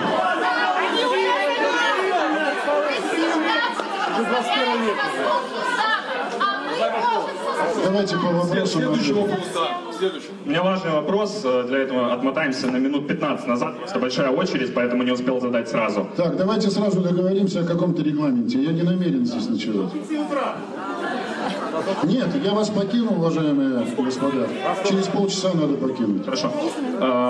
Ситуация следующая. Вам задавали здесь вопрос матери, задавал парень, который пострадал и так далее. Отвечая на этот вопрос, вы сказали, что вы не можете, не в ваших полномочиях проследить за тем, как там будет идти суд, за тем, как там будут идти дальнейшие разбирательства, но вы можете сделать запрос по конкретным фамилиям.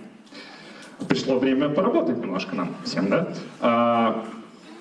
Собственно, куда списочек писать?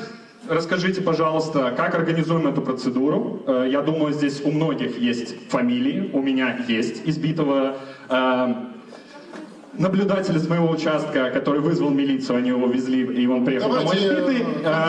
Фамилия, протокол, все есть, и свидетельство. Депутату по 107-му избирательному округу. Так. Не знаю, кто будет, но давайте.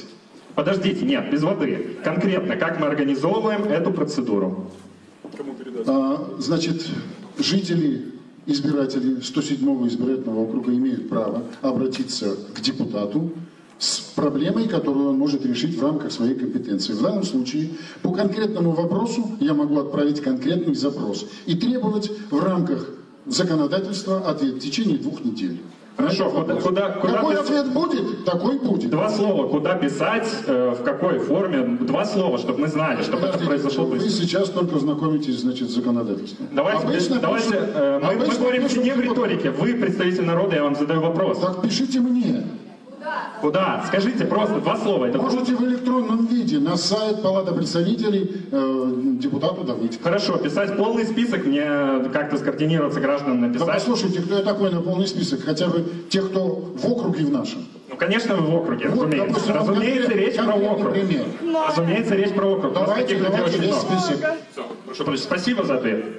Хорошо, прозвучал ответ. Писать Давыдько на электронную почту можете найти на сайте Палаты представителей. У каждого есть персонально. Надеюсь, что эти не пропадут письма. Да, сейчас государственными СМИ, и в том числе вами сегодня, муссировалась идея о том, что без Лукашенко не будет страны. У меня в связи с этим вопрос.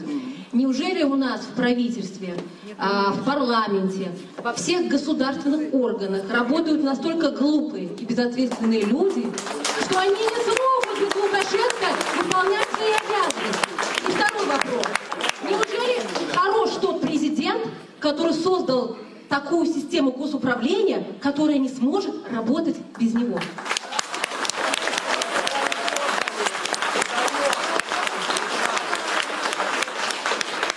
Александр Григорьевич Лукашенко создал систему, которая сможет работать и без него. Но в данном случае мощная фигура опытного политика, президента, она является гарантом стабильности на нашей территории. Именно под его руководством можно гарантировать спокойную работу тех органов, которые будут готовить изменения в новую Конституцию, изменения просто в Конституцию и подготовку в том числе всех новых выборных процессов. Сейчас, если то, что вы требуете отставки Лукашенко, я вам гарантирую наступление хаоса и прихода на нашу территорию других, совершенно других стран и других людей. Это моя точка зрения. Это моя точка зрения. А Россия так не вступит, да? Стабильность на дубинках, да, это мы видим вот последние 2 недели. Следующий вопрос. Здравствуйте, Дмитрий зовут. По вопросу реплики сначала про геополитические ваше мнение. Возможно, можно было бы согласиться, если бы в нашей стране был нефть, газ, золото, может быть, кому-то была интересна Беларусь.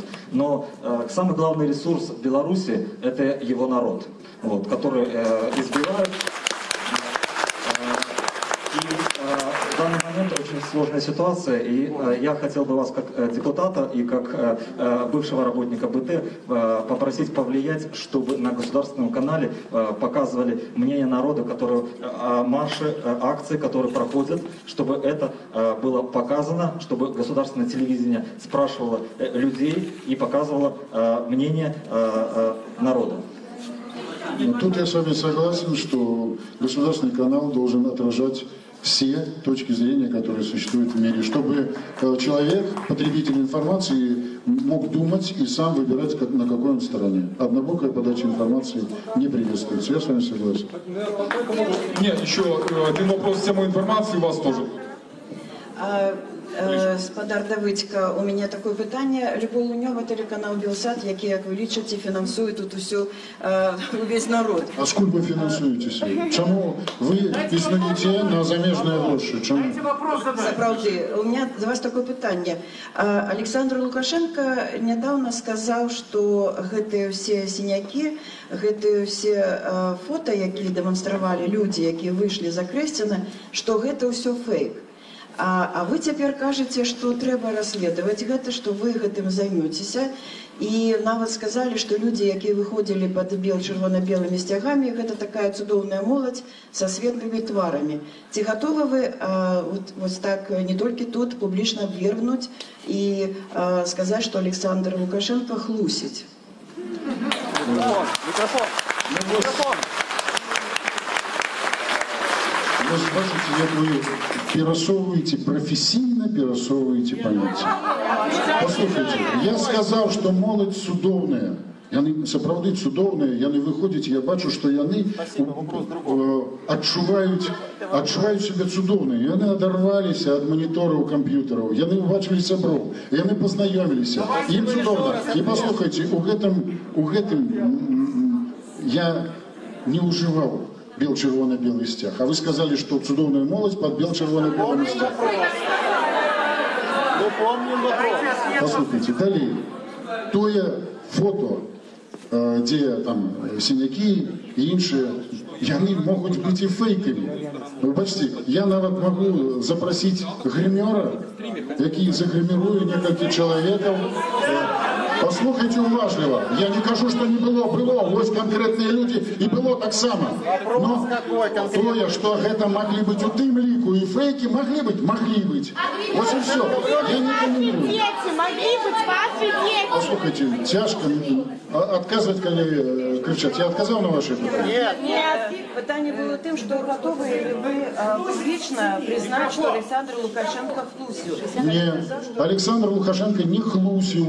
Ён так думае, і часткова ён бадай што правы тут, і што тут маюць месца і фейкі, і сярод тых, хто ідзе, ёсць не толькі светлыя лица, а ёсць розныя. Ёсць розныя, не так усё проста, гэтыя светлыя, а ён такі бабай. Не треба так казать. Все складанее, все тоньше. Ну и поскольку вы сказали, что все финансуется, то я так думаю, что каждый тут присутный в зале хотел бы доведаться, так где же наши гроши? Ну где ваши гроши? 7 миллионов евро на год Белсат финансуется, все же ведают. Бюджет Беларуси тогда, озвучите. З якою метою? Я хочу крыху прокоментувати момент з фейками, тому що у некім сенсі вони існують. Наприклад, я знайшов у інстаграмі канал, по-моєму, Гомельський, на котором брали мой фотоздимок під новинок про померлого чоловіка. Ось, тому такое так само існує, і не треба думати, що фейків нема. Інша справа, що нельзя відмовляти, що насамрэч були побої і шмат такі фотографії, вони справді. Дякую. Тут еще велизарная колька жадающих задать питання. Нагадаю, по регламенте у нас литерально 25 хвилин. Я хочу спросить, ваше отношение к ситуации с Купаловским театром. Вы долгое время работали в нем. А что сегодняшний Купаловский, ваша личная позиция в отношении Купаловского театра? Это первый вопрос. И второй вопрос. Сегодня называют наш Координационный совет неконституционным органом. Он, собственно, и не претендует на конституционность. А что такое Всебелорусское народное собрание? Это конституционный орган?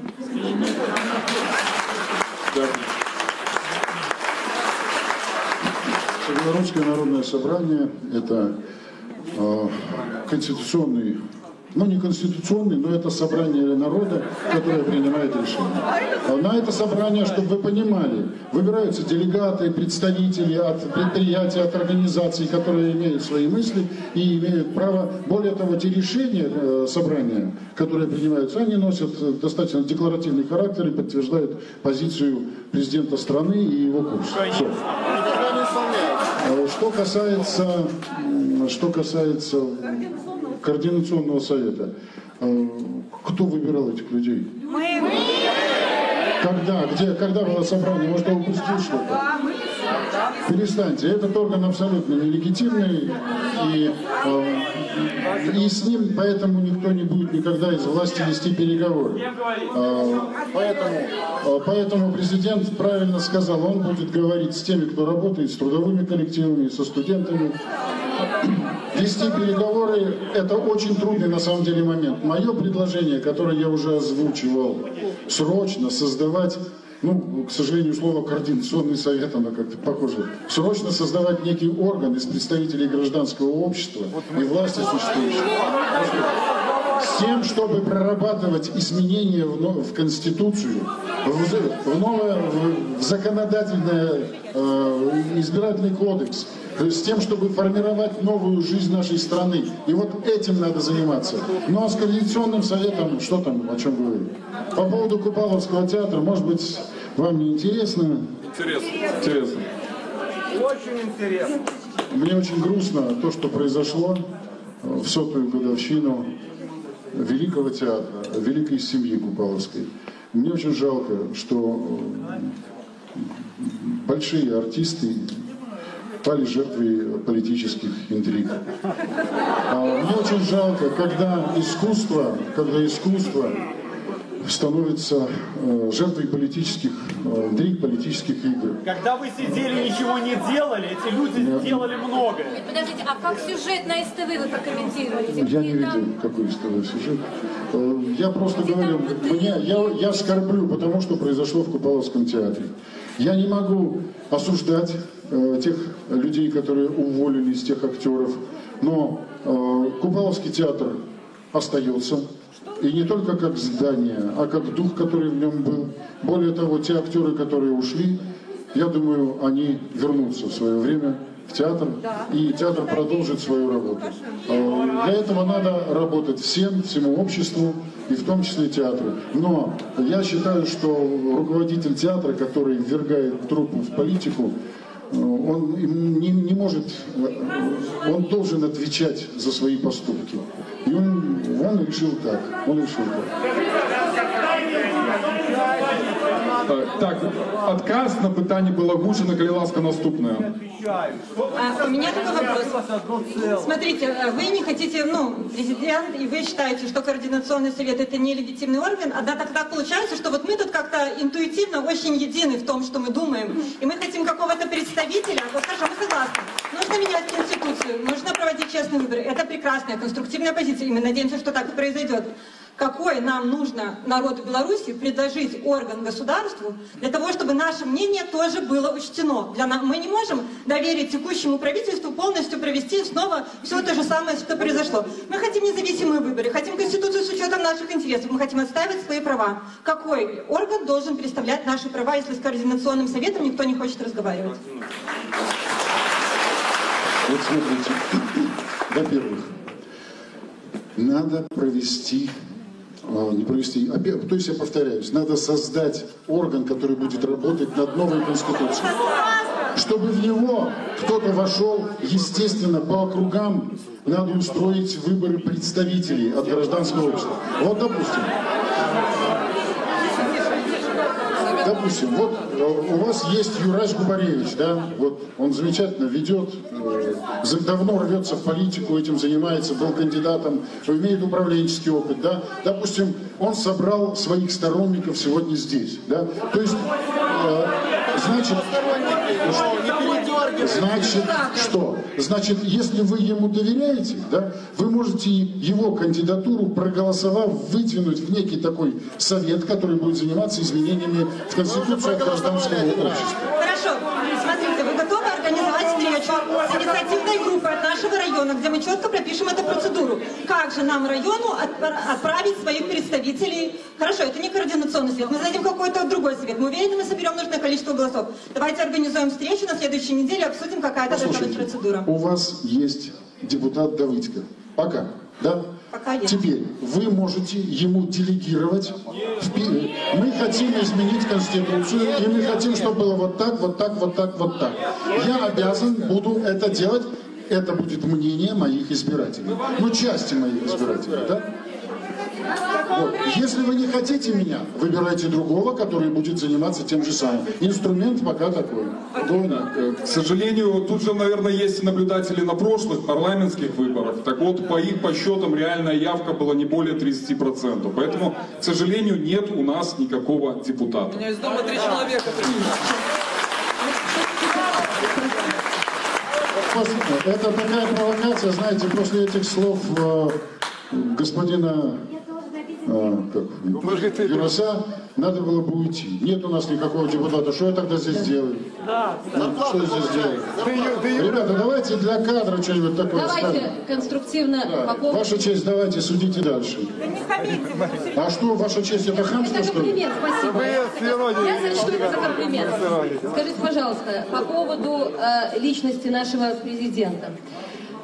Вы говорили сегодня несколько раз, что он правильно говорит. Считаете ли, что он правильно говорит и допустимо ли для высшего должностного лица государства допускать такие выражения в отношении собственного народа, как овцы, в отношении тех вдохновленной молодежи, которые ходят под червоно-белыми флагами, наркоманы, алкоголики, в отношении проститутки, да, в отношении женщин-бедолаги, в отношении тех людей, которые проходили, несколько десятков тысяч людей проходили мимо его дворца, мимо дворца, в воскресенье крысы, значит, в отношении членов Координационного совета, бывшие прикорытники и откровенно отвязные нацисты. Как вы думаете, соответствует ли это, в принципе, этике как человеческой, так и президентской, которая, я так понимаю, более узкая? Хорошо. Значит, сразу вопрос. Я отвечаю честно, нет, не соответствует. Александр Григорьевич очень эмоциональный человек и позволяет себе такие выражения, это плохо. Но вы мне ответьте на вопрос, а возможно ли главу государства обзывать тараканом? Тогда он имеет право ответить тем же самым. К счастью для нас, мы обычные граждане, и мы можем себе позволить больше, чем любое должностное лицо. Поскольку у вас так тоже, вы депутат. Если я вас обзову, допустим, тоже таракан. Вы же не скажете, что я проститутка? Или вы можете сказать, что я проститутка? Так а почему президент может назвать проституткой? Он не должен это делать. Передайте, пожалуйста. Да, Это отколол от него часть его избирателей. После 26 лет таких издевательств можем называть тараканом. Шановні сябри, у нас реально час підходить, і Давайте зачитаем черную метку, поаплодируем радостно, да пойдем по своим домам. Давайте. Просто тоді літерально два опошніх питання. Внимание, меня зовут Юрий Карманович, я родился, вырос в нашем районе. Мне кажется, откуда, что я вас знаю, Геннадий, отчество, извините, можно Геннадий набыть? Знаете, что произошло? Я тоже, как вот многие люди, предприниматель, пишу книги, преподаю. И что произошло? И я хотел бы тоже, чтобы вы почувствовали, не отвлекли это чувство от себя, потому что даже переговоры дали Нобелевскую премию человеку за то, что он вел переговоры не столько рационально, сколько эмоционально. Произошла эмоциональная вещь. У меня возникло чувство, что нас изнасиловали. Понимаете, вот чувство изнасилования. Я не мог понять, и вышли люди проплаченные, вышли люди. Почему сказал Быков Алексей, что вышел народ, который почувствовал боль. Я бы хотел, если вы чувствуете эту боль, не надо от нее отказываться. Я сам мужчина, я почувствовал. Почувствовали мои дети, моя жена. Прошла 3-й день, у меня сегодня ночью плачет жена. Мои дети все не сказали, если этот режим останется, мы не будем жить в этой стране. Это не просто какое-то проплаченное, поймите, это, может, я не понимаю, геополитика, все такое, но произошло какое-то изнасилование, потом нас, как следствие, избили и сказали, а что, вам не нравится? Ну, знаете, когда насилуют, я мужчина, я не знаю, может, женщины, которые переживали изнасилование, это страшно. Когда насилуют человеческую душу, мне кажется, это опасно. И я недавно прочитал в Библии такой закон, что если насильник вас насилует, нужно кричать. Тогда насильника придут к смертной казни. Это было в Ветхом Завете, во Второзаконии. И мы как народ кричим просто, Геннадий, понимаете? Это не вопрос сейчас разборки, это вопрос эмоциональный. Мы кричим, нас изнасиловали. Как вы это объясните? Ну, тебя насилуют. И насильник говорит, ну, может ему хочется, может он нравится, может это уже следствие. Потом нас избили, потом, ну, понимаете, все эти вещи. И мы поэтому кричим, мы не защитные, у нас же нет оружия, у нас нет ничего, у нас только голос. И как сказала вот Светлана Алексеевич вчера, когда там сказала, мы должны только духом победить. Но самое главное, мы не хотим сдаваться, мы уже не будем другими. Мы здесь объединены, мы познакомились, вот Марину узнал, Лешу, всех. Я не знал никого, но я радуюсь, что мы народ, мы, понимаете, даже Быков сказал в российском телевидении, что Беларусь это народ, потому что мы вышли от боли. Мы вышли от боли, и мы мечтаем, чтобы мы открыли шампанское и радовались. И мне кажется, вот в этом надо признаться, что нас по каким-то хорошим причинам ради светлого будущего изнасиловали. ОМОН, спецназ, президент, вы как-то говорите, ну бывает, ну это криминал. И мы не политики, Геннадий, мы нормальные люди. Я родился в этом районе, прожил 55 лет, родил 5 дочерей. Я лучшая семья года, я защищал свой район. Я не какой-то, и я, честно говоря эти вещи, думаю, собираться, а мне говорят, нужно общаться, выиграть инициативу, а мне говорят, выйдешь инициативу, заберут, придут, арестуют, документы. И знаете, общество развивается, когда люди живут в безопасной среде, потому что безопасная среда открывает ценности. Сегодня нет безопасной среды. Люди боятся. Это плохо. И я каждый день преодолеваю какой-то страх, прокачиваю свою жену, детей. У меня 5 дочерей, они все плачут и боятся. И я сижу, думаю, я каждое утро просыпаюсь и думаю, у меня, знаете, такое чувство, чтобы глаза не открыть. Я даже на работе не был 2 недели. Вот сегодня подошел, у меня мозги не работают. Какой-то бизнес делать, отгрузки, логистику. С Южной Кореи мне звонит, говорит, Юра, ты плохо выглядишь. Я, понимаете, произошло, и мне кажется, надо называть вещи своими именами. И мне такое чувство, что вы это понимаете. И здесь вопрос не рациональный, а эмоциональный, Геннадий. И как дали Нобелевскую премию, тот человек, Колман, по-моему, он сказал, что мы раньше вели переговоры с террористами рационально, нужно вести эмоционально. Мне кажется, что вы, как представитель нашего округа 107-го, ведь вы наш голос, вы можете сказать, мы тело, а вы наша голова. Тело изнасиловали. Пожалуйста, защитите нас как лидер, как депутат, защитите нас, чтобы этого изнасилования оно было признано, оно было осуждено. Ведь мужчина это не тот, кто говорит овцы. Ведь президент Александр Григорьевич, это не лидерство, это не быть власть. Лидерство это признавать свои ошибки. Как бы стыдно не было. Признавать. И когда человек совершает ошибки, его уважают. А мы сегодня видим лукавство, ложь, какой-то прикол. Мы образованные люди, мы ездим по всему миру.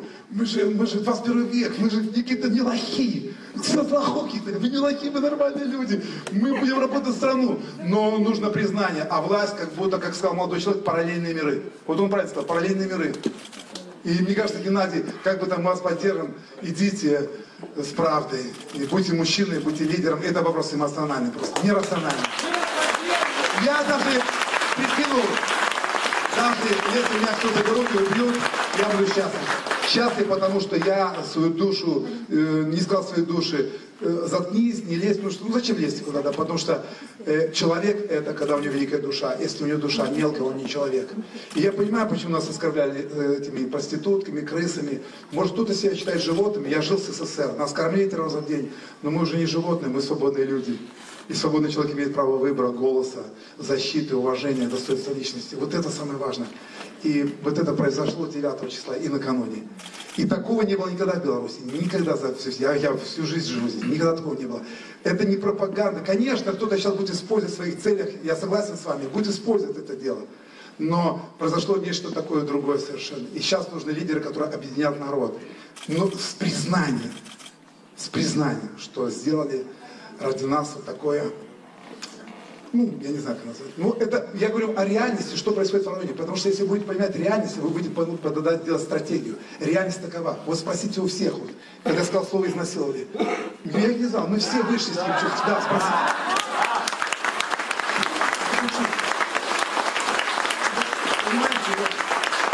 Мы, согласно Библии, которую Франциск Скорина подарил, имеем право, когда насилуют, кричать, и поэтому мы кричим. И мы имеем это право даже не по Конституции, а это право имеем от Бога. Кричать, когда нас насилуют. Мы будем кричать. Мы будем сигналим на машинах. Мы кричим. Мы будем кричать. К сожалению, нас слышит Европа, Россия, президент нас не слышит. И я бы хотел, чтобы вы хотя бы нас услышали. Может, вы нас услышите сегодня. Вопрос вот в этом. А все остальное это второстепенные вещи. И мне кажется, что вы слышите. Вот я почему-то, когда видел вас, ходил на выборы, когда вас увидел, мне говорится, что мой брат. Мы с братом моим ровесники. Он, правда, умер, но мне кажется, вы даже моего брата старшего знаете. Я не знаю откуда. И мне кажется, что вы нас услышите. Прошу вас, защитите нас от насилия.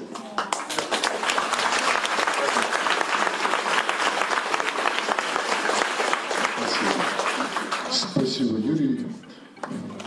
Я также, знаете, вот я люблю спать, и последнее время не люблю просыпаться, потому что у меня постоянно такое ощущение, что в семье кто-то умер. Вот ощущение большой утраты. Я пытаюсь разобраться в процессах, пытаюсь понять, что происходит. Ваше выступление, оно очень дорого для меня. Спасибо большое. Вот, поскольку я понимаю, что сейчас будет происходить, если мне позволите, я пойду. Можно вопрос? Один вопрос, пожалуйста. Очень сильно переживаете, очень давно. Я думаю, что 5 минут, чтобы озвучить то, что жители района предлагают уже как такую резолютивную. Да я читал проект. Это не личное, как я читал проект, отозвать депутата Давыдского, потому что он... Нет. Ну давайте другое. Это другое, просто озвучить, это тоже. Во-первых, отозвать. Вопрос такой. Становитесь на сторону народа, тут народ. Вы услышали этот народ, сделайте что-то реально, не надо никого тогда отзывать. Вы знаете вот что? Было очень много серьезных вопросов, очень много предложений. 90% боли я разделяю. Претензии к властям я чувствую. Я чувствую эту боль, которая здесь есть. Я чувствую справедливые требования, которые здесь есть. Над всем этим надо работать. Я чувствую искренность пришедших сюда людей. Что с этим делать? Надо думать, надо вырабатывать. У меня те предложения, которые я вносил, они не совсем какие-то принимаются, какие-то не принимаются, но, видимо, мне надо сделать целую программу. Потом, я уважаю всех собравшихся, но, извините, это не все, не вся точка зрения. Это не весь народ, это часть народа. Мы соберем большинство округа. У вас мало времени, чтобы думать и на программу. У вас мало времени. Это было открытое собрание с информацией по округу, по всем площадкам коммуникации. Пришел каждый, кто хотел. На дверях не было сегрегации, никого не отсеивали ни с бело-красно-белым, ни с красно-зеленым флагом. Любой мог прийти, и голос людей вы услышали. И эти темы, которые прозвучали, они, наверное, упираются в самый главный больной вопрос. Это личные амбиции одного человека, который желает остаться у власти благодаря фальсификациям, благодаря крови, благодаря дубинкам, своим силовым аппаратам и запугиванию людей. Вот этот вопрос вы тоже, как депутат, в состоянии решить. Есть процедура импичмента. Возьмите на себя смелость инициировать эту процедуру, руководить представителей. Я услышал эту точку зрения, я услышал, но возвращаюсь к тому, что я уже говорил. Я даже после вот той информации, которая мною получена здесь, убежден, нравится вам Лукашенко, не нравится, но он единственный гарант в этом переходном периоде. Но я так думаю, вот я так думаю. А над всем... Вы поймите, пожалуйста, уже не будет страна такой, как была. И Лукашенко уже не будет таким, как был. Уже все будет по-другому. Страна перешагнула уже. Не будет, потому что Лукашенко не будет.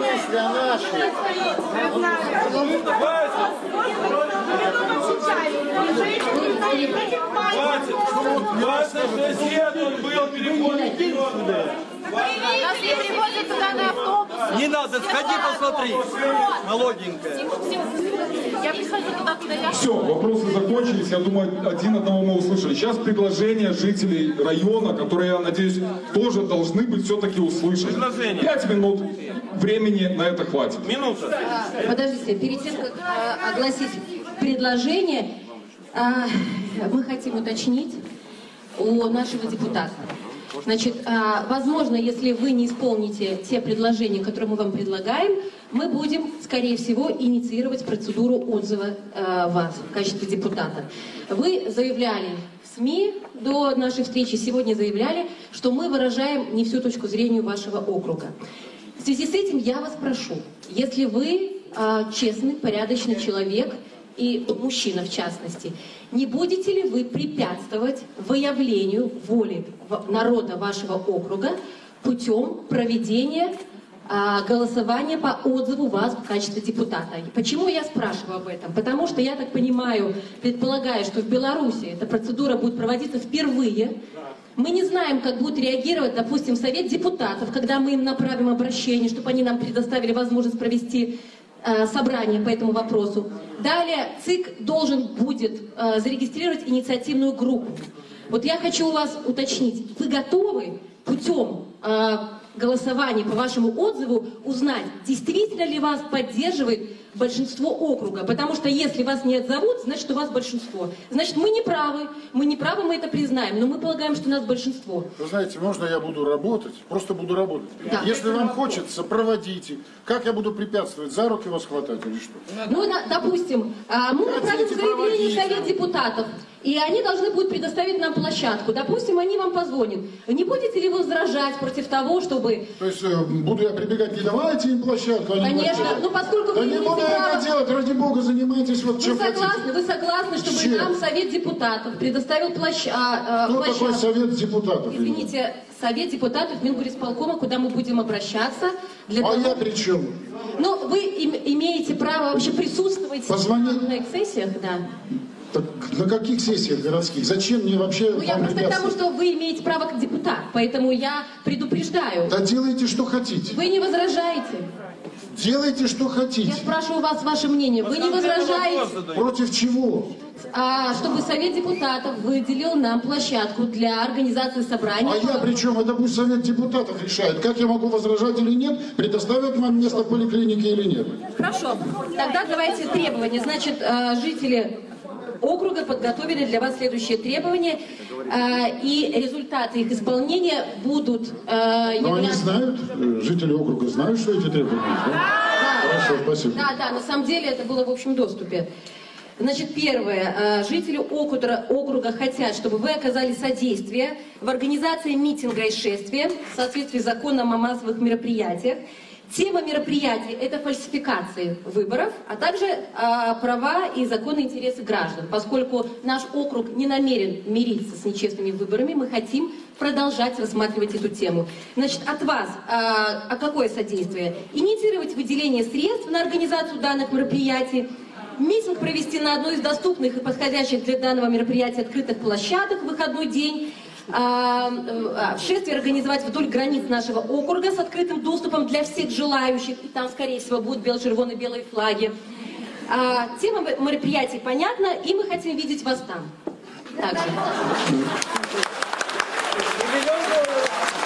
Послушайте, власть настолько милостлива, что она сейчас разрешает вам это без всякого согласия. Значит, отвечаю честно на ваш вопрос. Нет, я не буду выступать инициатором этого митинга. Не будете, хорошо. Дальше.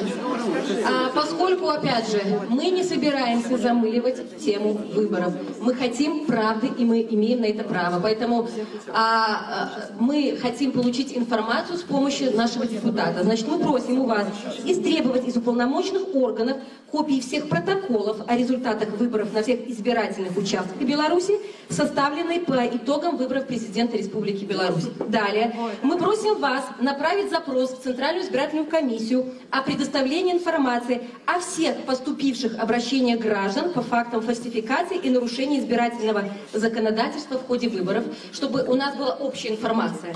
И далее мы просим также направить запрос в ЦИК о предоставлении информации о проведенных ЦИК проверках и их результатах по фактам фальсификации и нарушения избирательного законодательства, изложенным гражданами в своих обращениях в ЦИК. То есть таким образом мы хотим аккумулировать всю информацию о выборах, в том числе результаты по каждому участку, все те жалобы, которые были, все эти факты, все доказательства, которые приобщали к гражданам, и потом совместно, в том числе с вами, их обсуждать, насколько их достаточно для того, чтобы признать выборы недействительными. Такой запрос я могу отправить в ЦИК. Хорошо, 3 запроса. Это протоколы. Насколько это реально, посмотрим, но запрос такой я отправлю. Далее, направить в Следственный комитет и иные правоохранительные органы представление о необходимости дачи оценки всем случаям пыток, убийств и насилия и возбуждения уголовных дел по фактам нанесения легких, средних, тяжких телесных повреждений и убийств. Ну, это уже практически. Да, согласна. С этим вы согласны. Ну и последнее основное требование. Я так понимаю, это будет камень преткновения у вас и ваших избирателей. Это после инициирования созыва внеочередной сессии Палаты представителей. Ну, вы согласны инициировать, я полагаю, не только вы уже инициируете, Гайдукевич, насколько известно.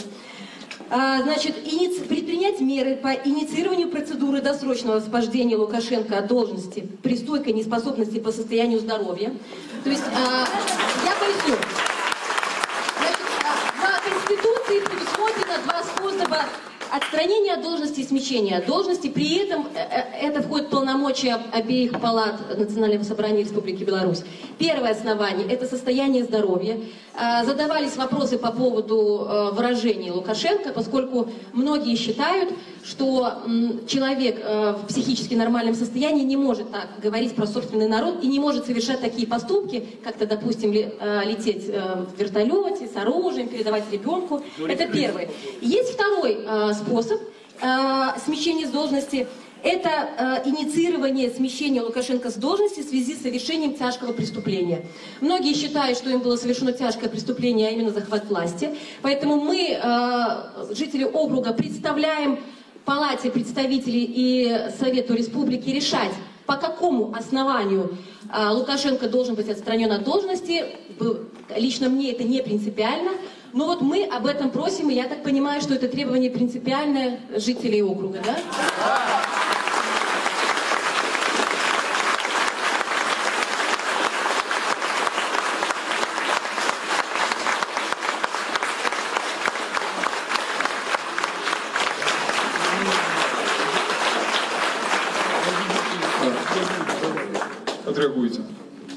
значит, на это требование я, конечно, не пойду. Я считаю, что Лукашенко должен оставаться в этот период у власти. Это моя точка зрения. Поэтому уважайте, пожалуйста, ее тоже. Не я здесь главный, я подсудимый, поэтому спрашивайте. Спасибо. Гэты спіс, адзінае, што я ще скажу, гэты спіс патрабаванняў лежаў тут, под ім людзі ставілі жывыя подпісы, ён будзе перададзены, это пісьмова, все. Геннадию Давыдскому. Это было озвучено, оно будет письмово передадено. Просьба еще до нашего схода проголосовать тех, кто подтримливает озвученное зараз потребование. Кто за? Хотел, чтобы он понял реакцию. Потому что... Наголосно и опошняя обвестка на сегодня. Вот про той диалог, про який шмат сегодня оказалось, в той час, покуль мы тут сустракаемся с депутатом на улицах Минска. Кто супраць? Я против. Один человек против. Гэты час на улицах Минска снова месяц мирных жыхароў. Снова затрымліваюць, снова кидаюць в автозаки, больше за 112 человек уже в списе затрыманых. Вот як улада веде диалог с белорусским народом. Шановное господарство, у меня легкая просьба есть для всех. Мы еще раз выражаем нашу поддяку кіраўніцтву бібліятэкі. І калі ласка, калі можна, тут жанчыны, навесьте тут парадак, хто можа, застаніцеся, дапамажыце жанчынам. Вялікі дзякую всім. Поспехаў.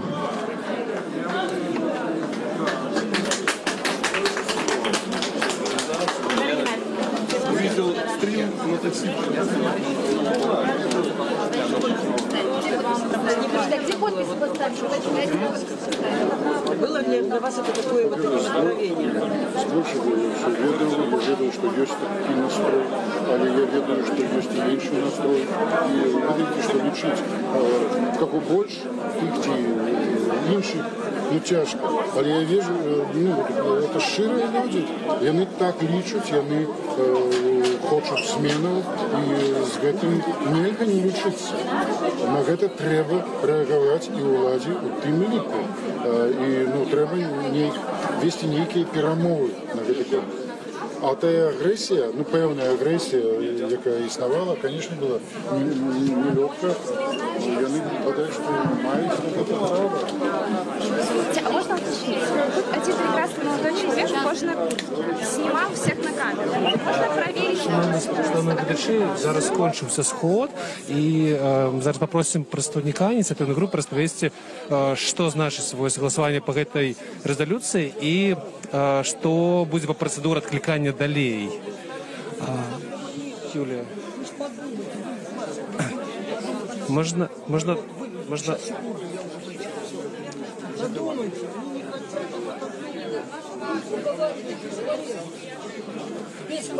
Скажите, ласка, что означало голосование по этой резолюции, и какая процедура далей будет с откликанием Геннадия Давыдского? Значит, мы хотели удостовериться в том, посредством этого собрания, также предъявление требований к нему, хотели удостовериться, поддерживает ли он жителей своего округа. Если на требования жителей округа будет дан отказ, то жители округа продолжат инициирование процедуры отзыва. Значит, процедура отзыва, она прописана в избирательном кодексе, мы должны будем обратиться в местный совет депутатов с просьбой предоставить нам площадку для организации собрания, там решить, действительно ли мы хотим его отозвать, и уже дальше инициировать, регистрировать инициативную группу и так далее. То есть процесс еще не отлажен, поскольку мне кажется, что в республике это будет первый раз.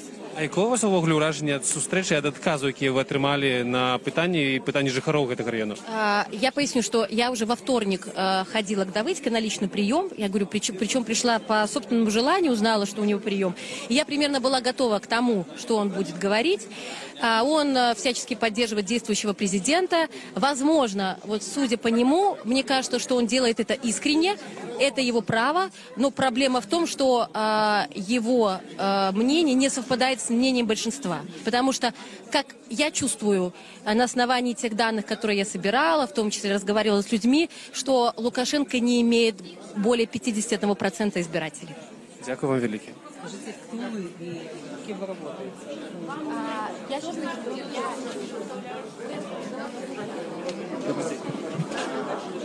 Радыё Свабода, можете поделиться своими ўражаннямі ад таго, што вы сёння тут пачулі, ці задаволеныя пытаннямі, і што думаеце вось наконт гэтай працэдуры адклікання дэпутата Давыдзькі? Да, добрый день. Ну, вопрос инициативная группа сформировала все верно. Ну, в общем-то, я думаю, они у всех сейчас одни и те же в головах, поэтому как бы претензий тут нет. Что мы услышали в ответ? Ну, честно говоря, конечно, ничего нового. В основном, когда уже очевидны какие-то факты, мы говорим, ну, это плохо, каких действий будет предприниматься, мы не слышим. Слышать от депутата только что, ну да, это плохо, это, конечно, не то, чего мы хотели бы. Ну и в остальном его высказывания там по поводу текущей власти, что никто больше не справится, ну это уже какой-то вождизм. Ну, наверное, такой старой гвардии, которая поддерживает Лукашенко. Другого ждать не стоило. Ну, в целом, ожидаемые результаты. Немножко, конечно, людям просто уже хочется хоть куда-то высказывать свое мнение, эмоции, свою боль выплескивать. И, конечно, они пытаются воспользоваться любыми законными способами, если используются законные способы. Поэтому, наверное, хорошо, что такие мероприятия все-таки проходят, и то, что мы не оставляем попыток в легальном поле все эти вопросы решать. А что думаете наконт этой процедуры и с магчымым откликанием депутатства Геннадия Давыдзькі? Ну, как я говорю, да, в общем-то, конечно, веры мало. Мы только что прошли выборы, которые, наверное, не прошли даже для нашей страны небывалыми фальсификациями. Тут уже, я думаю, все, ну не все, но очень, впервые мы видели, что люди стояли, простые люди на участках, ждали протоколов. Ну, наверное, такой гражданской позиции раньше общество не высказывало.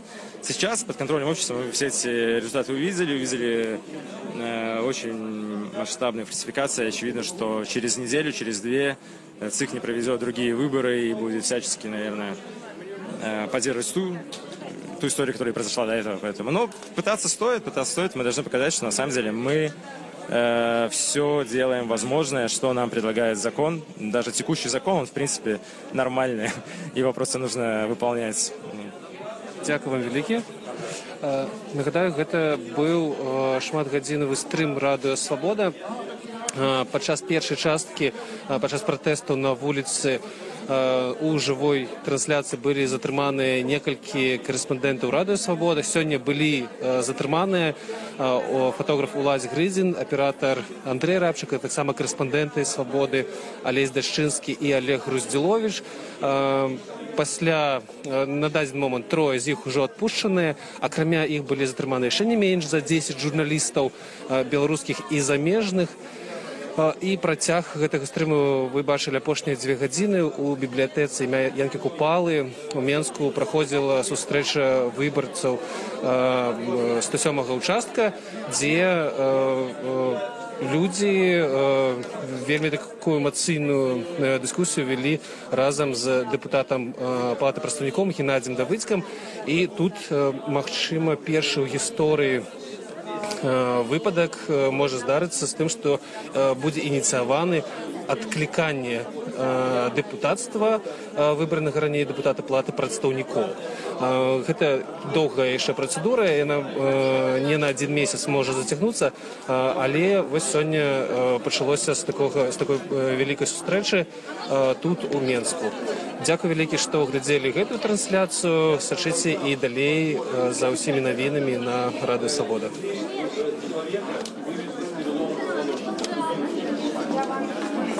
Перед этим врача скорой, водителя скорой привезли. Через 2 часа его здесь перевели в топчик. Я вам не желаю, я вам просто желаю.